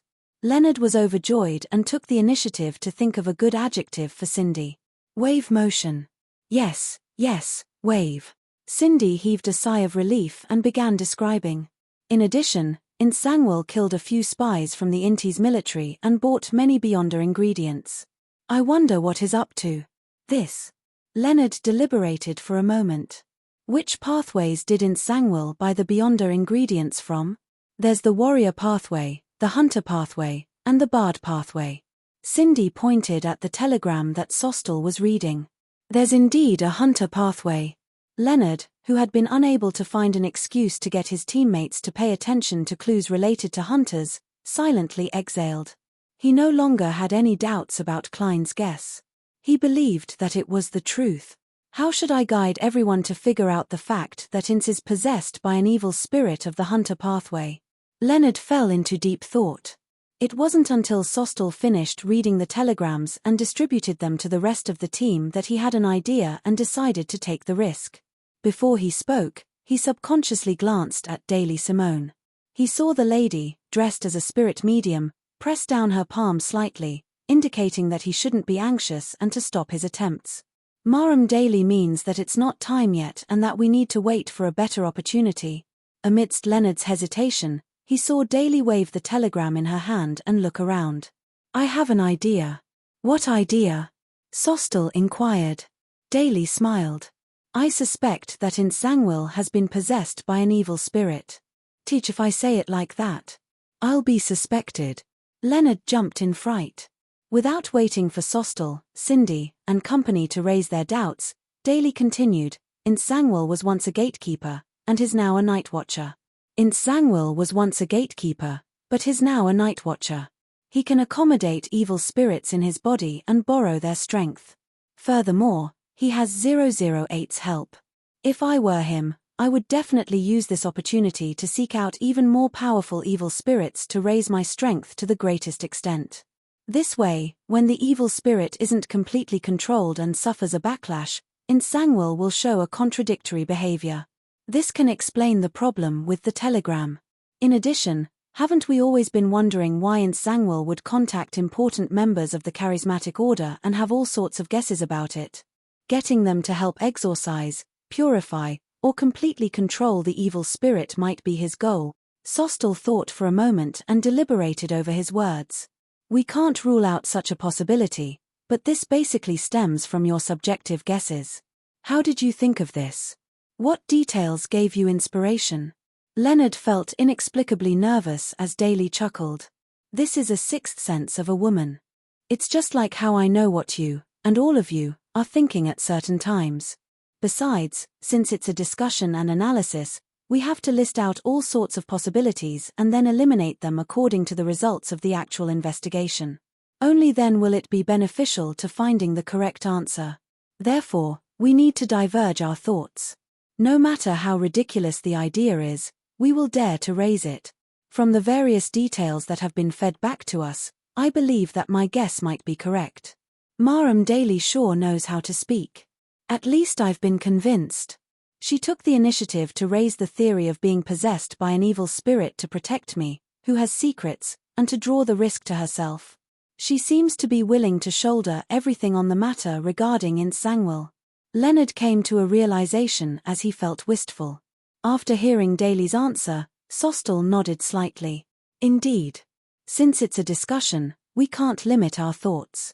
The possibility of being possessed by an evil spirit isn't small. I will report to Her Excellency Goddess's Eye, and the Archbishop and high-ranking deacons will arrange for a follow-up investigation. After all, we know too little about 008. The Red Gloves team led by Sostel discovered Insangwil's abnormality from the telegrams sent back from various places. Daily Simone used this to raise the hypothesis of being possessed by an evil spirit, and it received a consensus. She claims that it's a reasonable guess, but in fact, she already has some understanding from Leonard Mitchell, who has a parasite. And the information on Leonard Mitchell came from a letter sent by Rionette Tynker. Who could the sender be? At the same time, Leonard Mitchell and Daily Simone are already suspecting that the evil spirit that possessed Insangwil belongs to the hunter pathway. An unstained classical quill seemed to be held by an invisible hand as it quickly wrote on an ordinary notebook. Suddenly, a slightly pale palm reached out and grabbed the quill. The owner of the palm had dark gold hair, and his facial features were deep like those of a classical sculpture. One of his eyes was a deep blue that was nearly black, and the other was covered in tiny but obvious blood vessels. He lowered his wrist and continued writing. But is this the truth of the matter? Will everything develop as Daily Simone, Leonard Mitchell, and Sostel's Red Gloves team had predicted? In the forsaken land of the gods, Noir City, which lightning couldn't illuminate. When the figures looked over without making a sound, Derek jumped in fright. He nearly stopped the illumination and hid in a spot that wasn't in front of him. However, his training from a young age and his experiences over the past year prevented him from panicking. He didn't rush to end it. He forcefully suppressed his fear and waited for the chief to give him the next order. In Colin Iliad's eyes, two complex dark green symbols protruded. He took in the thin fog and the seemingly normal figures that didn't cause any commotion. Suddenly, he grunted and knelt down on one knee. He gripped the two swords that were stabbed into the ground with both hands. At the back of his neck, the bluish-black skin swelled up a little as indescribably complex and mysterious symbols protruded. They were half illusory and half real as they spread to a higher or lower level. At the same time, Shepherd Lovia also let out a painful grunt. She raised her hands and held her head as she spat out several blobs of squirming flesh and blood. On her palms and the surface of her body, a faint silver armor strangely appeared, almost overlapping with her. "Stop," Demon Hunter Colin said in a low and hoarse voice after a second. He hurriedly stopped the illumination and allowed the thin fog to conceal the figures, allowing the dead silence to envelop the ancient city of Noir once again. Everything quickly returned to its original state. Colin Iliad slowly got up and looked at the tower, cathedral, and other buildings that could be vaguely seen through the thin fog. This place is no longer the same as when I first explored it. I don't know why there are such changes either. Demon Hunter Colin retracted his gaze and surveyed his team members. Do any of you have any opinions or thoughts? Shepherd Lovia had already squatted down to pick up the few blobs of flesh and blood that had fallen, but she wasn't in a hurry to stuff them into her mouth. Instead, she chewed and said, "We can change directions and explore the other entrances to Noir City. Perhaps we might discover something." She had maintained a silent attitude as a bystander the entire time. This was the first time she had expressed her thoughts and given her opinion. P.S. It's the last 3 days of the month. Please vote. It'll be a waste if you don't. Chapter 963. Colin Iliad glanced at Lovia and didn't respond directly. Only when he pulled out the two swords from the ground did he nod. All right. The quintet circled the periphery of Noir City. They attempted to enter a few times, but they were scared off by the seemingly normal but silent daily life in the city. They didn't dare to rashly explore. With the frequency of the lightning in the sky decreasing, and the darkness gradually ruling over the world, Colin stared deeply at Noir City for a few seconds. Let's set up a small camp and continue during the day. The so-called day was a period when the frequency of lightning was high and the interval between darkness was short. The other members of the expedition team didn't have any objections. Soon, they used a pile of rocks by the riverbed to set up a simple camp. At the end of the camp, in a place that was covered by a boulder and didn't need to worry about the rain, a bonfire was burning. All sorts of strange creatures' remains were piled up beside it, occasionally being thrown in as firewood. Colin, Lovia, and company sat around the fire, eating the rations they brought along and the monster corpses that had been proven not to cause too much damage. As the grease sizzled from the roasting, the chief of the 6-member council, Colin Iliad, looked at Derek Berg and said, "Let's patrol the camp first. We'll swap when they're done eating." If it were in the past, Derek wouldn't have any additional thoughts, but at this moment, the first thought that flashed through his mind was, "The chief has something to tell me in private, all right." Derek stuffed the remaining piece of meat in his hand into his mouth and picked up Thunder God's roar beside him. The piece of meat was clearly cooked, but it was still a ghastly green color. After arriving at the dim camp's periphery, Demon Hunter Colin said in a deep voice without any change in his tone, "Noir City is much more sinister and dangerous than I imagined. Noir City is more sinister and dangerous than I had expected. I wonder what your opinion is on our next course of action. I don't know much about this place, nor do I have much experience." Why would the chief ask for my opinion? Derek was momentarily taken aback as he instinctively wanted to raise his left hand to scratch the back of his head. He immediately recalled the few conversations he had with the chief in the City of Silver. He recalled Mr. the Hanging Man's analysis of the hidden meaning behind their words. His heart suddenly stirred as he came to a realization. The chief is hinting at me. What he means is that Noir City is even more bizarre and dangerous than we had imagined. It will be more difficult for the shapeshifters to hunt there. I wonder if it's possible to change the target. He wishes for me to pray to Mr. Fool to obtain a revelation and give advice. Is that so? Mr. World is truly a wise man. Along the way, he told me how to hunt Bizarro Bane in a relatively simple manner and obtain its blood. In this situation, it seems like it can be used. As these thoughts flashed through his mind, Derek sincerely replied, "Yes, Sir Chief, I have some suggestions." Colin Iliad heaved a silent sigh of relief. He swallowed his more straightforward words and nodded slightly. "Speak. Since Noir City has changed, it will be very risky for us to enter. Perhaps we can consider luring the shapeshifters out." Derek didn't copy the World German Sparrow's method. Instead, he made some modifications based on the current situation. Demon Hunter Colin didn't directly deny it.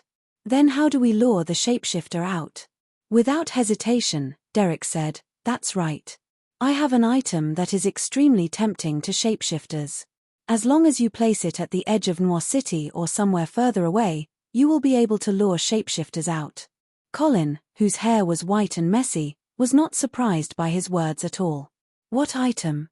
He had long known that Derek Berg had secretly held a bestowment ritual while he was on night watch. Moreover, if it wasn't for his help, Lovia, League, and Gonluan would have known about it. Derek didn't know how to address or describe it. He directly took out an iron-black box that was completely different from the City of Silver's style and removed the wall of spirituality on its surface. Then, he didn't lower his head. Instead, he turned his head and opened the box purely by feeling it with his hands. Inside the box was a palm-sized humanoid object. At a cursory glance, one could see that it was filled with a transparent liquid that bubbled from time to time and emitted a faint black glow. Upon closer inspection, one could see that it was made up of wriggling things that looked like worms, and the fine parts were filled with indescribable patterns that represented various abstract concepts.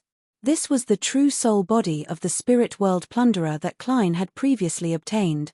He believed that this Beyonder ingredient was incomparably attractive to the Bizarro Bane. This wasn't only because of the law of Beyonder characteristic convergence, but also because once the Bizarro Bane obtained it, they would become a complete Bizarro sorcerer. They would be freed from their current limitations and obtain a qualitative upgrade in life's natural order, truly becoming a demigod. Therefore, in order to make the hunt for the Bizarro Bane simpler and clearer without wasting any time, Klein took the risk of losing it and lent the spirit world plunderer's true soul body to Little Sunday. Colin Iliad looked at it carefully for a few seconds before retracting his gaze. "It should be effective. Close the lid. Don't add any more walls of spirituality. Just wear it and see if you can attract them to the camp." "Them?" Derek subconsciously asked. Colin's face, which had several old scars, revealed a smile. "Do you think there's only one shapeshifter in Noir City? If it wasn't for the fact that this item's rank isn't high enough, I'm worried that it would attract even more terrifying monsters." Derek felt ashamed.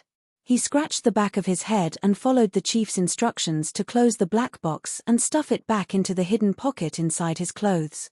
For the rest of the patrol, he was always on high alert, but there was no attack from the shapeshifters.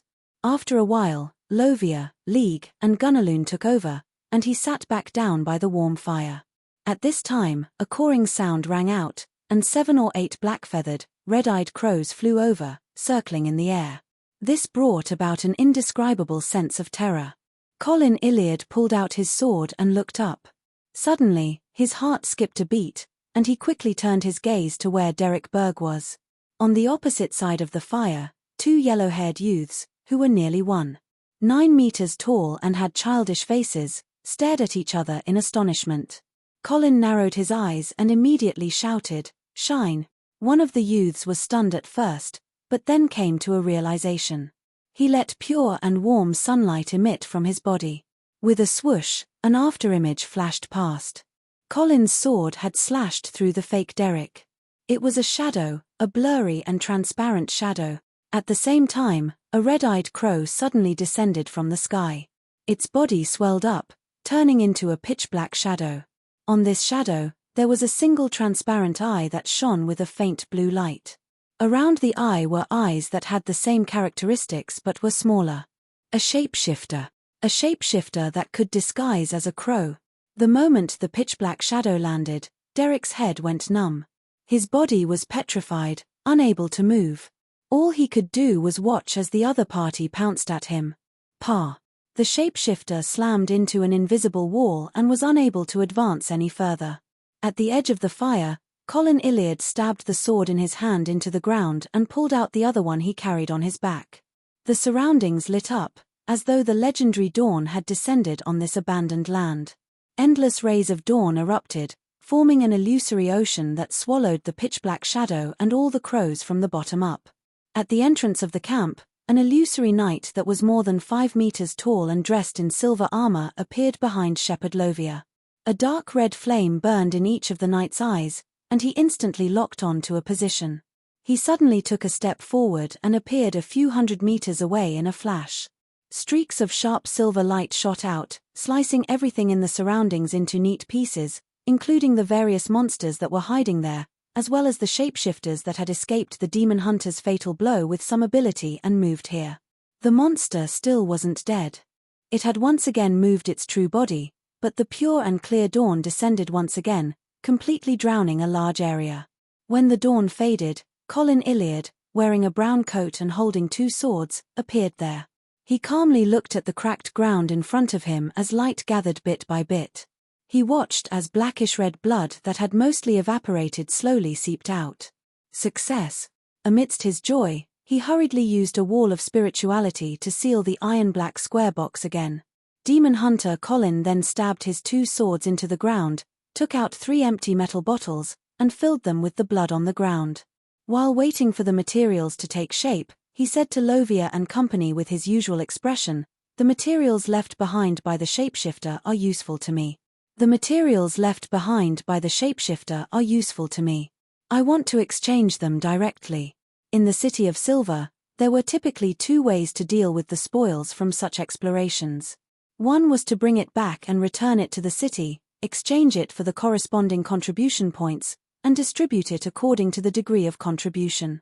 The second way was if it wasn't particularly important, and a particular member had taken a fancy to it, they could use items or contribution points to exchange for it on the spot. "I have no objections," League and Gonlund said at the same time.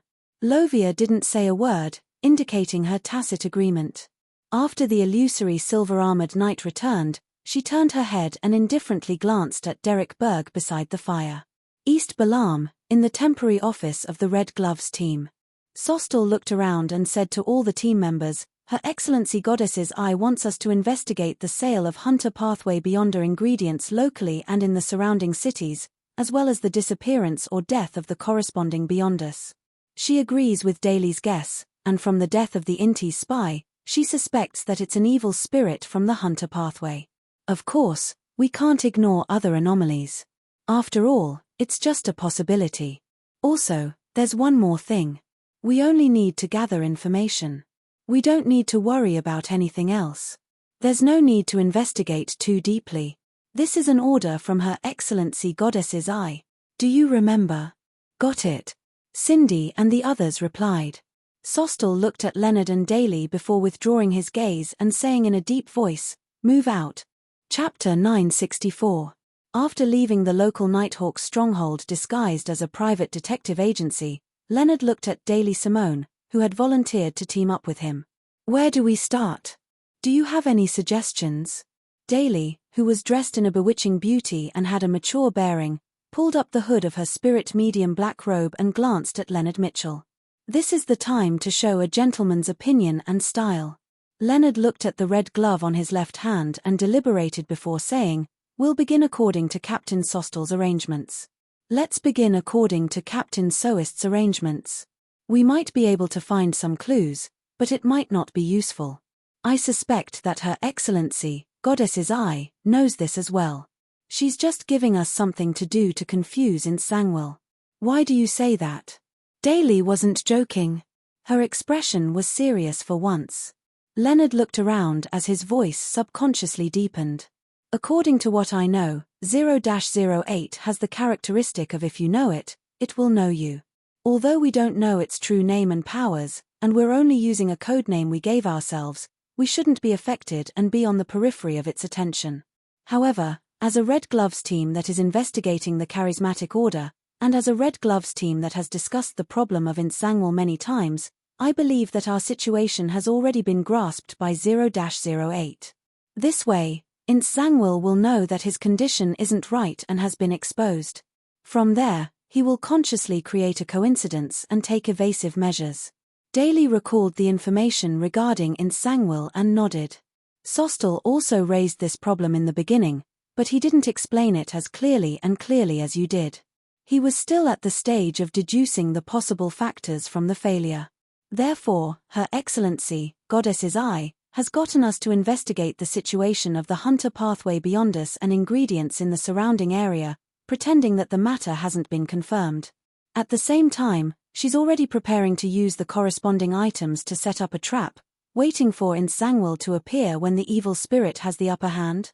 Leonard turned around and said as he walked, "That's probably the case. That's probably the case, but I suspect that this might not be able to fool 0-08. Daly followed diagonally behind and said thoughtfully, "That's right. I think there's still hope. Don't forget, one of the honorific names of the goddess is the Mother of Secrets. This can restrain 0-08. The church has a high-ranking member or sealed artifact that can restrain 0-08.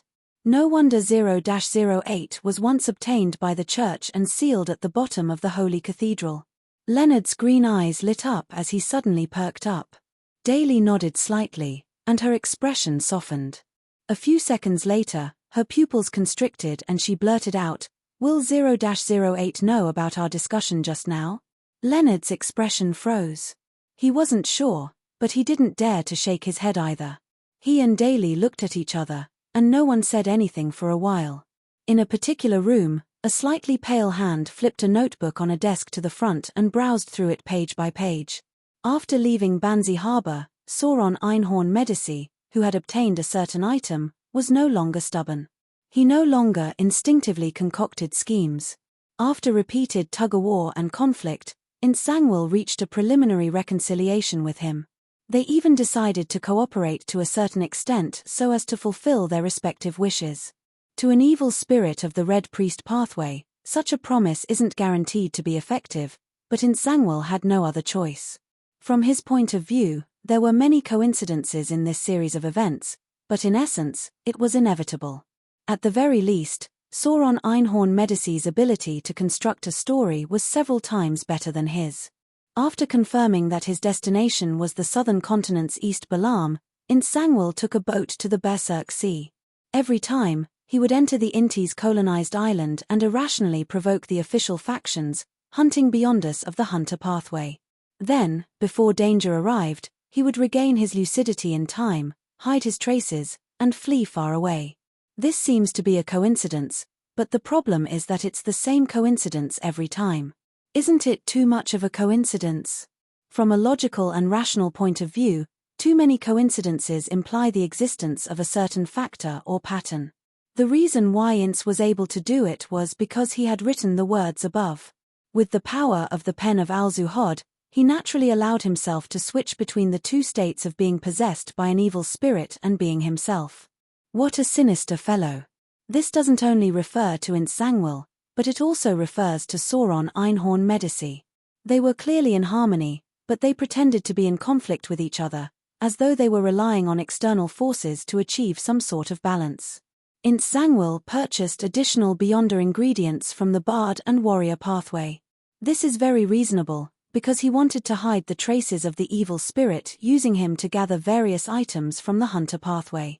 He didn't want others to discover that all of this was done with his tacit consent. He didn't attempt to resist. In addition, the Bard and Warrior pathways have the ability to resist the evil spirit of the dead. As long as a smart person carefully thought about it, they would undoubtedly discover this point. From there, it would confirm their judgment of Insangwil being possessed by an evil spirit. After numerous provocations, the Iron and Blood Cross Order's Tony Twain finally locked onto Insangwil and began his pursuit. During this process, This war bishop, who aspires to become a conqueror, didn't hide his abilities at all. Especially when a storm happened to stop his pursuit, he made a grand entrance in front of a boat full of ordinary people and caught the person impersonating in Sangwil. This is a bit of a coincidence, but it's not surprising. This is because the philosophy of the Iron and Blood Cross Order is that Beyonders appear and are above ordinary people. As for Tony Twain, he's arrogant and always uses his abilities to shatter the doubts of others. He has great confidence, so there's nothing wrong with his performance. Similarly, he was overly confident, so much so that he neglected the possibility that Sangwil was also on that boat. This doesn't match his hunting instincts, but in this world, everyone makes mistakes. When Sangwil disembarked at Midway Island, he sensed the gazes from the first-class cabin, but he didn't mind it. This was the effect he wanted to achieve. It was the best development to have someone among the passengers who happened to know him. Yes, it just so happened. It wasn't too early, nor was it too late. Before the Sostal Red Gloves team took action, Sangwil met with Palenque Tasibu of the Hand of White from the Charismatic Order's Artificial Death faction, hoping to obtain their help in exorcising the evil spirit, scribbled marks. The development of the matter is a little strange. The Sostal Red Gloves teams Daly Simone and Leonard Mitchell didn't have enough clues to deduce anything, but they seemed to have come to a conclusion. It was a letter sent by Rionette Tynker. What's the problem? Sangwil was rather puzzled about this. From his point of view, unless they could directly capture Palenque Tasibu or other key members of the Charismatic Order, no one would be able to come to a conclusion so quickly. This made his preparations a little hasty, but fortunately, this outcome was what he wanted. The Red Gloves team led by Sostal discovered Sangwil's abnormality from the telegrams sent back from various places. Daly Simone used this to suggest the hypothesis that he was possessed by an evil spirit, and it received a consensus. She claimed that it was a reasonable guess, but in fact, she already had some understanding from Leonard Mitchell, who had a parasite. And the information on Leonard Mitchell came from a letter sent by Rionette Tynker. Who could the sender be? At the same time, Leonard Mitchell and Daly Simone are already suspecting that the evil spirit that possessed Sangwil belongs to the Hunter pathway. But is that the truth of the matter? Will everything develop as Daly Simone, Leonard Mitchell, and the Sostal Red Gloves team had expected? After a discussion with the person from the Cathedral of Serenity, the high-ranking deacon of the Church of Evernight, Ilya, believed in Daly's guess. She decided to use a Grade 1 sealed artifact of the Hunter pathway as bait to make Sangwil, who was possessed by the evil spirit, take the initiative to step into the trap. In order to conceal this goal, she got the Sostal Red Gloves team to continue investigating the corresponding clues. Unfortunately, they were wrong about one premise. Although Sangwil was indeed possessed by an evil spirit, his actions weren't affected by it. Everything he had done before was an act that was done according to Sauron Einhorn Medici's suggestion. It was to confuse the people from the Church of Evernight and to make Ilya attack blindly. And a Red Angel evil spirit that was willing to help and cooperate was enough to change the situation. Sangwil's true goal in coming to the southern continent was actually to hunt the high-ranking deacon of the Church of Evernight, Ilya, and obtain her Beyonder characteristic to prepare for his advancement. He wanted to prove to everyone how foolish the Church of Evernight's decision to abandon him was. Of course, before carrying out this operation, Sangwil had to first satisfy Sauron Einhorn Medici's desire for the mid and high sequence Beyonder characteristic of the Hunter pathway. In order to keep it a secret, he didn't plan on hunting locally and planned on heading to a distant place. When the evil spirit's undead essence, the level of a Red Angel, and the special combination of a Gatekeeper, Sangwil would possess the relatively high sequence Beyonder ability of the Death Pathway, Spirit World Traversal. It was enough for him to travel far away and return in a short period of time. This was something he had deliberately concealed previously. After satisfying Sauron Einhorn Medici, Sangwil decided to start by killing Daly Simone and Leonard Mitchell. He would pretend to have vaguely sensed the Church of Evernight's setup and forcefully counterattack. Then, he would lose his reason and head for the trap. He didn't plan on leaving behind any unstable factors. All the Avengers who walked out of Tingen had to die. The notebook flipped to an empty space as his pale hand grabbed a quill and added a sentence at the end. Everything will go smoothly today. West Balam, Northern State, Kukawa City. Your investigation isn't over yet? Anderson asked Danny's, who was walking beside him, in boredom. Soon. Danny's replied, a little distracted. What's the matter? At this moment, Anderson took out a map and a stack of information. He chuckled. And said, I've already figured out the approximate location of an ancient mausoleum. According to the customs of East and West Balam, there's definitely a large amount of treasure inside. Here, death isn't the end, but a new beginning. Therefore, there are many funerary items. Danny's was taken aback as he asked in surprise, I've already figured out the approximate location of an ancient mausoleum. Didn't you not understand Deutonese? How did I gather the information? Anderson chuckled, raised his black-gloved left hand, and stretched his fingers. He stretched his fingers and said, I don't understand, but I can temporarily steal their language until I'm done gathering the information. I knew you wouldn't be without a solution, Danny's said through gritted teeth.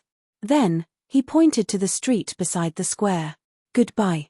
Anderson didn't stop him as he watched him take large strides to the side with a smile.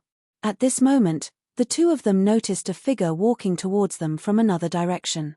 The figure held a classical quill and was dressed in a black clergyman's robe.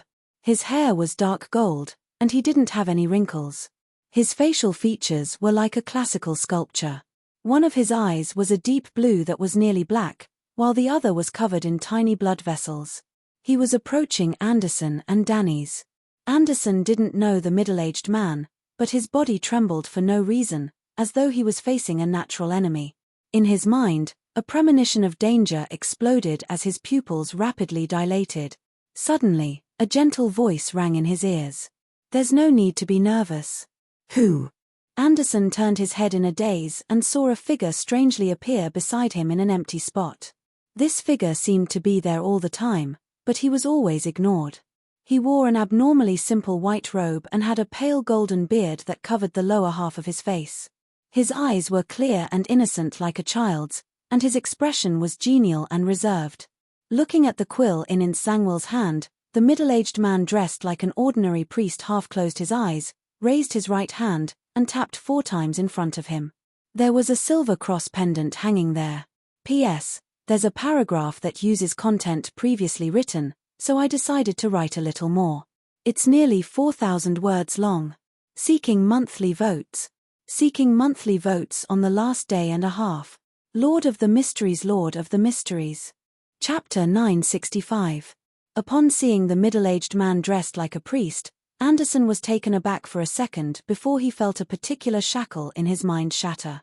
Countless memory fragments broke through an invisible barrier and surged out, as though the emotions that had been repressed for a long time had finally erupted.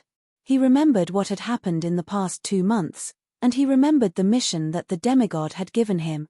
Back in Bayam, he had followed his thoughts and met up with the demigod. Then, he had followed him and left the Rorsted archipelago, taking a boat to a secret location. There, he saw the priest beside him. He had been arranged to enter an ancient coffin and lay in a liquid made of beyonder ingredients and strange blood, allowing them to seep into him bit by bit. After more than a month of corrosion, a crimson chrysalis had formed in his body. Then, his memories of this period of time had been locked and sent to West Balam. He had been planted with a psychological cue that he couldn't leave before he recovered his memories. In other words, the mission that the demigod had given him hadn't been completed and was still in progress. Everything that had happened before was just preparation. Scenes flashed by. Anderson found himself playing the harmonica on the streets, checking into a hotel with Danny's, seeking the Church of Knowledge's missionary to obtain a language proficiency charm, as well as coming to the northern state. Throughout the entire process, this seemingly genial and simple-looking priest had been by his side. When eating, he was sitting at the neighboring table. When checking into the hotel, he was sleeping in the neighboring room. When walking down the street, he was walking beside him. When playing the harmonica and performing a puppet show, he was looking at him warmly. And Anderson didn't notice any of this. Danny's, who was beside him, and the people around him didn't notice anything. It was as though they had never seen the priest before. A chill that came from the depths of his heart rose up from his tailbone and shot straight into Anderson's mind. It made him feel as though his recent experiences were enough to drive him mad and out of control. Danitz, who had already distanced himself from Anderson, looked at Tranquil, who was dressed in a black clergyman's robe, and then at the simple priest who was praying with his eyes closed. He hurriedly lowered his head and chanted softly in ancient Hermes, "That's right. The fool that doesn't belong to this era, the mysterious ruler above the grey fog, the king of yellow and black who wields good luck." Many days ago, he had received a revelation from Mr. Fool. He was to pretend to be working, but he was actually hiding around Anderson. He was to immediately pray if anything abnormal happened. Although he didn't know what would happen or who he would encounter, Danny's, who had always cherished his life, decided to do as he was told without any hesitation, even if the abnormalities that occurred were just him overthinking things.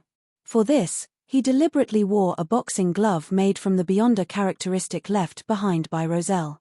This was to ensure that he wouldn't waste any time in similar situations. At that moment, Tranquil's footsteps came to a halt. His eyes that were either dark blue or filled with blood vessels simultaneously reflected the priest in a simple white robe and silver cross pendant. In his mind, an angry voice came out of his mouth. "Adam. The son of the Creator, the King of Angels, Adam." Before Tranquil could finish his sentence, the priest opposite him opened his eyes. His light-colored pupils were dyed pure gold. All of a sudden, pitch-black stone pillars rose up from the ground, forming a magnificent cathedral. In this cathedral, every pillar, every arch, and every dome surface was embedded with the bones of different races. They were densely packed as they stared at Tranquil with different eye sockets. They were clustered around a cross that was more than 100 meters long. In front of the cross, a blurry figure stood there, as though it was watching everything with pity. This was a corpse cathedral, one that didn't appear sinister at all. Instead, it was filled with holiness. On the walls, windows, and doors of the cathedral, transparent and distorted faces protruded. It was as if countless souls were sealed inside, preventing the Beyonders from sensing the existence of the spirit world and the astral world. As for the square and the passers-by from before, they were all gone. They had been ostracized outside the corpse cathedral that had suddenly appeared. The classical quill in Tranquil's hand had already flown up as it rapidly wrote on his black clergyman robe, "Anderson Hood is a friend of the German Sparrow and has received the attention of Ouroboros. Due to certain unknown factors, it's logical for Ouroboros to descend here at this point in time." Just as the quill wrote the exclamation mark, beams of light shone in from the stained glass windows high above the corpse cathedral, transforming into pure illusory wings. Beneath the wings, a figure with long silver hair appeared in a half-kneeling praying posture. Following that, he straightened his body. He was dressed in a simple linen robe. He had a beautiful face and gentle facial features. He was none other than the King of Angels, tail devourer Ouroboros. Ouroboros's indifferent eyes momentarily lost focus as they reflected the genial priest's image. In his pupils, his feet, and the layers of wings of light on his back, transcendent and mysterious wheels appeared, converging into an illusory flowing river that connected its head and tail like a snake.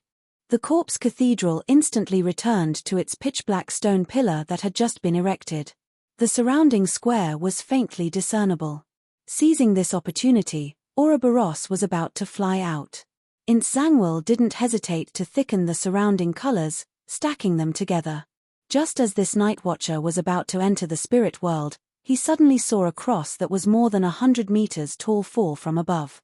The cross was inserted heavily into the center of the incomplete corpse church, and the blurry figure carrying it raised its head closely after.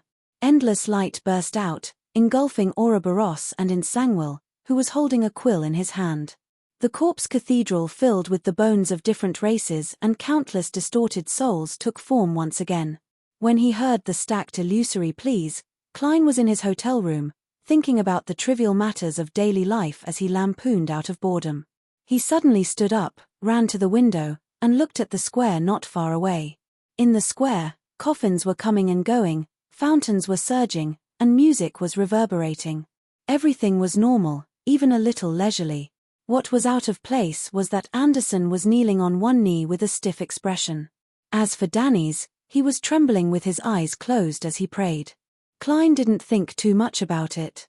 According to the plan he had made above the grey fog, he controlled Winner Enzo, who was more than 100 meters away, to enter the telegraph office.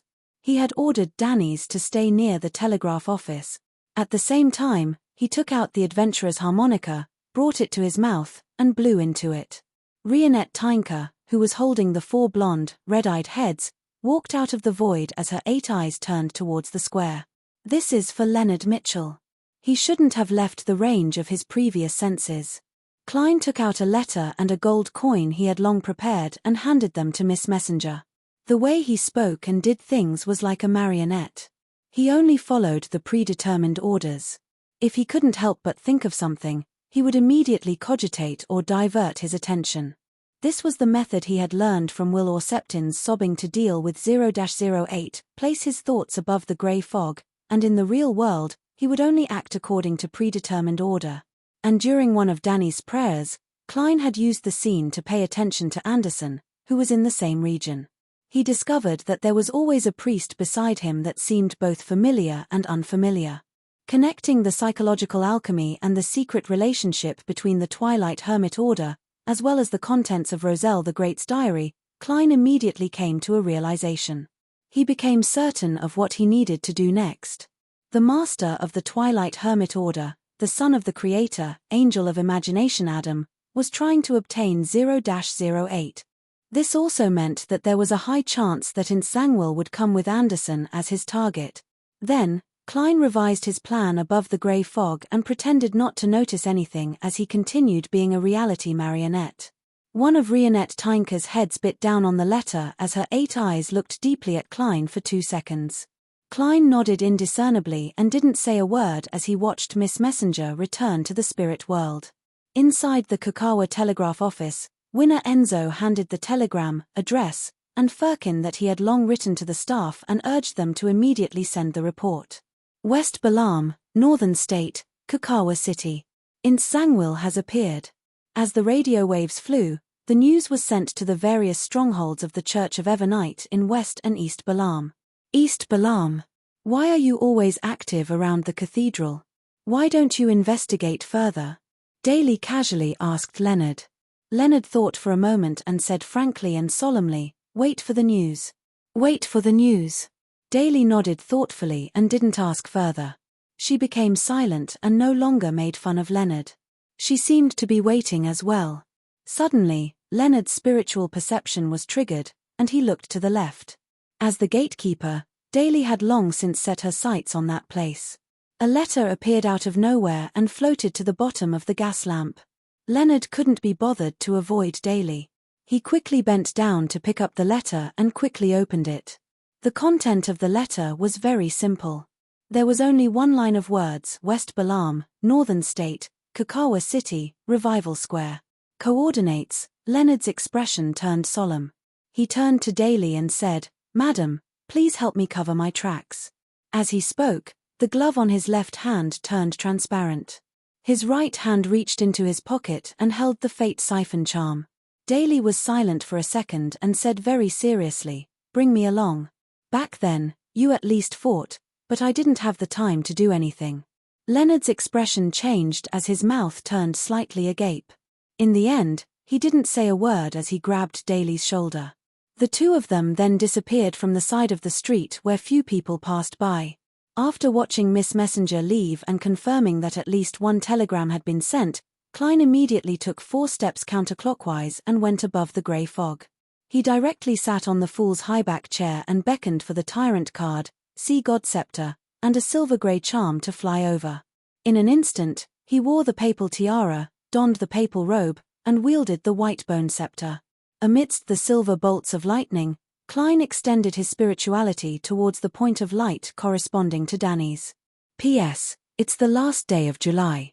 Seeking monthly votes. Chapter 966. With Klein's spirituality touching it, the dot of light suddenly expanded into a scene in front of him. Danny's, who was wearing a shadow cloak, was praying at the edge of the square with his head lowered. He was chanting the honorific name of the fool in ancient Hermes. With this location, Klein expanded the scene outwards in search of Insangwil. What he saw through the grey fog was clearly different from what he had seen previously. In the middle of the square, there was a pitch-black cathedral inlaid with bones. Light would flicker from time to time, but there was no movement. Seizing this opportunity, Klein responded to Danny's prayer. "Leave this place and find a place to hide." As he spoke softly, Klein, who was wearing a papal tiara and dark blue robe, raised his left hand, causing the blue gem at the tip of the white bone scepter to emit light. A sharp, ear-piercing sound reverberated throughout the resurrection square in the real world. A sudden gust of wind swept through the area, causing the passers-by to leave in a hurry and seek shelter from the wind. Even Anderson, who had a stiff expression on his face, returned to his nonchalant state. With one hand on his stomach, he quickly dashed out of the danger zone. In just a few seconds, the resurrection square became extremely deserted. Even though some passers-by weren't fast and didn't run, they experienced the feeling of flying due to the strong wind. The empty area had a brief moment of silence before a spark lit up from the window of the corpse cathedral. It grew larger and more blinding. Silently, the stained glass window shattered as a blazing white light that was close to blue shot out like a meteor. The flames immediately disintegrated, condensing into Tranquil, who was wearing a black clergyman's robe and had dark blue eyes and veins. The moment this night watcher appeared, he couldn't help but open his mouth. He scoffed at the classic quill in his hand. "If it wasn't for a fool like you who didn't listen to my advice, we wouldn't have ended up in this state. I don't even know what you're afraid of. Let me pray to the Lord earlier and secretly return to Rose's redemption. Join forces with the serpent, make preparations, and set up a trap. Today is our hunt for Adam, not the other way around." The slightly dim and tattered quill immediately flew up and wrote on the empty space of Tranquil's clothes. Out of shame and anger, Sauron Einhorn Medici pushed all the blame for this matter to the pen of Al-Zuhod, but in fact, he was the one who stopped he from praying to the true creator. Neither Sauron nor Einhorn wished to believe in that evil god. Today's encounter has made this evil spirit's schizophrenia even worse. This is very reasonable. This is the diagnosis of the most professional and top-notch psychiatrist. Tranquil's brows twitched as he instinctively raised his left hand and pressed it against his head. His dark blue eyes quickly regained their luster, and his classical sculpture-like face became extremely serious. At this moment, he, who had broken through the corpse church, was not in front of a square, but layers of ancient stairs made of stone. They led to the top of a towering mountain, where a huge cross was erected, surrounded by countless angels. At this moment, an exaggerated bolt of silver lightning tore through the deep sky and came crashing down, striking Tranquil. The entire sealed and strange space began to crack, and the fountain and flowers in the square were reflected in the dark blue, almost black eye. Tranquil's figure suddenly vanished, leaving behind a transparent and blurry spirit. The latter was struck by the lightning and instantly obliterated. This night watcher didn't have the time to consider what other dangers were lurking outside.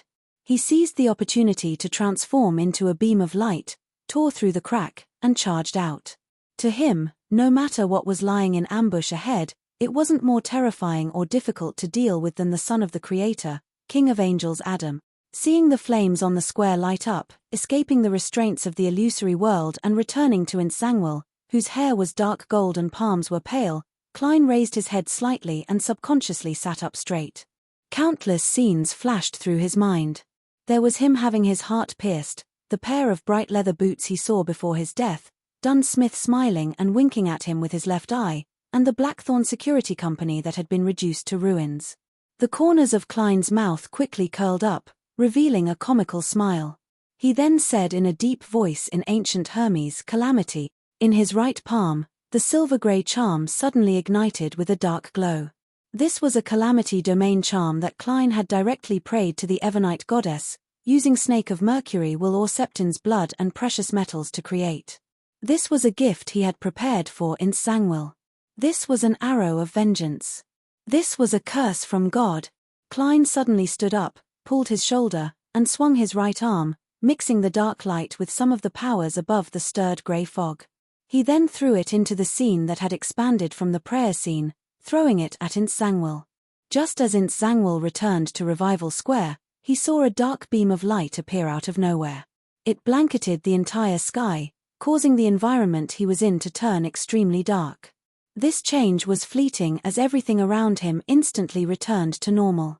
Nothing seemed out of the ordinary, but as a night watcher who could bestow a certain degree of misfortune upon others, Nsangwil acutely smelled the scent of danger.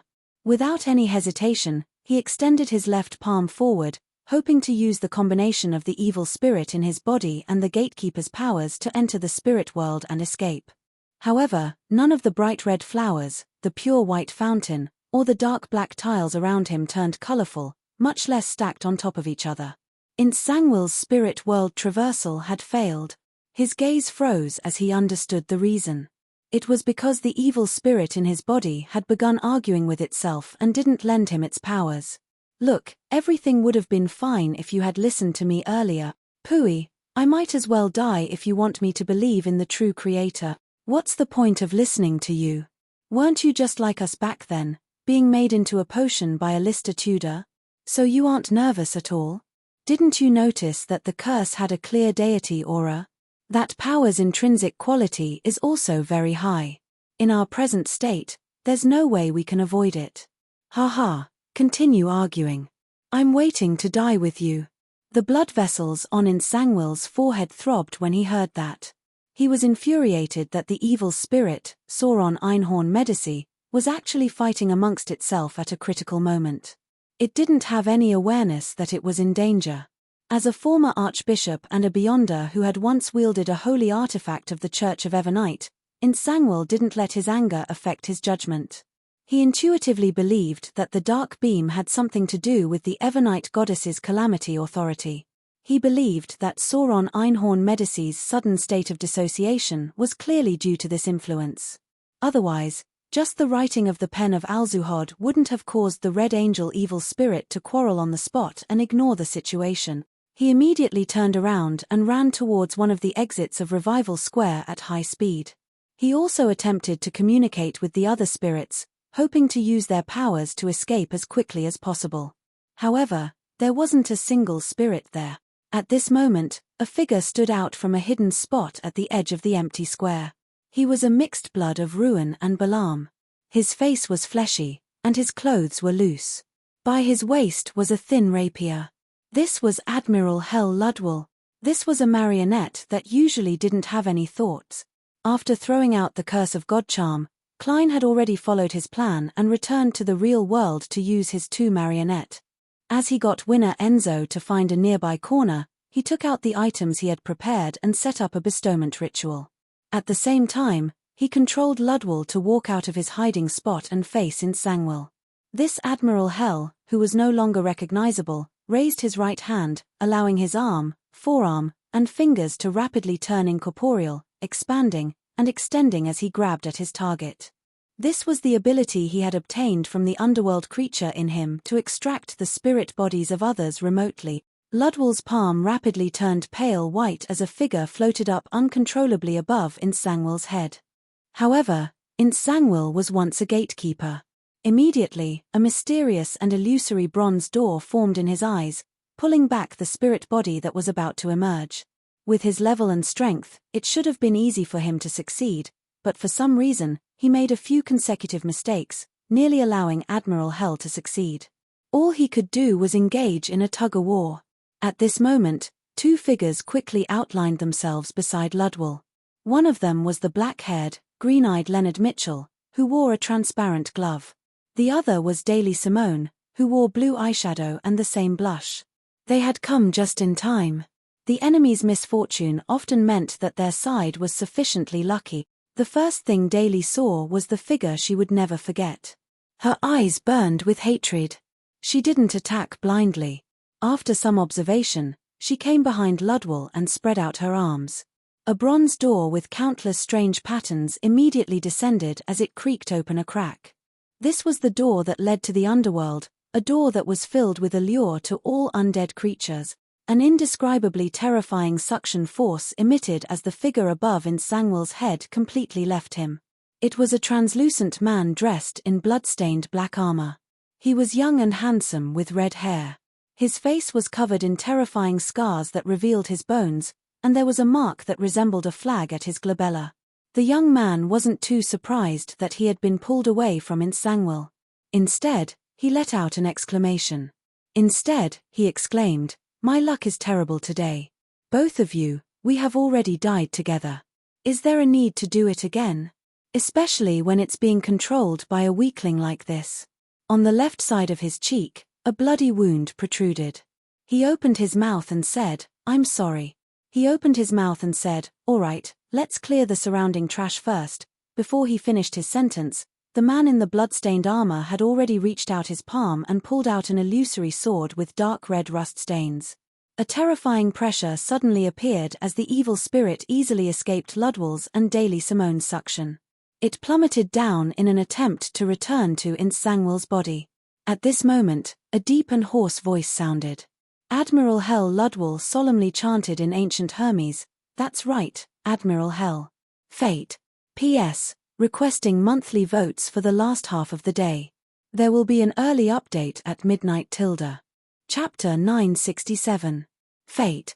Amidst the inarticulate voice, the spot where Ludwell and Insangwil stood darkened, as though they were hidden by two dark clouds. The Fate Siphon Charm. Klein had used the Worm of Time provided by Palez Zoroast to create one of the Fate Siphon Charms. In order to prevent 0-08 from seeing through his plans, he had hidden behind the scenes from the very beginning.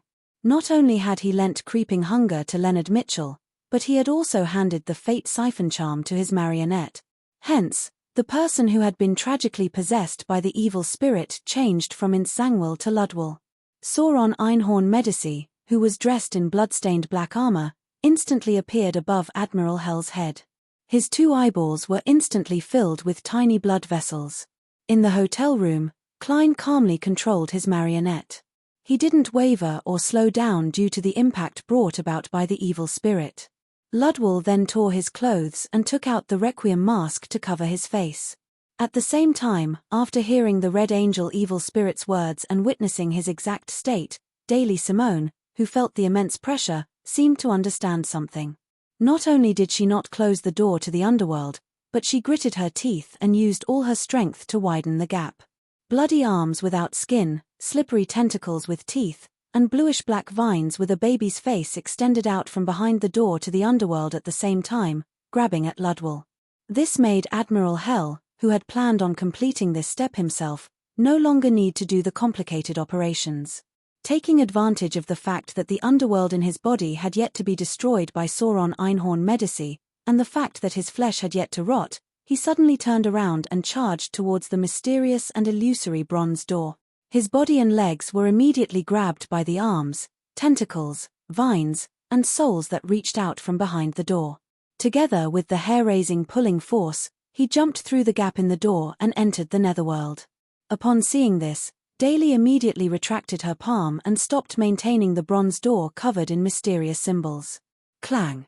The indescribable illusory door closed heavily as Admiral Hell Ludwell, along with Sauron Einhorn Medici and the underworld creature, were isolated from the world of the real world. This was a crucial step in Klein's plan. Separate the Red Angel evil spirit from Insangwil. Although he believed that the Red Angel evil spirit was an unstable factor for Insangwil, he still didn't wish to face an evil spirit formed from the death of a king of angels and two sequence 1 angels while seeking revenge on a demigod. No one could predict what a conspirer would do in such a situation. Therefore, based on the magical powers of the Fate Siphon Charm and the characteristics of Ludwell's pathway, Klein came up with a concrete plan. Daly's addition made the entire process smoother and smoother. She didn't leave any gaps that could be easily interrupted, allowing him to successfully send the Red Angel evil spirit into the underworld. This way, even if the other party could occupy Admiral Hell's body and use spirit world traversal to return to the real world, it would take a long time. This was because to leave the underworld, he needed to find an exit. As the Evernight goddess had already partially grasped artificial death, she had a certain level of authority in the underworld. She definitely wouldn't let the Red Angel evil spirit leave so easily.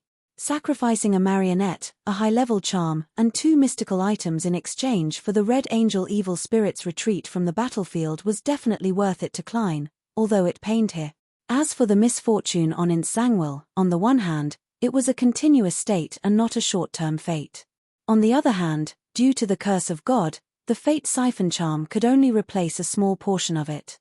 It was unable to make it blank, allowing it to quickly recover. As for Ludwell, he had winner Enzo's luck, so it wouldn't affect his actions during that period of time. Such a change was something Leonard hadn't expected, but he had been a Red Glove for nearly a year. He had experience in many Beyonder cases, so he didn't have any doubts or delay. He cast his gaze at the still dazed Nsangwyl. When the figure in the black clergyman's robe with one dim eye reflected in his eyes, his expression suddenly warped as though he was facing a shadow in his heart. It was the shadow of not being able to do anything despite using all his strength. It was the shadow of seeing his captain and Klein dead after waking up. As Leonard raised his left palm and pressed the human-skinned glove to his forehead, he clenched the fate siphon charm with his right hand and said in a deep voice, "Fate." As the ancient supernatural language resounded, a transparent book condensed in front of Leonard's left glove.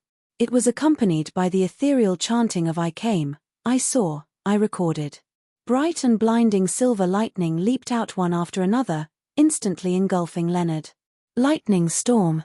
It was as though Leonard was holding a revolver, aiming it at his son and pulling the trigger. He was committing suicide, but at the same time, he was using the fate siphon charm to transfer such a fate to Nsangwyl. This was the best way he could think of to use the fate siphon charm and creeping hunger. It was filled with courage. Countless bolts of silver lightning swept out, shattering the surrounding darkness. Leonard jolted awake and realized that he was still standing in his original spot. His left palm had yet to be raised, and his right hand had just grasped the fate siphon charm. What he had just done was just a dream. At that moment, in Nsangwyl's dark blue eyes that were nearly black, a gloomy darkness was slowly rippling. It was as though it was saying, "When did you have the illusion that you weren't dreaming?" In fact, back when Sauron Einhorn Medici was extracted from his body, he had already created a large-scale dream in an attempt to pull all his enemies into it. Unfortunately, the man with the rapier by his waist wasn't affected at all. He easily broke free and even destroyed the entire dream, preventing it from having any effects. As the danger of spiritual feedback was so obvious, and with the battle between the two kings of angels behind him, Nsangwyl didn't hesitate to create a large-scale slumber once again. At the same time, he pulled Daly Simone and Leonard Mitchell into a dream. Right on the heels of that, he picked up the quill of Al-Zuhod and quickly wrote on the clothes on his arm, "Nsangwyl is in a very good state today. He can effectively control his mythical creature form, so he has decided to not hold back and use all his strength to escape this place." With the final stroke of the classical quill, Nsangwyl's body underwent a change. His eyes instantly turned deep black as though they were dyed with ink. The dense patterns around him extended out bit by bit, forming strange and distorted mysterious symbols. At his waist and ribs, his clothes swelled up as his flesh squirmed. 4 skinless arms covered in blood vessels grew out. The arms were quickly covered in white feathers as a deathly stillness emanated outwards. At the same time, Nsangwyl's teeth grew longer and sharper. Their surfaces were embedded with many blurry, tiny faces. In the blink of an eye, this night watcher was already sprawled on the ground, becoming a strange monster with 8 legs and white feathers. The entire square fell into an inexplicable night. The insects in the soil and the bacteria on the floor tiles died one after another, entering an eternal slumber. This was the combination of the powers of Evernight and Death. Seeing that Daly Simone and Leonard Mitchell were about to lose their lives in their slumber, a thunderous boom boomed in midair. Silver-white lightning bolts descended, transforming into a lightning forest that enveloped the incomplete mythical creature that Nsangwyl had turned into. After sending away the Red Angel evil spirit, Klein didn't stop. Like a marionette who had a preset order, he mechanically took 4 steps counterclockwise and entered the world above the grey fog. He wore the papal tiara again, wore the papal robe, and picked up the sea god scepter. This was the third act of the drama. Nsangwyl, who had had 0-08 expended by Adam and had been separated from the Red Angel evil spirit by the fate siphon charm, would face the wrath of the sea god as a sequence 4 saint. Klein knew that he didn't have the strength to fight a demigod head-on. Therefore, his plan all this while was to deliver divine punishment above the grey fog after depriving Nsangwyl of his helper. It was the same as when he fought the Black Emperor Pathway's demigod, Kona's Kilga, at sea. Even if the demigod was too powerful and he couldn't complete the kill, he still wanted to delay until the archbishop or high-ranking deacon of the Church of Evernight arrived with a sealed artifact. In this plan, there were 2 points that couldn't be controlled. First, it was difficult to determine how much use 0-08 would have in the end. Klein's backup plan was to get winner Enzo to set up a bestowment ritual and be prepared to send Roselle's travels to the real world at any time. By sending it to the edge of the battlefield, he wanted to see if he could lure the pen away from Insangwil. After all, he guessed that the other party was a Grade 0 sealed artifact of the Spectator Pathway. It was likely very interested in the special book left behind by the Dragon of Imagination. Second, Klein didn't have any reference on how powerful the son of the Creator, Adam, was. He believed that it wasn't impossible for this King of Angels to subdue 0-08, imprison the Red Angel evil spirit, and kill Insangwil by himself. With regards to such a development, Klein had no way of stopping it. All he could do was pray for the goddess's blessings and fate's love as he patiently waited for the outcome. Rumble. The forest of lightning descended, bringing with it an intense aura of destruction. At this moment, pure darkness surged out from the gaps in the lightning, devouring all the silver. Right on the heels of that, Insangwil's 8 legs moved rapidly as he ran out of the area. He couldn't find a target to attack, nor was he able to lock onto the enemy who had used Lightning Storm. All he could do was hold back his anger and run towards the houses at the edge of the square at high speeds, leaving after images behind him. However, amidst the rumbling thunder, terrifying bolts of lightning descended one after another, firmly trapping Insangwil in the square. Daly and Leonard had already woken up from their dreams, but the light from the lightning affected their vision. They could only see that Insangwil seemed to have turned into a monster, but they couldn't see the details clearly. Form of a mythical creature.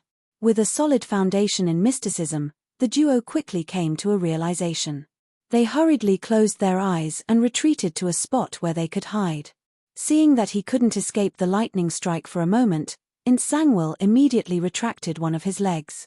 He held the quill 0-08 and wrote on his body as he ran, "An unknown existence has been attracted by the battle and is very sympathetic towards Insangwil's predicament.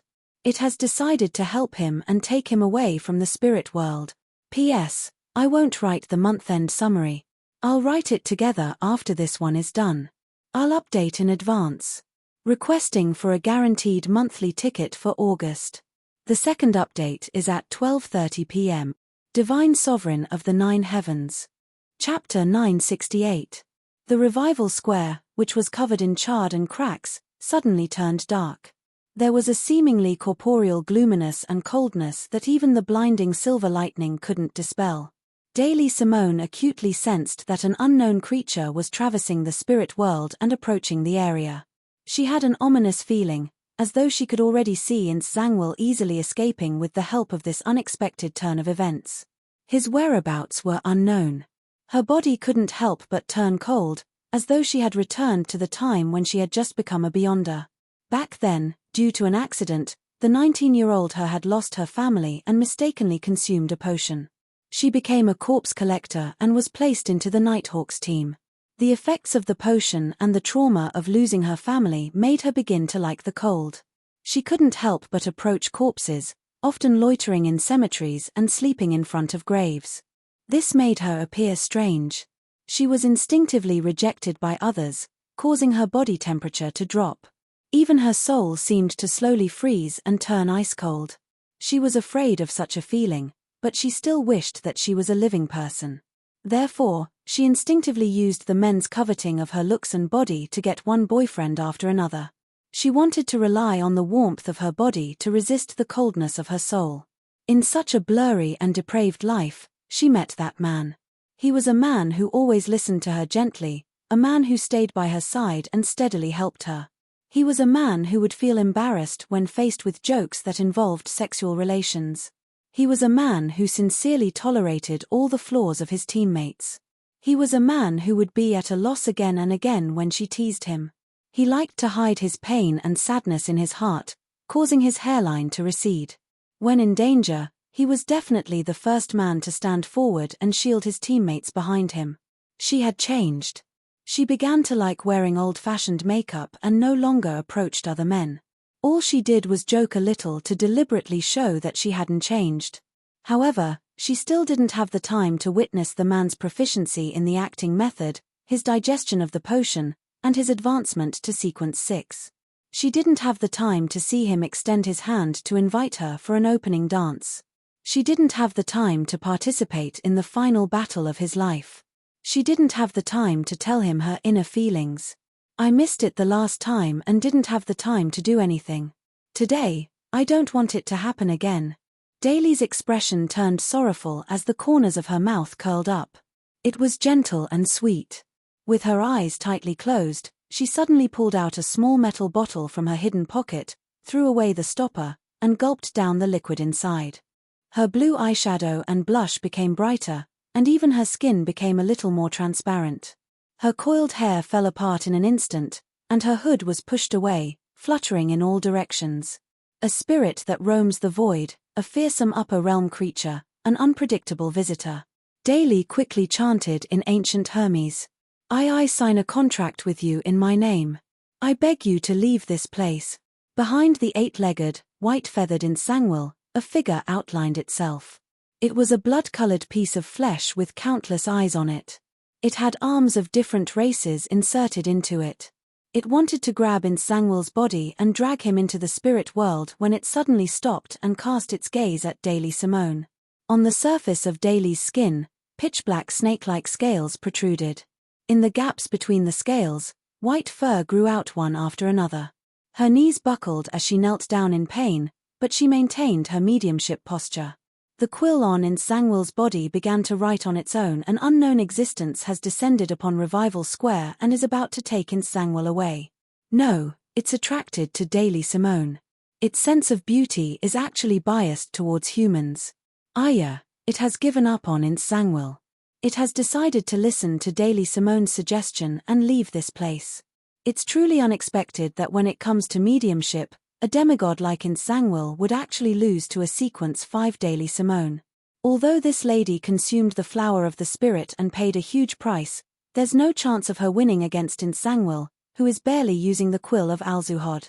Insangwil is just too unlucky to encounter something that has almost zero probability. Amidst the lightning strike, a blood-red glow lit up in Insangwil's pitch-black eyes that were surrounded by mysterious symbols before calming down. His hand that held the quill once again wrote on the surface of his body. Another unknown existence has been attracted and is nearby in an attempt to enter the real world. At this point, the quill suddenly paused and continued writing. It's here, it's here. She is Rionette Tynker. No, Rionette Tynker is chasing away all the creatures in the surrounding spirit world. She glanced at Insangwil before retracting her gaze. She left the area and continued wandering the vicinity. Insangwil is too unlucky, too unlucky. Insangwil's high-speed moving body suddenly paused as though he had suffered a huge blow. Boom! A thick bolt of silver lightning struck down, heavily striking the 8-legged monster, causing Insangwil to leap forward as he let out an inhuman scream. In his pitch-black eyes, a blood-red glow spread out like an explosion, turning into 2 bloodthirsty, cruel, and crazy blobs of light. Insangwil can no longer control his emotions and maintain a good state.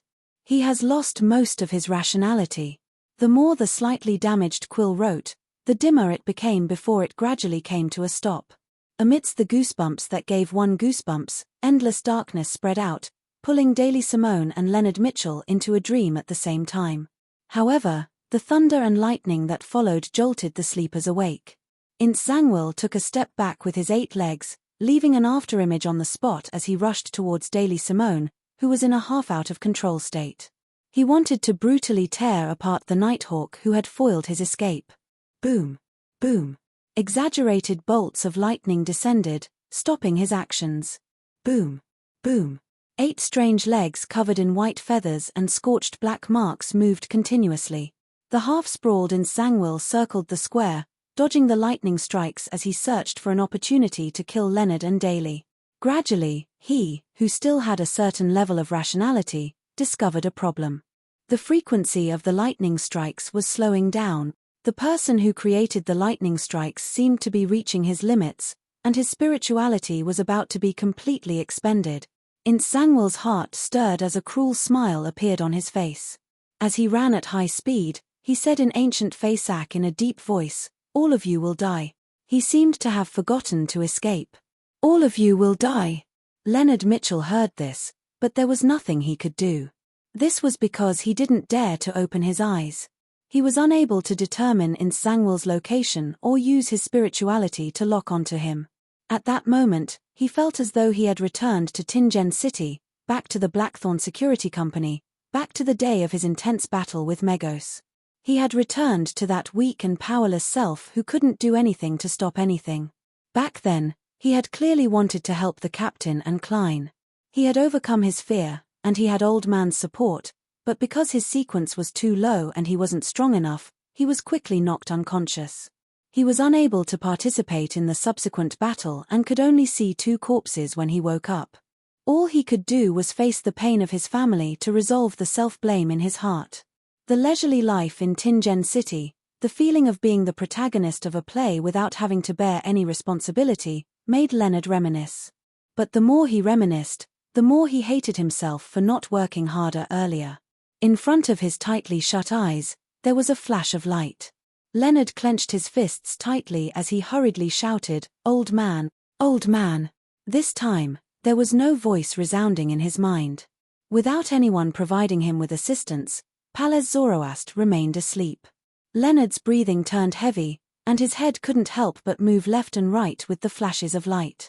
Then, he shouted in a slightly hoarse voice, clearly flustered, "Old man, old man, old man." His voice gradually became softer and disappeared into the thunder. Leonard's head drooped bit by bit as his face was once again filled with self-blame and pain. His lips quivered as he loosened and clenched his fists. He froze for a few seconds. Suddenly, his expression turned resolute. His face contorted as he opened his mouth and chanted in ancient Hermes. "The fool that doesn't belong to this era, the mysterious ruler above the grey fog, the king of yellow and black who wields good luck." As soon as he finished praying, a strange image appeared in his mind. Insangwil, who seemed to have transformed into a spider or a deformed wolf, was running quickly, dodging the lightning strikes. From time to time, he would attack himself or Daily Simone. And unlike normal, in this scene, Insangwil's figure was rather blurry. It was almost replaced by a red light, and it could only be used to confirm his location. Leonard was first taken aback before he laughed. He laughed until tears rolled down his cheeks. Without any hesitation, he raised his left palm and pressed the glove against his forehead. Then, he used his right hand to tightly grip the fate siphon charm. Fate. As the obscure and mysterious ancient Hermes words reverberated, Leonard condensed a transparent book in front of him. He flipped to a page amidst the ethereal chanting of "I came, I saw, I recorded," as he locked onto the 8-legged monster with white feathers. Silver-white lightning suddenly burst out. Leonard Mitchell threw the charm with a ferocious expression and shouted, "I'm going to kill you." He shouted, "Die. Insangwil." He had been waiting for this shout for a very, very long time. He had rehearsed it countless times in his mind. P.S. Update first. There's another chapter tonight. Seeking monthly votes. Chapter 969. The moment the fate siphon charm left Leonard Mitchell's hand, it vanished in midair. It was unknown where it went, causing the spot where he and Insangwil stood to turn dim. Even the expanding silver storm was unable to illuminate it. At that moment, Leonard felt his body go numb, as though lightning was leaping across it, producing a slight pain that felt like needles. It felt as though his body would be completely carbonized at any moment. But following that, he wasn't assaulted by an unbearable pain. It was as though nothing had happened. No, something had happened.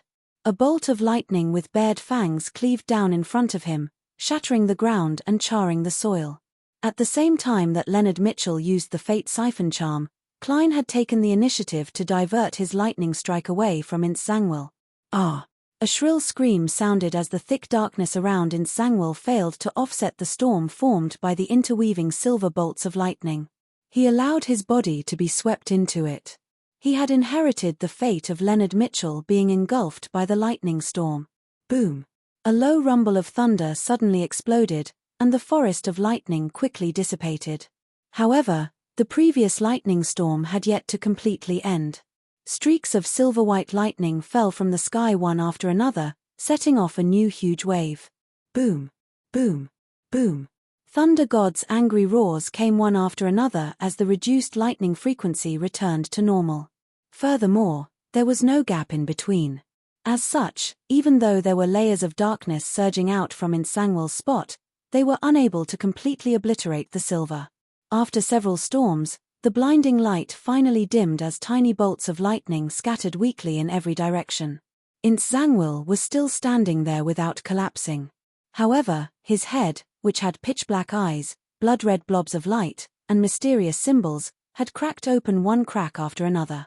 The flesh in the cracks was charred black as greyish-white liquid seeped out bit by bit. His ribs and the 4 legs around his waist were completely charred as well. They were curled up, as though they would fall off at the slightest touch. On them, not only were the white feathers nowhere to be seen, even the blood vessels that were wrapped around the surface had been charred to smithereens. They scattered to the ground at the same height as his body. But even so, Nsangwil didn't die. A creature that had obtained godhood had a vitality that ordinary people couldn't imagine. The blood-red light in his eyes became more and more intense, and the violent and crazy aura could no longer be weakened. His heart was filled with remorse and the urge to vent.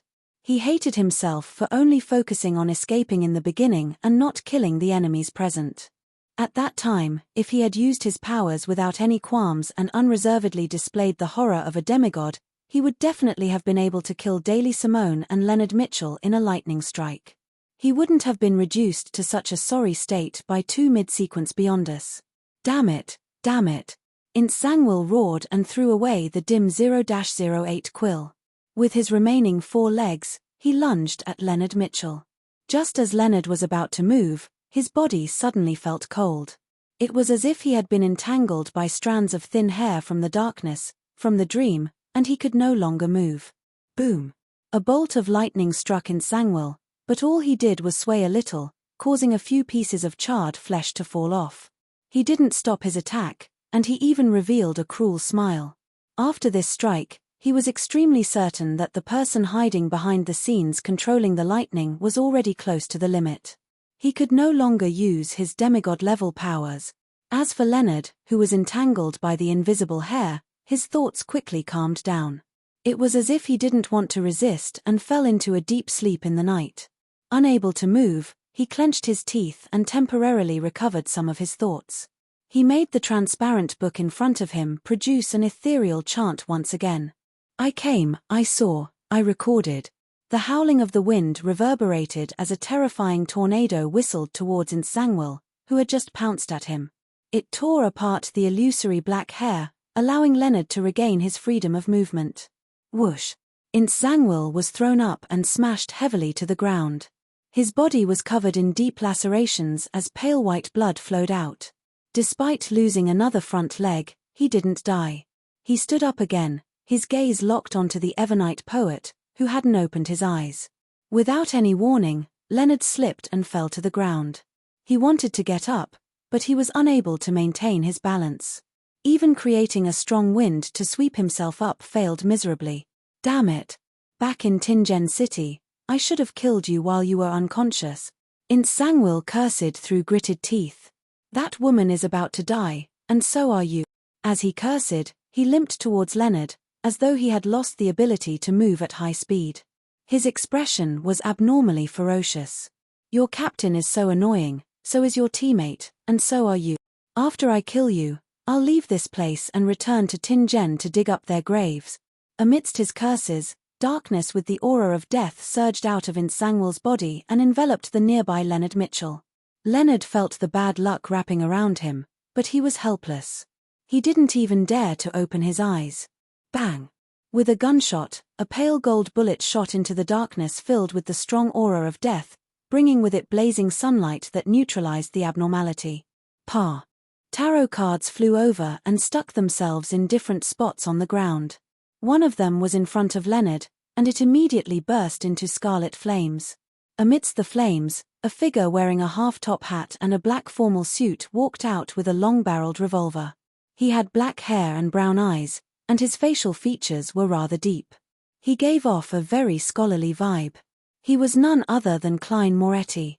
Unable to wield the sea god scepter, he had already decisively returned to the real world. He had come forward with death knell. It's really you. You're still alive. Let's die together.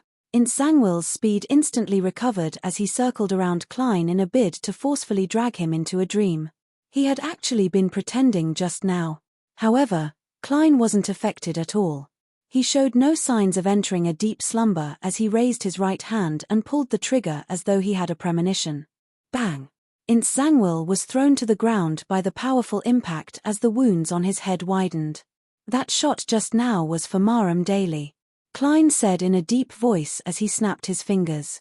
With the help of the surging flames, he flashed to the other side of Insangwil. Insangwil's eyes protruded out as he moved at high speed, allowing the bad luck to spread out in a bid to affect his opponent. However, it was useless. This shot was for Leonard. All the tarot cards were ignited at the same time like fireworks in full bloom. Klein flashed behind Insangwil, pulled back the hammer, and pulled the trigger purely based on his intuition. Bang! Insangwil's left leg spewed out a blob of pale blood as it snapped right in the middle. His running came to an abrupt halt as he nearly lost his balance. With the help of the burning tarot cards, Klein continuously made flaming jump to prevent himself from being affected by the black strands of hair.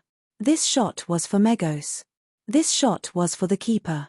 This shot was for the destroyed Blackthorn Security Company. This shot was for all the Nighthawks. This shot was for myself. Amidst the bangs, Klein repeatedly pulled the trigger, firing silver demon hunting bullets that broke Insangwil's other leg and opened up his forehead. His roars became softer and softer as he gradually fell to the ground. Finally, Klein flashed in front of Insangwil and pressed death knell against his face. At this moment, mysterious patterns appeared on Insangwil's head that was about to split open, creating an intense impact. He still had the ability to resist. He was waiting for his opponent to approach so that he could use his mythical creature form to turn the situation around. However, Klein's brown eyes didn't reflect anything as he stared at him. He pressed death knell even harder and pulled the trigger. Bang! Insangwil's head exploded like a smashed watermelon. Fragments and juices splattered everywhere. Death knell had told for him. Klein raised his left hand and rubbed away his two eyes, pushing the real eyes that were hidden beneath them back to their original positions. His brown eyes turned hazy as the corners of his mouth curled up bit by bit. He said to the already dead Insangwil in a deep voice, this shot was for Captain. He didn't give him a chance to say his last words. He didn't wish to know about Insangwil's bitter past.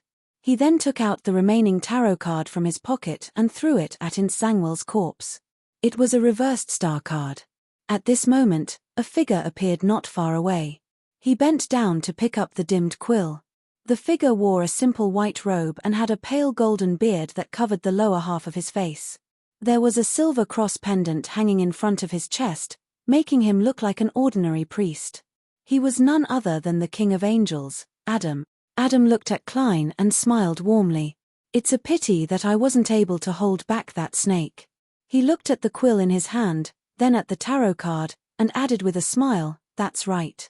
All the gifts of fate have already been marked with a price, haven't they? Note 1, after saying that, he turned around and disappeared from the dilapidated square step by step, leaving behind a sentence that sounded like he was chanting. Under the witness of a spectator, Klein Moretti completed a gorgeous play and directed a magical murder.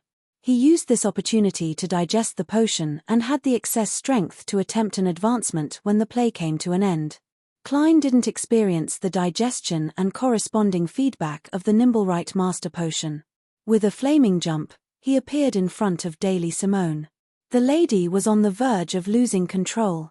She said in a daze, I don't want to become a monster, all right. Klein looked at her with a sorrowful gaze as he quickly thought of a way to save a rampager. He had considered getting her to chant the fool's honorific name and pull her spirit body above the grey fog, but with her body already mutated, it didn't seem to be of much use. Unless Daly chose to stay there forever, and the flower of Bloodring was similarly unable to resolve the corresponding problem. Daly smiled with great difficulty as she resisted the white fur and pitch-black scales that constantly emerged from her body. "So it's you. Didn't you previously ask me why I didn't take the initiative to confess to Dunn and push him onto the bed?"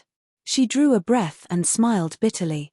"In the past, I indulged myself too much. He's a conservative person. I feel very inferior." She was about to lose control and turn into a monster. At this moment, she heard Klein Moretti reply, "Captain actually likes you a lot, but you're too outstanding and too young. He also feels very inferior." At this moment, she heard Klein Moretti reply, "Captain actually likes you a lot, but you're too outstanding and too young. He also feels very inferior." Daly smiled. Following that, in her hazy vision, she saw the black-cloaked man with a receding hairline and deep grey eyes. She saw him press his hand to his chest, bend down, and extend his palm, inviting her to dance. She reached out her hand as her thoughts turned sluggish. The grey-eyed man in the black trench coat pulled up Daly, whose mutation was gradually fading. Under Leonard's gaze, they danced briskly in the dilapidated square filled with fountains. Materials flew out one after another.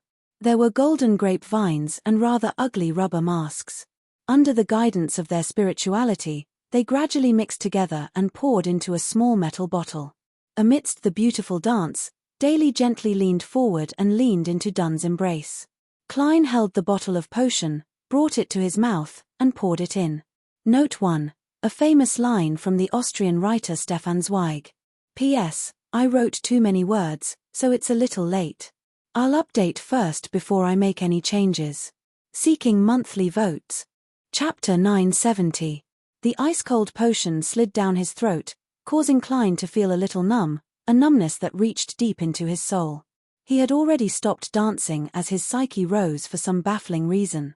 He seemed to be high in the sky as he looked down at the dilapidated Revival Square, as well as Kakawa City, which was in chaos due to the repeated lightning strikes.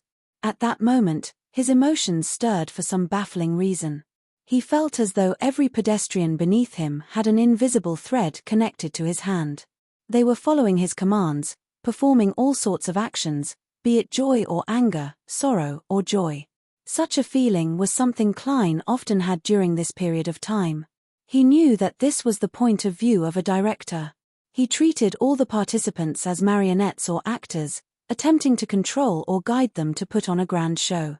Grasping that sense of familiarity, Klein hurriedly adjusted his state of mind and completely removed his emotions. He watched everything with a cold and indifferent attitude, not being affected by the emotions in the show. As a director, he had to follow the script, refer to reality, and make a rational analysis. He had to make choices, allowing the accumulation of emotions, the advancement of events, and the use of clues to be within his control. With his state of mind settled, Klein's psyche immediately settled down. Following that, he felt the powers of the potion spread out in his body like a net of sharp threads. Suddenly, Klein felt that his soul body, along with his flesh and blood, had been split into countless tiny pieces. Unable to hold it in any longer, he let out a tragic cry that came from deep within his soul. No. His thoughts were no longer separated as they turned into fragments that fused with different pieces of flesh and blood, forming his own consciousness. There was the painful Klein, the arrogant Klein, the cold Klein, the gentle Klein, the self-entertaining Klein, Ju Mingrue, Sherlock Moriarty, German Sparrow, and Dawn Dantes. His entire spirit body seemed to have been put into a blender by someone. Not far away, tears streamed down Leonard's cheeks. He first saw Captain Dunn, who was hugging Daly Simone, turn back into Klein Moretti. He then noticed light-colored granules protruding from Captain Dunn's face, neck, and the back of his hands, as though they had a life of their own. They kept growing outwards, turning into transparent maggots. And under his clothes, there were also signs of squirming. This gave Leonard the feeling that the other party would disintegrate into a mass of transparent worms in the next second and run off in different directions. Just as he was about to do something, He suddenly felt dizzy and instinctively closed his eyes, not daring to look again. Under the sunlight, the transparent maggots that grew out from Klein's body shimmered with three-dimensional layers of mysterious symbols. They connected to a higher level and connected to the laws at the bottom. They directly displayed abstract concepts such as bizarreness, madness, change, strength, and knowledge. Amidst the howling cold wind, illusory black threads appeared around Klein. They mixed together, forming strange tentacles. As the tentacles spread out, his soul body, astral projection, body of heart and mind, and ether body were all shattered. They fused with different maggots, causing Klein's thoughts to be noisy, chaotic, and contradictory. As they floated, they seemed to fly to an infinite height. There, countless phantoms were clustered around a huge, distorted building. They were either playing music, giving speeches, roaring, or raving. In Klein's countless messy senses, everything around him stacked up, as though he was in the spirit world. However, there were living people coming and going, and there were stars shining. At this moment, the same memories appeared in his mind, one after another, vivid memories. It was the shocking scene of King of Angels Adam closing his eyes and praying. It was the scene of him pressing death knell against Tranquil and shooting him in the head. It was the scene of him revealing a clown's smile and saying in a deep voice, "This shot is Captain's." It was the scene of spectator Adam using his clear and innocent eyes to watch the ending scene of the play. It was the scene of him transforming into Dunn Smith and inviting Daily Simone to dance the closing dance. They were so vivid, especially the gaze of a spectator. It was as though there was substantial feedback and attraction, allowing Klein to gradually regain his sense of self. Who am I? This question was answered by Klein back when he was a faceless. Without further thought, he quickly figured out his identity. A person from Earth who had been reshaped by Klein's memory fragments, a person who had been deeply affected by his experiences as a Nighthawk, a person who played it safe and was afraid of danger, but he was willing to give up everything, a guardian, a pitiful wretch. The strange senses that didn't originate from his soul body or body of heart and mind were extracted bit by bit from the fragmented fragments, condensing into Klein's new thoughts.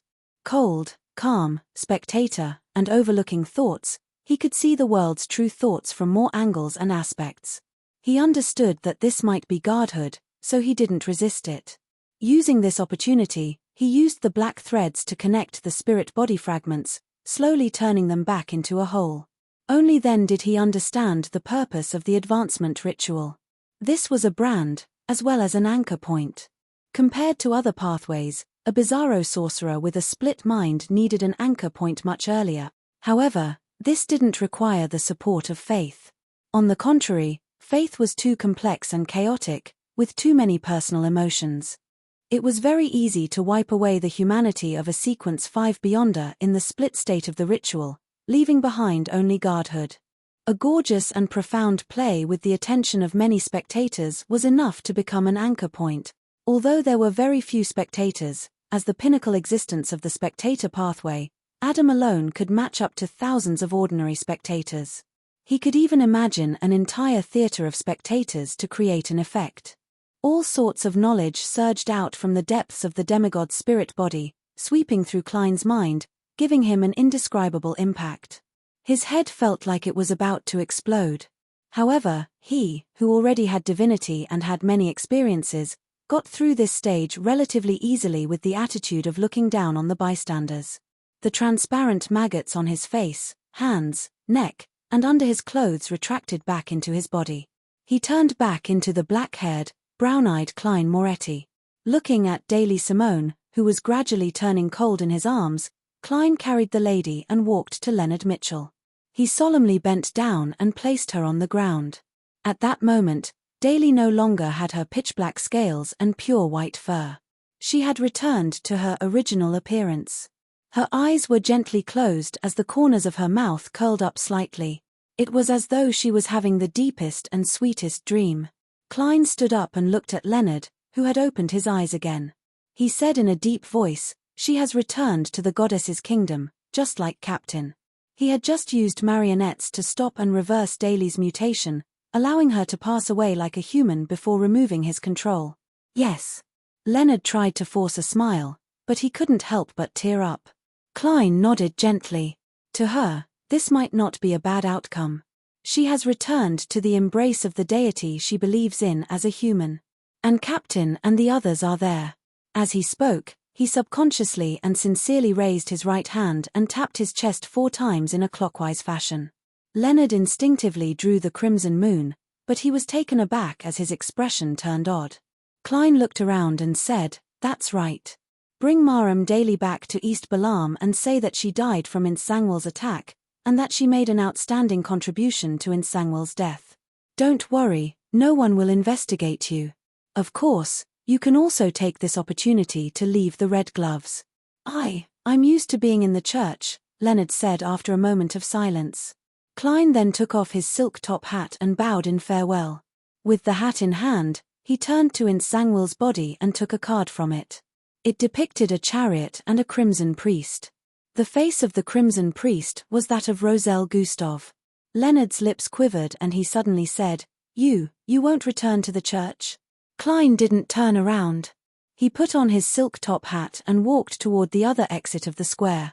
After taking a few steps, he paused and replied with his back facing Leonard. I can't go back. Leonard watched in a daze as the familiar figure gradually disappeared into the distance. After a while, a few beyond us flew over from Revival Square. One of them was dressed in the robes of an ordinary clergyman of the Church of Evernight. She had a head of beautiful raven-black hair and an exquisite face. No one could tell her age because no one cared about it. They would only pay attention to her deep eyes that seemed to hide countless stars. This lady floated in midair and silently looked at the square. She saw that Insangwal's remains were almost unrecognizable. His shattered head was covered with a common tarot card. It was a star card. Above the grey fog, Klein placed the red priest card to his left and closed his eyes to rest for a while. He already had a basic understanding and grasp of the powers of a bizarro sorcerer.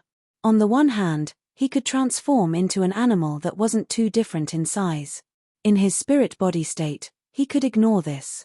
He could transfer the wounds and illnesses of himself or others to a paper figurine, and he could obtain a distance of nearly 1,000 meters with flaming jump. The might of his air bullet had also been raised to the level of an artillery shell. On the other hand, he could complete initial control of his spirit body threads in 3 seconds and completely turn a target into a marionette in 15 seconds. The range of his control was 150 meters.